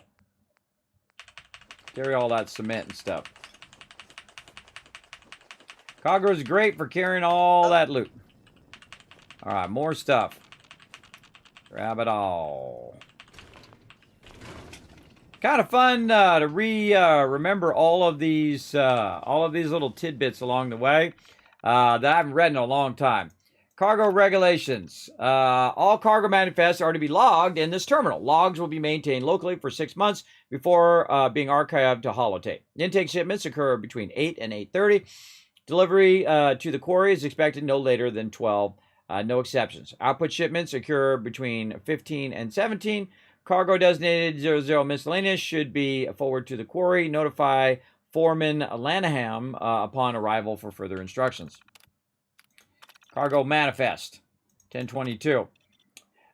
Drill parts, some crates. We got grade A steel rebar. Miscellaneous, 1 pallet. Invoice, 21 ton output. Granite, 24 tons. 23. Electric wire, fastenings, invoice intake, invoice 21 on output, pending. Okay. That sure didn't last very long, considering like 2 days after the guy got hired, the bombs dropped. That sucks, bro. That's sucky timing right there.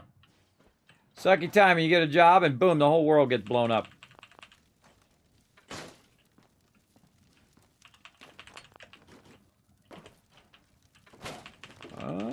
Adhesive there, very nice. And this is just leading you to go up here and look for stuff. I don't think anything there. And then we'll go out here.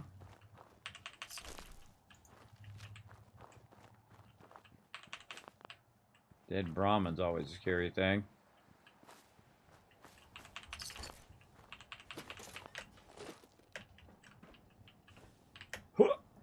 Oh, bad jump. Almost. There we go. Could also come up this way on the branch. Alright, I think we good. Man, why does it always got to be dark and foggy in the wasteland? Whenever I'm out and about.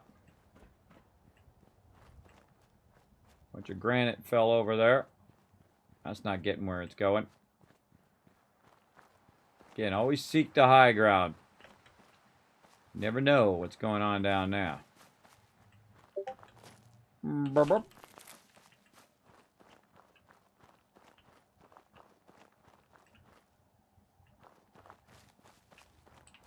Come on, Cogsworth, hurry up. Way back there. Taking his sweet, sweet time back there.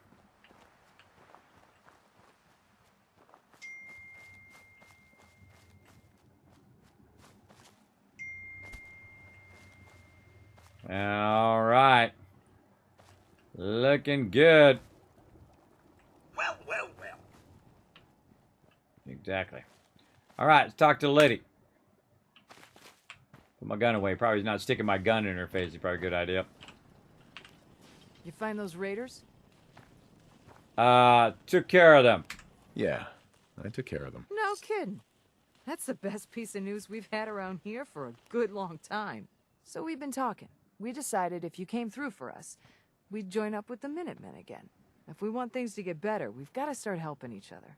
So, we're in. You can count on us if you need help down the line. Thanks again, friend. Well, you're welcome. Cogsworth. Heads up. Sir. Give me all that stuff. All right. Now, the first thing I want to do is start recruiting more people here to get another one going as well. And by the way, by the time you get a bunch of these going, you're just getting so many people that you definitely need to come back. Now, I grabbed all of his stuff so we can see how much circuitry and crystal and copper we have. We don't have that much. But instead of lugging this all the way back, we can just go ahead and go to the workshop. We hit T, drop all that kind of workshop stuff in there. Now, what we want to do is we want to connect this one to the rest of our workshops as well. So we're up here, and we want to connect it between Starlight Drive-In or from 10 Pines to Starlight. Either way, doesn't matter. I typically don't use the kind of default mobs right here as a person in between. Though we totally could do it right here. We can take this guy, I make him the one, or we make the girl. What do I feel like? Girls rule. Let's go ahead and do her as a supply line between here and Starlight Drive-In. Boom. Now, what happens is instantaneously, the second I say that she is the person, I can go ahead and now create a radio beacon because I have access to all of the resources from both sides. So one of the few places in which you can go ahead and use the default people to actually be your provisioner early on, which is awesome. Very, very cool. And so we'll go ahead and get that going there. We'll run that up there. And we're good to go. Oh, and I got a message. Oh, dinner's ready. All right, maybe we'll take another little break here. We'll come back as well. A little food break. And there we go. So now, another thing I want to do is go ahead and start to prep this area. And the first thing I'm going to do is make myself a bed so I can save, because we just did a whole bunch of stuff. So we'll go ahead and forward by about 11 hours. And what it will do is it'll be morning time. And then I'm going to show you a quick way to get your settlement set up real quick and easy, now that we have all of those connected. And usually about 7 o'clock in the morning is good. There we go. And I'm going to set this all up. Kismet kill box, enough for everybody who show up here, up to like 20 plus people. We're going to come back. We're going to do that in a little bit. I'm going to take a little bit of break, get some food, and I shall be back in just a bit. Oh, wrong button. This button, then this other button. There we go.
All right, I'm back. I had a quick bite there, everybody. We're ready to get back to it. I put the time back up to 1:05. Appreciate you guys being patient there. It's getting too hungry. Too hungry for sure. And I put a 1 in the chat if you can't see. And him, eh? Oh, look at this. Lucas showed up. Best way to spend your caps is protecting your hide with my armor. That advice is free. Let's see what you got. My prices are firm. Haggling gives me a headache. All right, we got a champion left arm for 500. What else you got? Mantis, left arm guard. Mantis left greave. Oh, man, he's got some good stuff in there. He's also got ballistic fiber, which is also a good thing. I forgot he had that. Wastelander's right leg as well. We're going to buy all of that eventually. Is there anything I can just sell him right now that I don't want to lug around? This and this. Some pipe rifles. Fragment grenades. What else we got? Chest piece. Military cap. All of that stuff. All right, so I sold him a bunch of stuff. It's worth 277. Now let's try it again. We're going to cancel the trade. And this time, again, being smart about our outfits. We're going to go ahead and put on our outfit. We're going to go ahead and look at our special stats right now. Charisma is 13. Meantime, I'm missing something. Charisma. That somebody's driving my charisma down. Maybe it's water. What's driving my charisma down here? 10. It should be 4. 1, 2, 3, and 4. So that should be pushing me up by 4. Let's go ahead and try food as well. Go on a stick. Food and water all the way up. Now let's look at our stats. Yeah, there we go. There's our 14. All right, let's talk to him again. Got the best armor in these parts. Let's barter. Sure. Got plenty of stuff. All right. Now, again, we're going to do the same thing. Give him all the stuff we gave him before. You're going to see a massive difference. Look, 366. Just from that stuff alone, not let alone all this other stuff we still have to give to him there. We'll keep all that stuff, and that's our regular armor there. What else we got here? Probably want to keep all of this stuff for the long run. What else? Do we get anything that's like jet? Yeah, get rid of that. I'm not going to use that right now. Might use carrot flour later on. So yeah, now he owes me 504 as well. I think I might have some ammo I can sell him. Yeah, some 38, some 5mm, some fusion cells, some gamma round, railway spikes, shotgun shells. Sell him all that stuff. Now 1,500 caps, everybody. Again, that's why that's so nice right there. Champion left arm. Thank you very much. What else can I get? Those are 7,000. Can't get those right now. Wastelander's left leg. I can get that one. You have anything else cool in here? Doesn't look like it. So basically, he still owes me 1,000. 1,000 caps. Let's see. Ballistic fiber. We could get that. And just to get a good amount of his caps there. So let's go with that. And there we go. Now, he's got ballistic fiber. You definitely want to get as much ballistic fiber as you can. Now, also, I'm going to go ahead and try to get the rest of his caps. And 32 ought to do it. Then we might just go ahead and burn one of our bobby pins here. Oh, wait, we can sell him some folders. Right there. Folders also, if you have a bunch of those, you can also use those for 1 each. He's also got leather, which is useful, cloth, steel. He's actually got different places in which you can find him to get resources. But while we're here, we might as well get our caps up to 3,000 plus caps and get that going on. I wonder if we leveled up. I didn't even know where we're at. No, we're still working our way up. So there we go. And of course, every time I play this game, it's got to be dark and it's got to rain. Hold on. Let's forward time again. It's only 8 o'clock in the morning. Now, I suggest you go forward by about 3 hours, and usually 3 hours later, that's when all of a sudden it should clear up. No? Come on. Maybe one more hour. Let's go 1 more hour.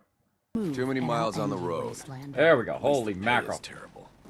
Dude's popping up out of nowhere. Don't eye the Brahmin if you got any sense. Okay. Okay, so we've got an area here. This is Ted Pines, and what we want to do is go through and prep this area as a full-on settlement. So we're going to go ahead and just take out all the stuff that we don't need. That's the first thing I would do.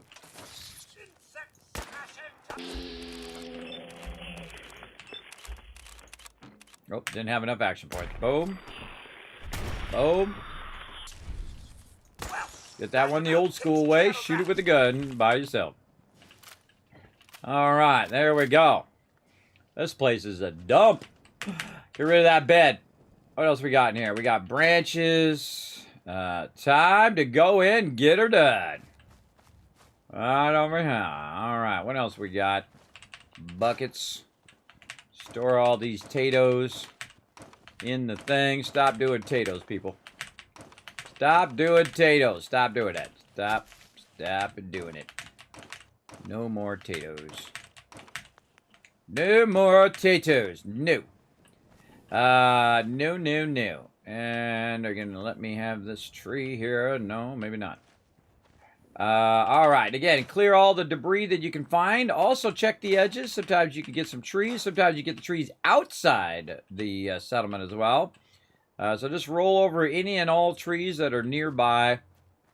And try to get as much as you can. I'm going to walk around, take out this toilet, some center blocks. I'd take out this whole entire building if I could. With mods, you can take out some of that stuff, by the way. You can take out all this and make it look pristine. Like it was. This we're going to keep. Put that over there and deal with that later on. Anything else I might have missed over here? There's not a lot here resources-wise. To get started, we're going to get rid of that cooking station. The good amount of concrete and stuff, you can get into that. And I get all of those. And then open this door.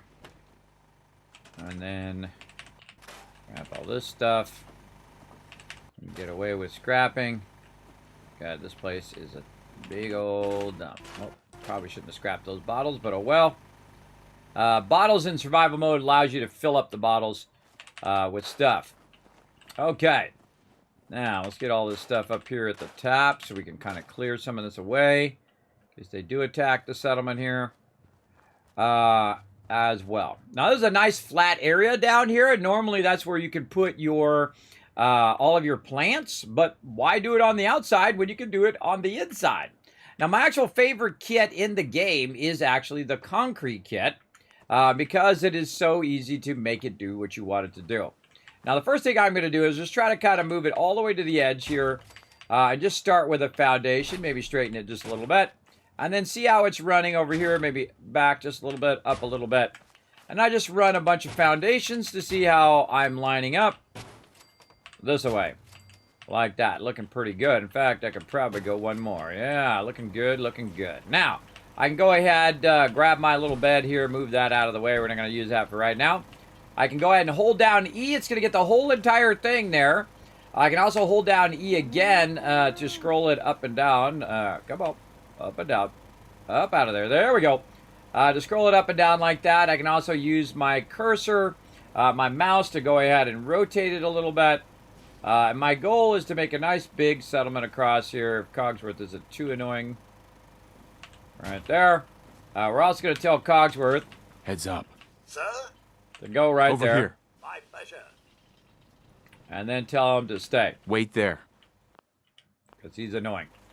All right, so my goal is to build a big old settlement here that they could use. Right here. Now, I don't have to necessarily use my concrete foundations the whole way, but I don't want to have anybody end up underneath there. So I'm going to go ahead and utilize it since we have a bunch. Right over here. Again, keep going this way. Now, I want to leave room for Dude to show up over there. I don't want him to run into that. As well as I want it to be fairly straight with the side edge here. So what I want to do is build out this side first. Always build out all of your kind of perimeter stuff first. So you can see where you're going to end up. As well. And if I went this way, I think we would run into this. We'll see how much of this we can get away with. All right, let's say there. Let's back this one up by 1. See what we can get away with here. Oh, okay. Feel free not to put it down. Can't get back up there while I'm in the thing. Back this way.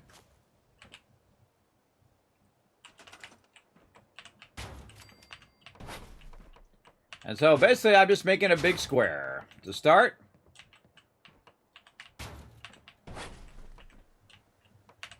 Figuring out the edges. Now all of these resources that I have are coming from Red Rocket right now. At least most of it. Coming from Red Rocket because we're able to utilize all the resources from over there. Oops. There we go.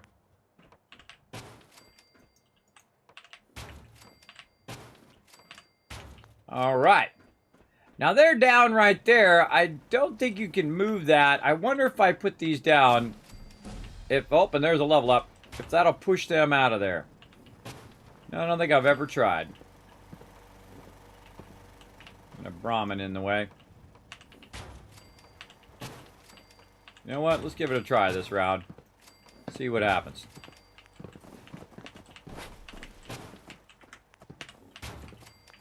There we go. Maybe the next time he comes along, he'll sit actually on the foundation. Now, the most thing that irritates me that they actually fixed in Fallout 76 is these little bushes through the middle of your thing. See that little bush in my thing? Can't get rid of it. If you had a mod, you could get rid of it. But basically, it's right in the middle of the way. I can't get rid of this darn tree. A tree's blocking me. That kind of stuff drives me crazy. Upsa-daisy. Come on, you got this. Up you go. Up you go. Nope. Got to do it without my... No, still can't get out of there. Now, if you ever get stuck, everybody, what you can do is just simply pick one of these up, move it out of the way, hit tab, and it drops right back in there. Same thing with walls and things of that nature. So, we're going to go ahead and put this down. Oh, I should be watching my my directions here. Let's go ahead and just put them all long ways. So, what I'm doing is I'm hitting E, picking it up, and then holding down the left mouse button to rotate them all in the same line. Usually I only do that when I'm mega building. Right now, he's still in my way. I can't rotate it back the way I had it, so we'll wait till he leaves. And then I'll just do the same thing all the way across here. Get them going in the same direction. Normally, I don't worry about it until I'm mega building, but hey, we might as well, you know, fix it while we're at it. No. Ugh, see, that's annoying. That's annoying when it does that. Where it blocks your ability to put the foundation down. Like that. There we go. And they're in my way there. So this one at the end will rotate. Again, just E and then hold down the left mouse button. It usually will pop right back in position. Unless there's something close by blocking it. Now, of course, you can do it smart and actually do it in the right direction when you start. So you don't have to redo it later on. That helps a lot. Now, there's no real right direction. It's whatever you want it to be. It could be all the other way if I wanted it to be, or kind of a pattern of both of those. Doesn't really matter how you rotate these, as long as you rotate them in such a way that you like them. And again, going to have trouble getting that through there, but we'll see what kind of magic we can do. And sometimes it's not letting me put it in there, so I'm rotating it ever so slightly with left and mouse button. And again, we're just going to do a nice fast build here. Now, we're going to come back later. We're going to do some serious mega building. But for right now, we're going to do what we got to do. We got a lot of concrete foundations that we can build. And we're going to put this particular settlement to work. And I think we're looking good. Looking good, looking good. All right, now we got this tree right in the way here in the center. Sometimes what you can do is just kind of, you know, use a little trick here to try to get something to block it so your people don't fall down in there. You can also try to move it into position where I can just try to grab this one, try to move it over the top of that, or move the whole thing. So I can just go ahead and pick the whole thing up here. Oh, I got to go out Just a little bit off the side here. There we go. I hold down E, pick the whole thing up, and then move it forward and try to do that. Really tough to do with such a large area. You can also try to use your smaller ones here. Try to snap those in, which is what I'm going to do. And then this is going to be kind of blocked by me putting another one of these kind of here. And then that hopefully should keep people from falling down in there, including me. Like that. Not too bad, not too bad. Good enough for now.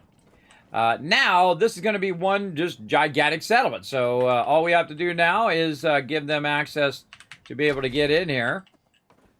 And now we can go ahead and just give them one big area here.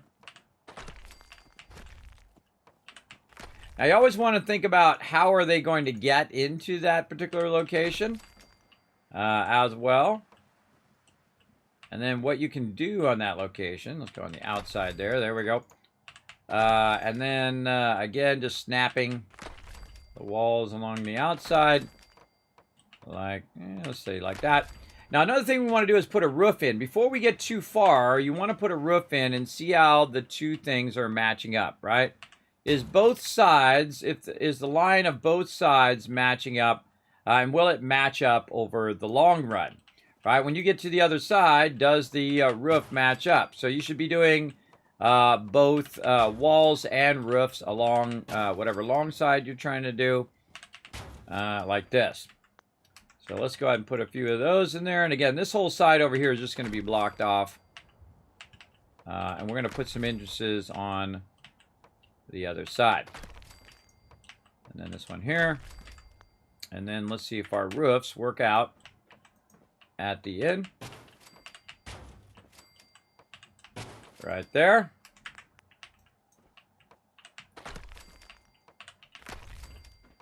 And again, just creating them a bit of a bunker.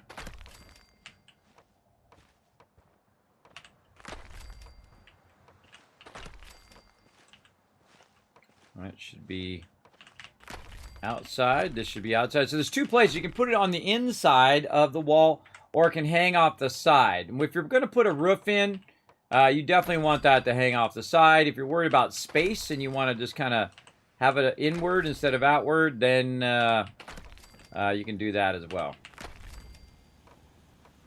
All right. And there we go.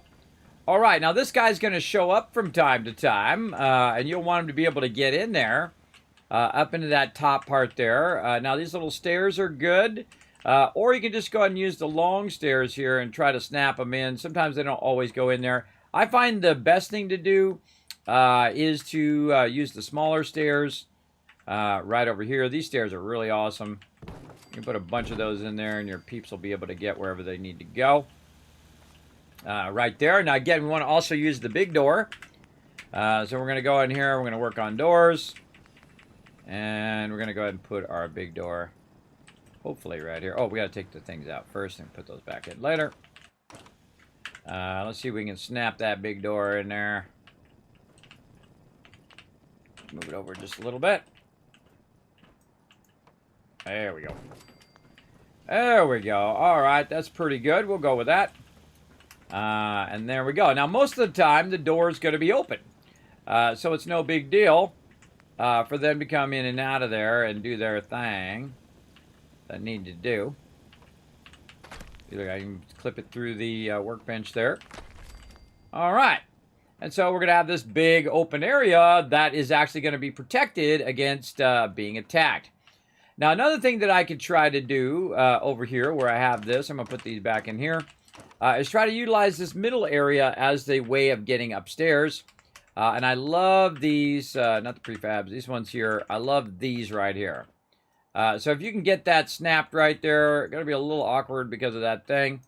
But we could try to basically try to clip through it somehow by rotating it maybe. I don't think that's going to let us get that in there. Yeah, so awkward. So awkward. That's okay. What we'll do is we'll take this one out. We'll put that right there, so when we come in the door, we can go straight up there. And then we'll go ahead and do the thing over here again. Like this, like this. Oh, like that. And then block that.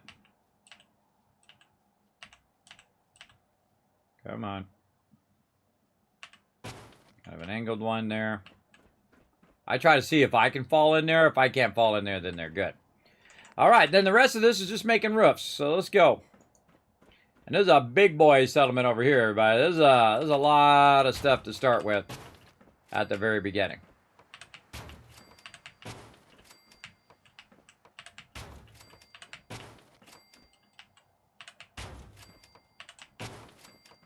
And what we need room for is we need room for beds. We need room also for scavenging, because this one's not going to do a lot of food. Just enough food to sustain itself. Just enough beds to have enough beds for all the peeps. So on and so forth. Now you have to use a roof. And the reason why I use a roof is because it does affect their happiness. So always smart to make sure you're using a roof and not a floor. Because floor actually make their happiness go down. You don't want to do that. Because you can actually lose your settlement. Now, I've got a long time, by the way. Even though I did take out all their food and all of that stuff. They can still use the food and whatnot from my other settlements. But eventually, if you let it go too long, that's when your happiness will start going down. It takes a long time for your happiness to go down. Unless you just start myrtleizing all of your settlers. Then, you know, might go down a little faster. But yeah, it takes a long time. So don't worry about it if you take everything up and then you redo it. You should have enough time to do it, and then your happiness will go up over time as well. Also, happiness going up takes a long time as well. Let's go up on top here.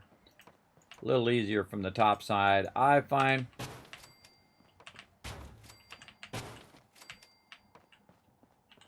Especially when you're walking in the front row.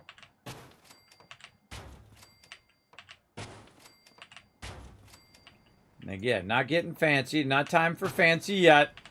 It's time for effective. And that's what we want. Super effective settlement. Right over here. Oh, that's going to be blocking. That's going to move forward a little bit. Work on that in a minute.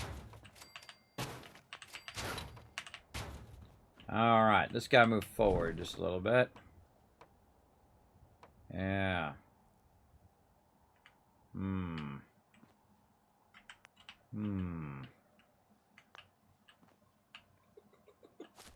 I remember how to do that. All right, let's move that over there. I think we're going to use our warehouse wall to fix this. Yeah. Take that out. Now let's do it on this side.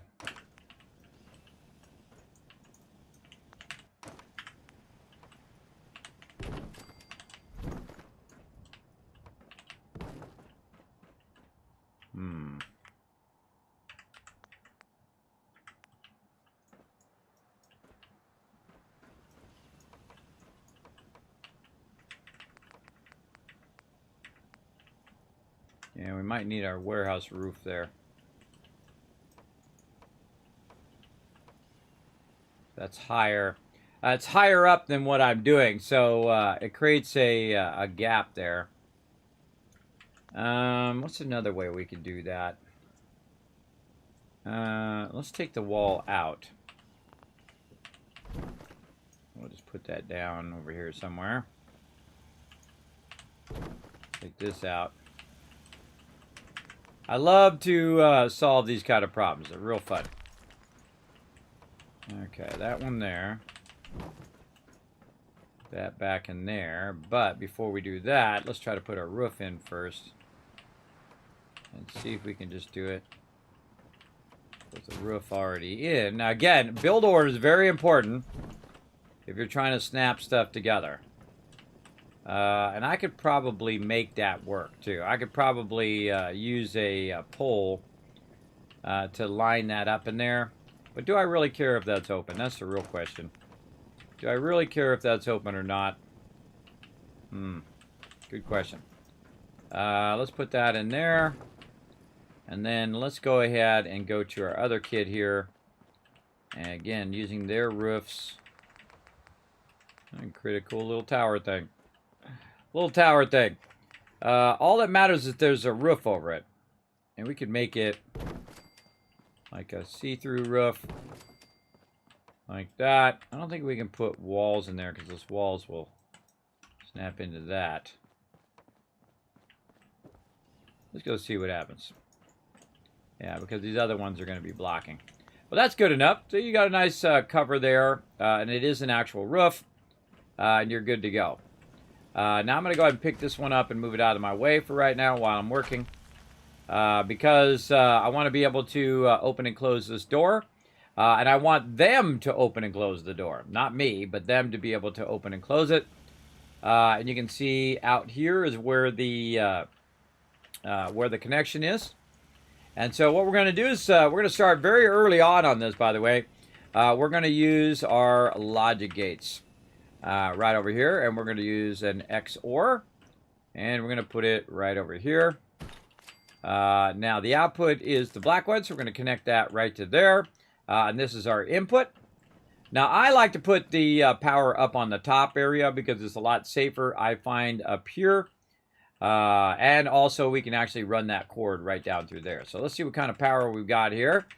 Let's see. Let's just go with a nice level 10 or power 10 one. And we'll go ahead and run that power, run down here, and see if we get lucky enough to get that first try. I don't think so. Move that up maybe a little bit. Oh, so awkward sometimes. So awkward. Alright, let's try to get this side. And we'll run it up to the power.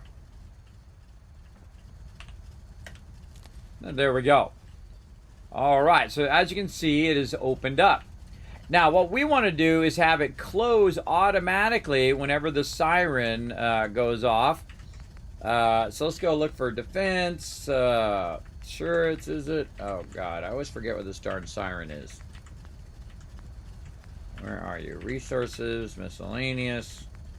There it is. Okay, so if something starts to go down, we want our peeps to be able to go ahead and throw this siren right here. We'll probably put it right here by the door as well. Now, what we want to do is have this so it's connected to this also. The problem is this stuff's going to be in the way. But we have to have it in such a place where they can get to it. But it's got to be connected to that, otherwise it doesn't work. So we can also put the logic gate on the outside of it as well, over here. But we've got to, of course, remove the power. If I can jump, there we go. We got to remove the power connection, take this, run it the other side. Can't do it, that's why I took this door out, by the way, or this wall out. And just run it to the front here and do our logic gate from the front. Again, that one's going to go red. And then we're going to grab our power here. Getcha. And try to run it here. That one's blocked as well, so we'll just go ahead and pick up the item, move it closer, and run that down when we can here. A little bit further forward. There we go. All right, now, if you notice it opened, right? So when it's open, it'll be open normally. People can come in and out of here, do whatever they need to do. And let's go ahead and see what other kind of stairs can we use. I don't think I've unlocked some of my stuff yet. We got these two stairs there.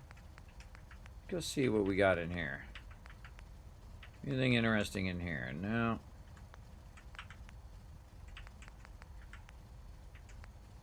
Oh, that's not too bad. Kind of like it. Kind of like it. It'd be nicer if it was wider, like a big wide stairs, like in 76. You got this nice wide stairwell you can do. And there's a bunch of stuff hidden in here, which I can't remember where a lot of this stuff is. We'll go ahead and just take a quick peek. But again, having a ramp there would be much better. I don't think metal has any other things. We've got this, which is miscellaneous sides, various stairs, but see, those stairs don't go all the way down. So typically I would use something like this to snap that in, but I don't like that at all. I would like to have a ramp there where they could run up and down, but you know, you got an in and an out. That's probably good enough for now. And again, so if they come along and all of a sudden they're getting attacked, they can go ahead and do this. Oh, if it had power. And we could go ahead and run power to it first. There we go. And there we go. So now the door will close, and then the inside will be protected. And then if I turn it off, it will then be open. So by default, it's open. So basically, it's called an and/or. By default, if one thing is getting power, which in this case is giving the main thing power, then it's fine. Keep running power to it.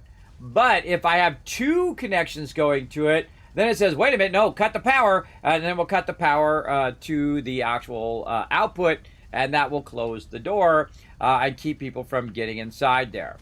And that's really what we want. Now, we might want to go ahead and create some other entrances and exits, so we'll go ahead and store that one. Maybe over here, so people, they don't have to walk all the way around. So let's go ahead and create another one on this side. And again, we'll put some nice stairwell in there. This is also for you as the player. If you want to get in there, oh, a little too close there to the edge. So we might go ahead and just swap that out. There we go. Swap that back out for one of those. There we go. And then maybe try the back. Yeah, let's say right here. Put back in that thing there. Again, we're not trying to build too fancy, just trying to build it where it's very useful. And again, if it goes into the ground, you know that they can walk up it. Sometimes when it's offset like that, they won't be able to get into that particular thing.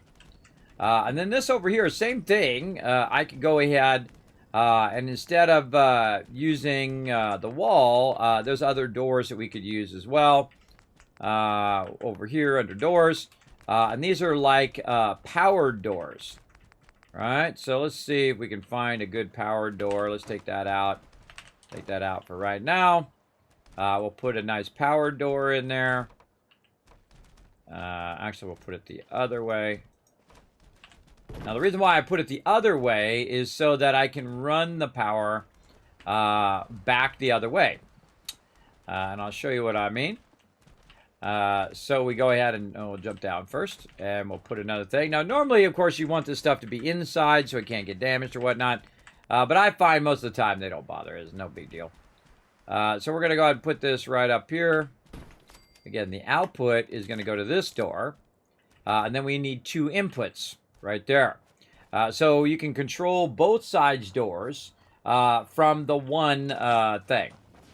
So we're going to run around over to this side, back up here to the top,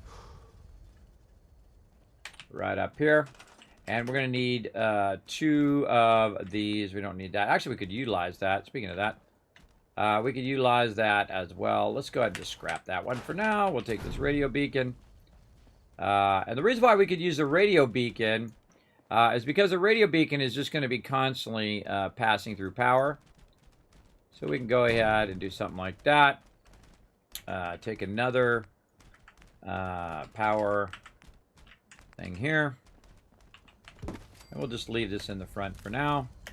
Normally, I would move it to the middle. We'll move this as far as we can. Let's say right there. Move that to there. And now the radio beacon's working. And then we'll connect this to the red side. You can hear the door opening. Now, we need a separate line that runs from the red side here, from the siren. So we'll run that as far as we can. We'll put that down. We'll connect another one. We'll pick that one up. We'll run that as far as we can. And you get the idea. Now we can run it from the siren directly up to there. And then, this is the cool part, we can go ahead and look from over here and say, okay, first we'll move our bed in here.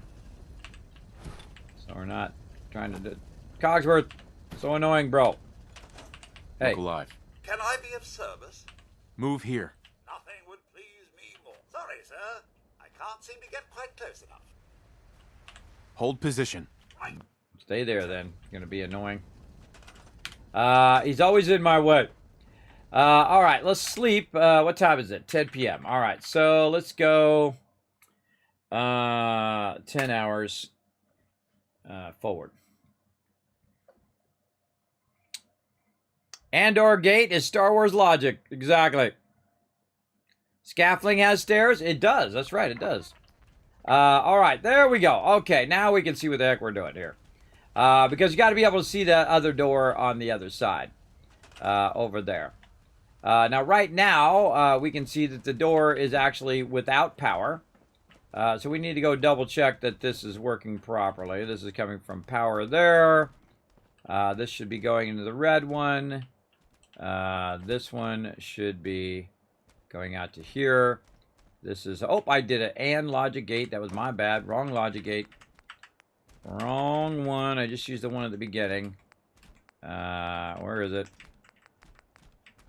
And/or. It's the very last one. My bad. Oh.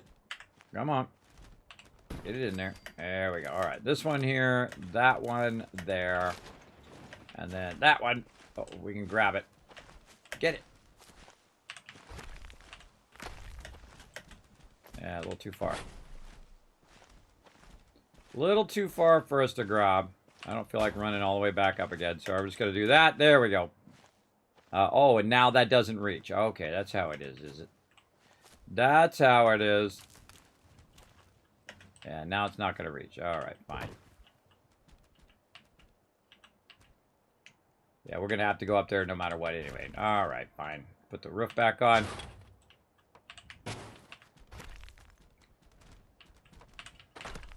Sometimes it works one way, but then doesn't work the other way, and then you have to go back and do it as well. All right, what am I doing? This way. Over here. Yeah, scaffolding. Let's take a look at that. Yeah, we used that earlier. That's right.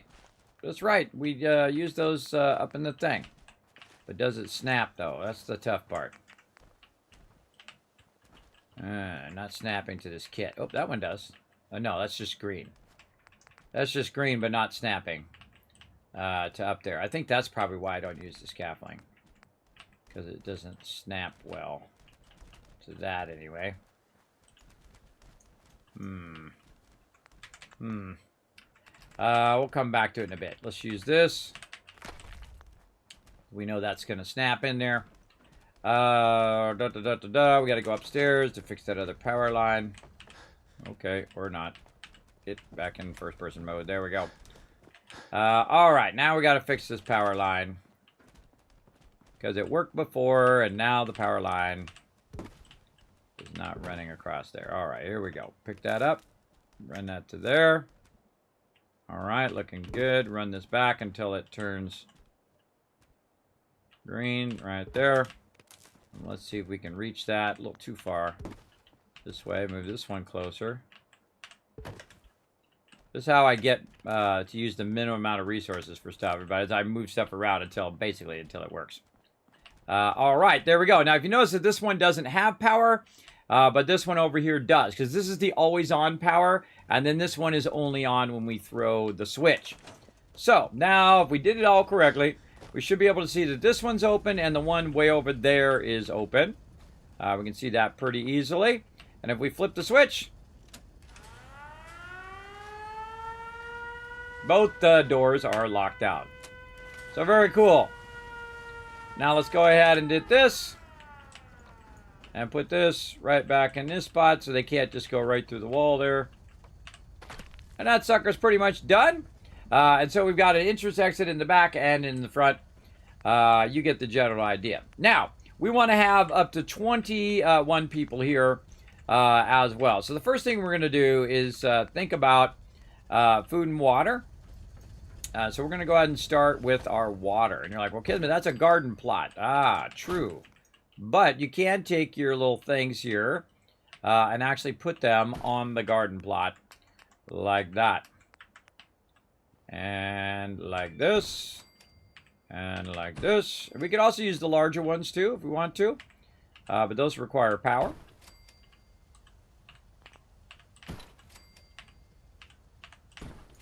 Get one at the end here. Yeah. You know what? Let's just go ahead and do another one just for the funsies of it. Now, because I'm outside, this is going to be a little tough because it might end up on the ground, but it didn't.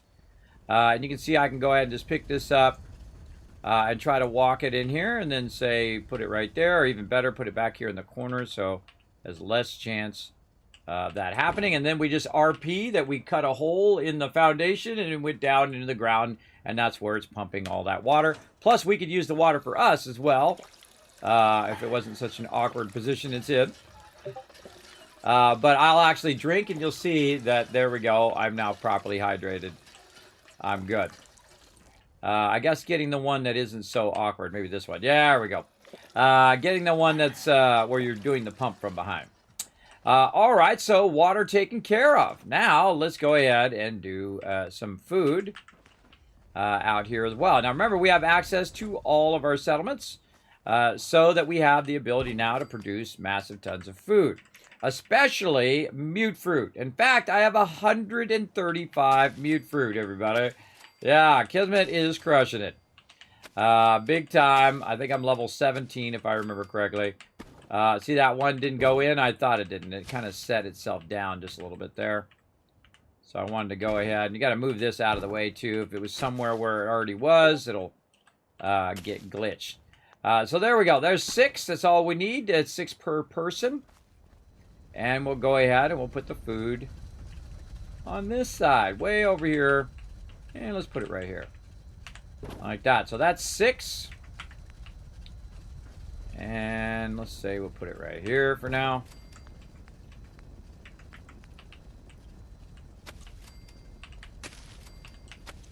It doesn't really matter how you put them in there as long as they go in. You can make them all perfectly straight and aligned if you want. I don't do that. I feel like it's a waste of your time. But there you go. So that's 12 food now. Again, notice I'm trying to put it in different positions when I go to put it down as well.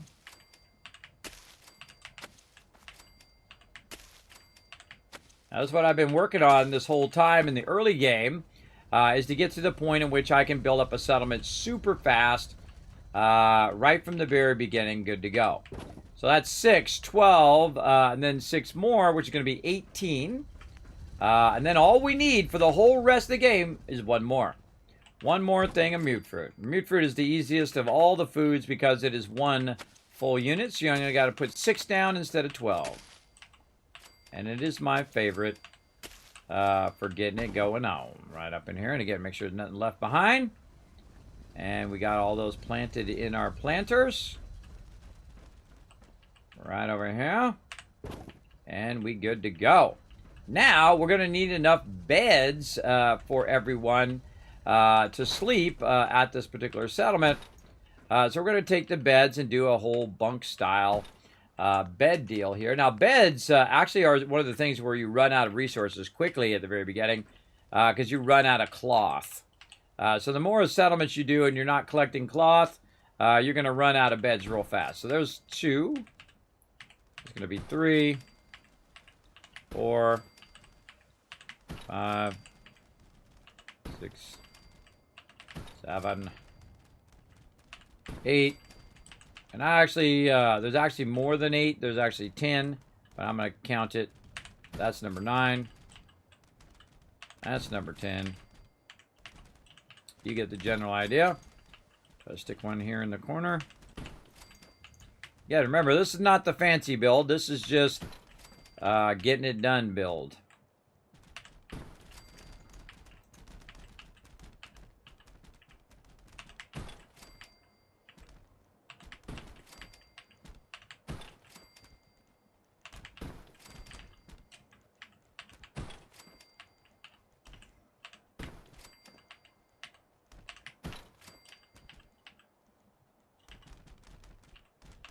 And there we go.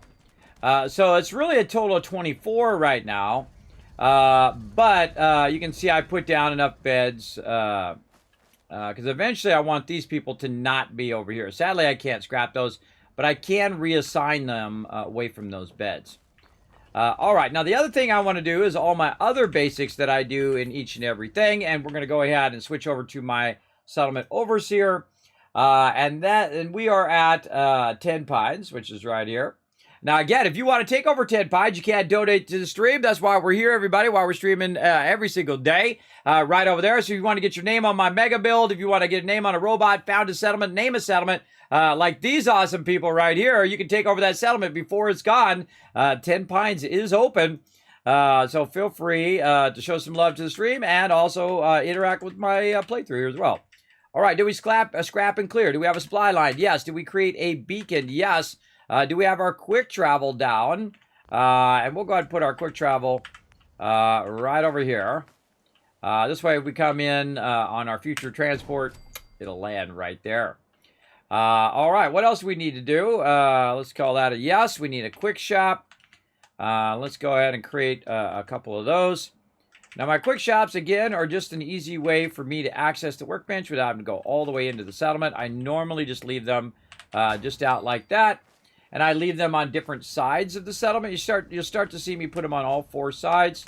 If I can get up on the roof from there. Nope. Worth a shot. You'll see me put them on all the different sides of the settlement. Because I might be walking in from this side. And I want to be able to access the workbench over there. So again, putting them on each side. Good to go. See our settlement's up nice and high there. Kind of feel like we might want another entrance over here. Maybe later. Maybe later. We got to get all of our other stuff done because we're running low on time. 18 minutes. Let's try to get this settlement done in the next 18 minutes. And I don't think we can take this stuff out. Oh, yeah, we can. Yeah, we can. Get all this out of there. There we go. We don't want anything obstructing our ability to build a Kismet kill box over here and annihilate anything that comes rolling up. All right, so we got 3 people here right now. That means we got 1 extra person that did show up. And so out here, what I also like to do is I like to have the bell. And then I create myself a little chair. And I'll show you why here in just a second. I don't know why, but I like these little angled chairs here. I don't know. A little old school flashback there. Get in the chair. Forward time by 1 hour. Bam! Everybody just shows up, usually by the bell. There we go. Now we got dude doing his thing. So another thing you want to do is hit the bell again because they love to walk away from the bell, which is a little annoying. So you grab this guy and you're like, yo, bro, go get that food on. Now he's going to do 6 food. This guy's going to do 6 food. Right over there. And then the next 2 people who show up, they're going to go automatically to the food as well, which is pretty sweet. Now, we also need, we got our beds, we got our water, we got our food, power, everything else looking good. And now all we need is our defense. Now, this particular location does get attacked from multiple sides. So again, we're just going to build, or maybe we should build a little bit more advanced kill box. Let's go for a little bit more advanced. Where we go ahead and use our pillars here. Yeah, nice little pillar build right over here. Now, because these come to a point here, if I could actually put that there, if it wasn't beyond my base, that would be awesome. But it's beyond the base right now, and I could use that corner as the start of my pillars. But that's okay. We can go ahead and work around it. You don't even need to snap it, by the way. You can just start it wherever you want it. In my case, I'm going to start it as close to the edge as I can. I'm going to look at where the edge is, right over there. And let's say, just like that is good. And then this. And you're going to see I just kind of walk this up. And snap it up there. Like so. All right. Now, what we want to do is we want to go ahead and put some platforms on there. We want to get these to go up there. If you notice that these do not snap to any of this stuff, which is kind of annoying, but, you know, you do what you got to do. We've also got this here. We can go ahead and snap up this way, like this, and then we can go ahead and use this wall as our kind of base of getting this stuff started. You can also use these things as offsets, which is super useful as well. These little poles here as well. So we're going to go ahead and put this right here. And once we have one of those down, all the rest of this stuff is pretty irrelevant. Right over here. And then we can go ahead and put that down. And we use our scroll wheel to get up there. Hopefully. Oh, that's outside the base. Oh, it's got to be moved back just a little bit more. That's outside the base. Also a big tree in my way right there. Actually, I want to move it over this way, I think. Big tree in my way. Let's start over here. Right there. All right, let's offset this the other way. Now, again, I'm going to actually just, instead of doing all the poles, I'm just going to do it the super fast way, where I just use a couple poles here to get up here. Then I go ahead and use the wall. And get it to snap the way I want it to snap. All right, whatever. Whatever you feel like doing today. Really, the whole point of it is to get this started, right? To get this kind of circular deal started. Then you can just take all the rest of this stuff out. And then you got yourself a little kill box. Now, the problem is that it doesn't really align to the center. So you can take this out. And if you're really a stickler, you can just kind of move this around a little bit. And then you can go ahead and try to, you know, fuddle with it until you get that centered. That wasn't too bad. And then there you go. You got yourself a basic concrete kill box. Right there. Again, that thing will just float up there and be just fine. Now, to get up there to do the turrets, you can jump up there or fly up there if you have your jetpack. What I do is I usually just put down some stairs like this, just to kind of climb up there. And then I can see what I'm doing. And then time for the Kismet kill box. Now, Kismet kill box is made up of turrets. And so what you want to do is you want to have the ability to scroll them further away. I don't know why my scroll is not working. Okay, I'll just jump over here and do it that way. So I want to go ahead and put it basically off the side as much as I can in the corners like this. And this is really great for this because it's rounded. So it's going to have a better kind of hang off. Oh, God, we leveled up twice doing this. Kind of hang off the side a bit better. Because the more it can turn straight down, the more of an angle it can see. So you can shoot straight down. Same thing here. Now, of course, you want to simulate somebody attacking your base. By the way, I never scrap this stuff until my my base gets full. I always store it. So let's pretend like we're going to run up and attack this settlement. And right here. Say we're coming in from this corner right here. All four of those turrets could turn and shoot at me right now. If I move this way, well, maybe just 2 or 3 could hit me. But at any given time, you can see 2 to 3 of these turrets will be getting me, even on the low side, right there. So it does a phenomenal job. Also, the mobs cannot get up there unless they are ranged. So that's going to protect this whole entire side over here. Oh, not quite. So close. Get up there. Nope.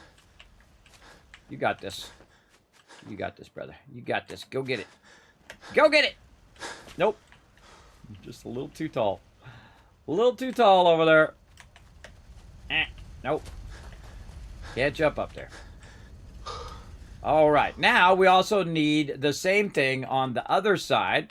Now this side's already up pretty high. I can put it up even higher. But you can also, what I call, edge it, where you just use the kill box on the edge, just like this. And I'd say 3 turrets is probably enough for right now. Later on, you probably want an average of 4 turrets.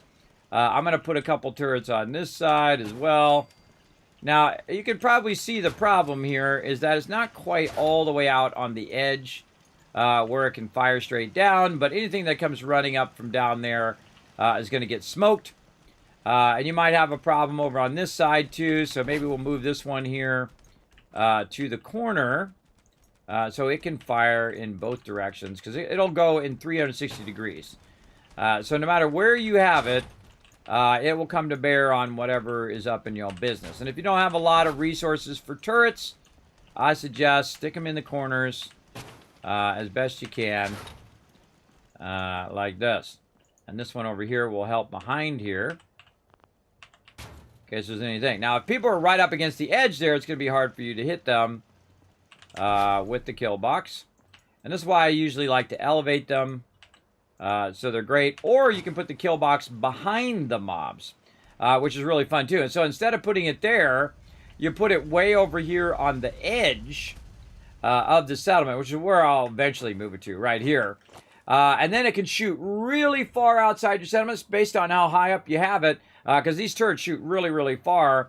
Then also, if the mobs happen to run past the kill box, come in here, and the kill box activates on them, bam, it's going to hit them from behind and wipe them out, and there'll be no place for them to hide because this will all be locked down, and that'll be all they wrote for that.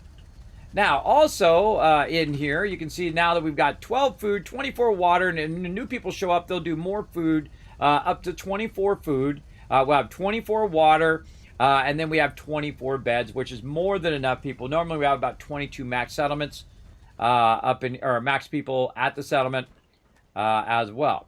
So now these people got a whole bunch of stuff going on. They got all the things they need, including the ability to defend themselves. And their happiness now is 50% and rising. So we're going to go ahead and write all this stuff down that we did all of the things. Do we do quick shop? Yes. Do we have a bell? Oops. Do I have a bell? Yes. Do we have scrap and troughs? No, we do not. We need to go ahead and do those while we're thinking about it. Now, the troughs are for your Brahmin. I'm going to put them way back here in the corner. This is perfect for them right here. Actually, I'll go ahead and move it forward a little bit, just in case they appear on the other side. I forget which side is which on these. But we'll go ahead and just do this. And then the Brahmin, if they appear on either side, they'll end up over there. Now, the other thing that I wanted to do, other than food and look after those Brahmin, is a whole bunch of these scavenging stations. So how many people am I going to have on food? Well, all I got to do is look at how many garden plots I have. 1, 2, 3, 4. 4 people on food. And then I have basically 18 more people that are going to be at this location. So they need something to do. So that's what we're going to do. Give them something to do. And we're going to put these right over here on the side. So it's easy for me to run in here and then tell all these people what to do. So there's, what is that, 4. There's 5. 6. That's 7. 8, 9, 10, 11, 12, 13, 14, 15, 16, 17, and that's going to be number 18. So there we go. So 4 people on food, 18 people on collecting resources, and now I'm going to have a second location that's just going to be doing resources. Now, of course, you can make this into a farm or whatever you want to do. For me, these do stack. I know they stack because I've done 10 playthroughs. This is my 10th playthrough. Believe me, they stack and they work pretty fantastically. But we don't have the people here right now, so we want to go ahead and just let this settlement run and get its deal going on. Now, there's one more thing we need to do, hopefully, today, and that is, well, one thing is to sleep in the bed to save. Let's go over here. And see, I can utilize the beds I put over here as well. Save that. Oh, God, we got 6 minutes. All right, Cogsworth, we got to go, brother. Now, again, later on, when I have more resources, more stuff, I will build that up even more fancy. Next time, we'll come back and use our new arms and stuff, too. And we'll go ahead and put all of our gear back on. There we go.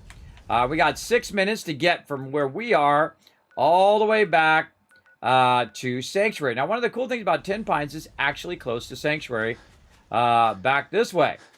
Now, we've already gone over here and cleared a little bit of this, but we don't know what's coming up, so we better get our weapon out and do our thing over here.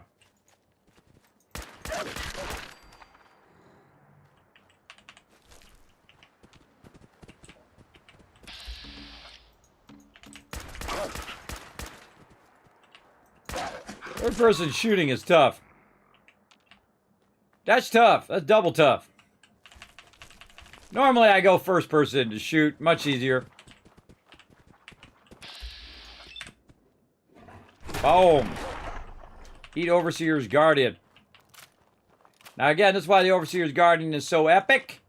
Even at low levels, you're just annihilating mobs. Big time. Now, it does have diminishing returns, of course. Eventually, when you get to Far Harbor, you're going to want to get some more weapons as well, because it's going to be even tougher out there. You'll also be higher level, too, so that also does affect it. And we're just going to go ahead and look at whatever junk we got laying around here. Oh, hello there, little cap stash. We'll be taking that. What else we got here? A little wild corn. Yeah, we'll take all of that. Nice, nice. All right, back to it. Again, we'll look on our map. We're going toward the toward Sanctuary, which is in the opposite direction. We're looking this way. Now, again, you notice I can't see it on the map down there, as well as mobs do not show up on the map because this is survival mode.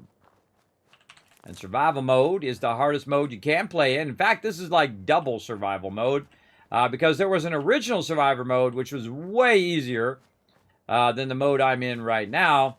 And then they added the new survival mode. And that's what we're playing right now. And they added it a long time ago. It's not like they added it yesterday, everybody. They added it quite a long time ago. And I actually... I've played through the survival mode many times. Probably more than the regular mode, I think, now. Or maybe tied. Maybe one more in survival mode than the regular mode.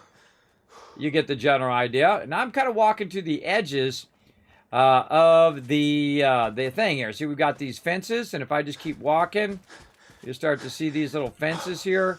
And then it will say, you cannot go that way. I can't go any further. It's kind of fun to go along the edges of the map and see if there's stuff out there. And there is, by the way. There is random stuff that's way out here. I'm not going to spoil any of it for you, but it definitely is out there. Where's Cogwarts at? He's probably back over at the other location because I told him to stay there. So it's just me versus the wasteland. I forgot to tell him to follow me again.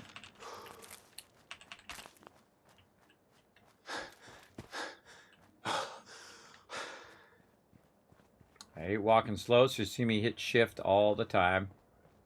Junkyard, we already been through there. Did that way early game. You don't want to activate that guy early game. I'd probably activate him now and take him out. I want to go up high here and avoid some other entanglements on the low side there. Now, I always assume there's mobs ahead, even if I've already kind of cleared that area.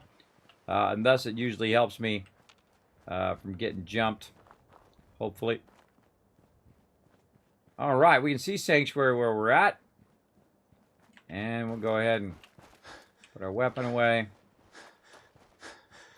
We already ran across this whole edge. I always like run across this edge because there's a bunch of good resources there in the beginning. Oop. To grab.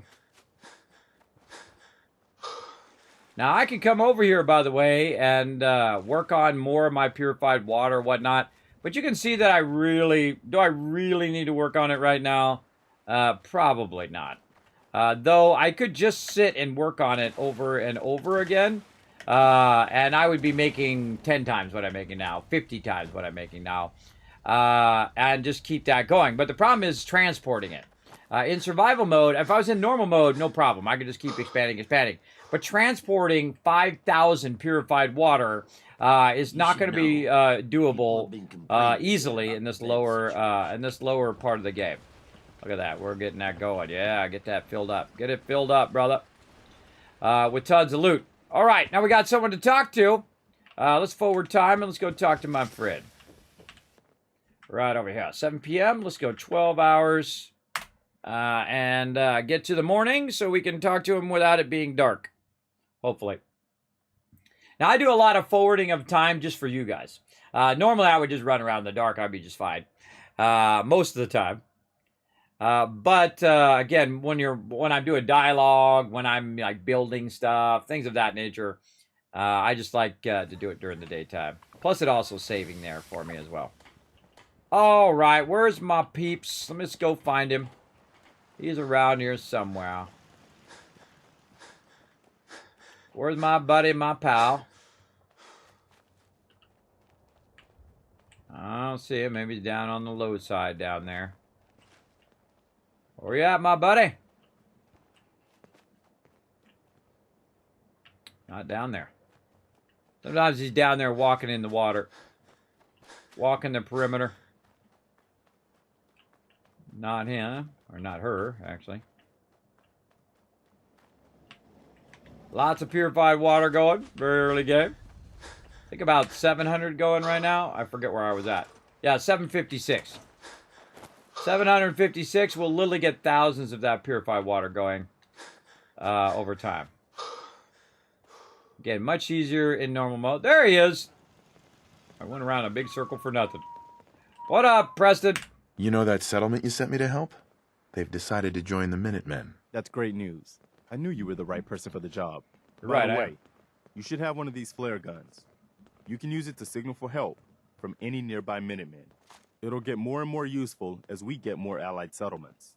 Eventually, you'll have help wherever you need it. I don't think I ever told you what happened to the Minutemen.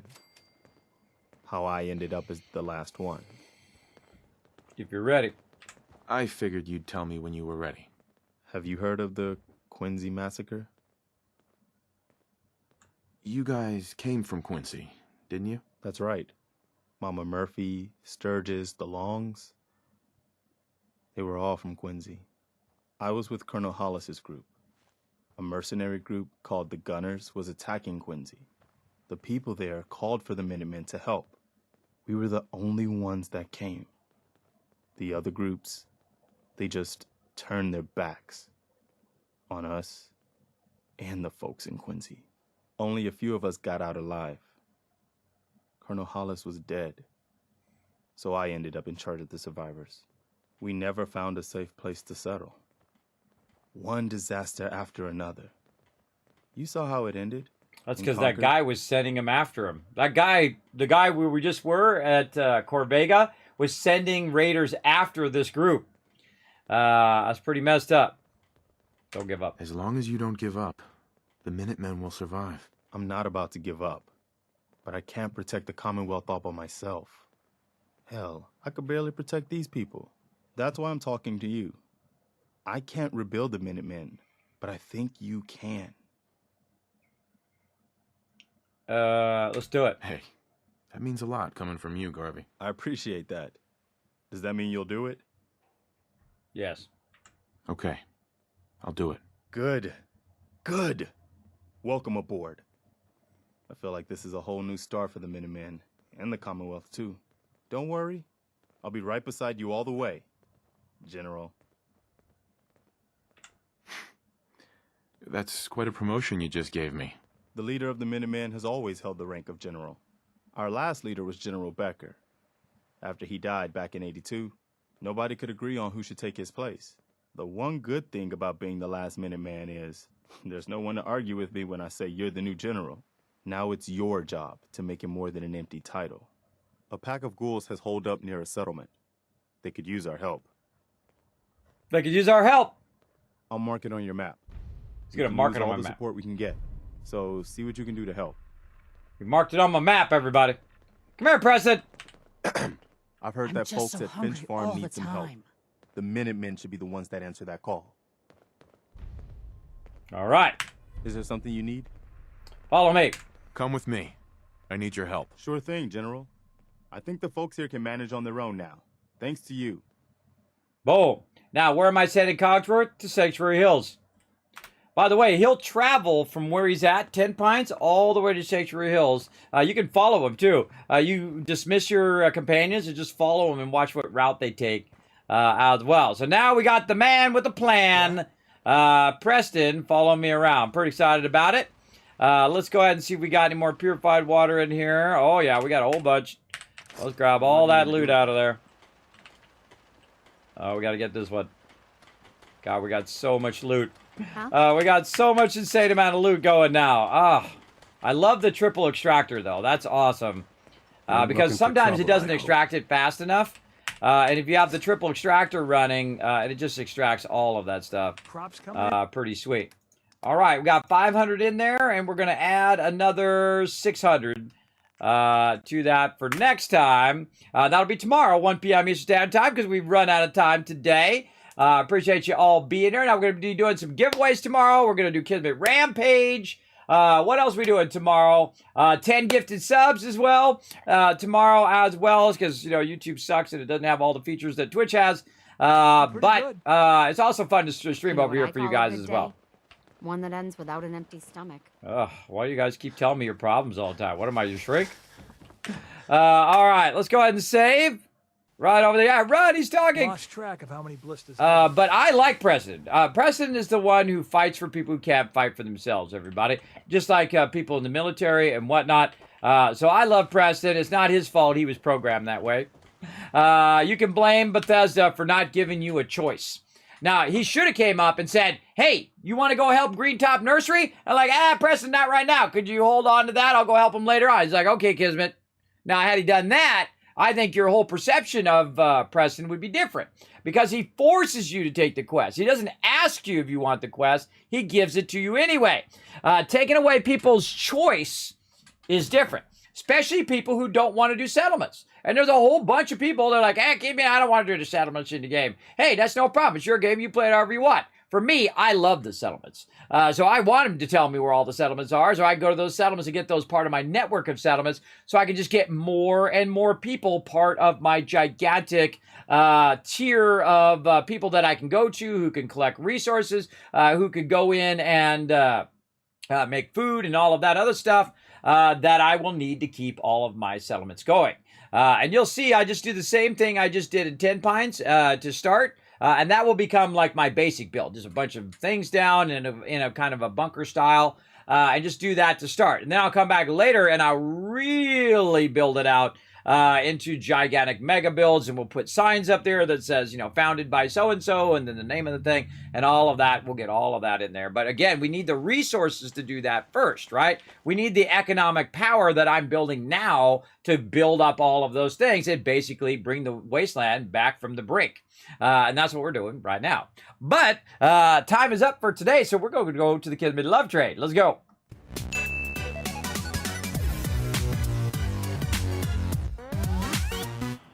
All right, everybody, it's time for the Kismet Love Trade. I've still not got that chat to work over here yet. I got to figure out how to get the YouTube chat over here. But I can see you.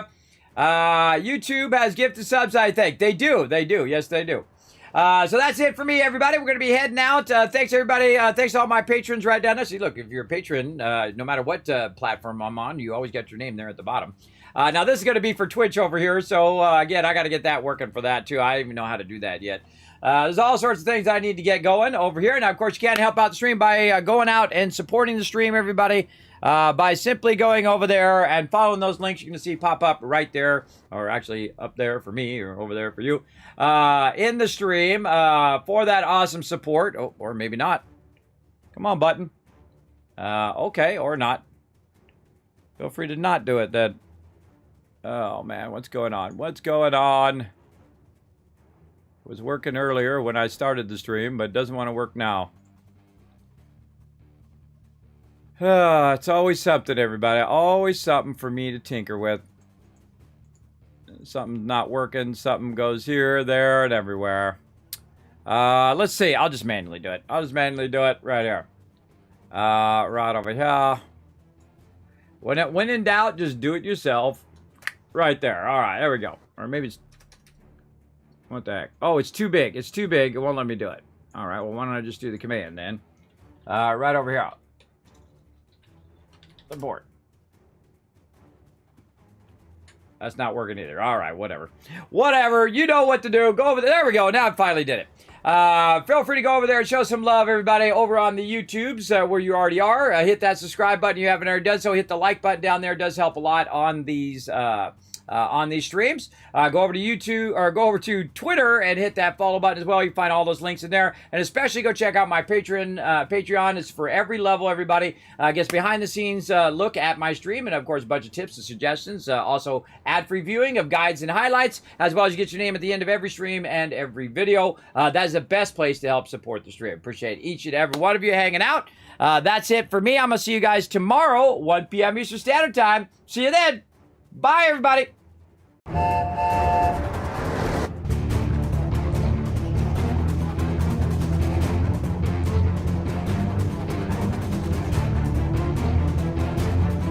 this is Noru. Thanks for watching. Hit the subscribe button. We'll see you all next time. Bye.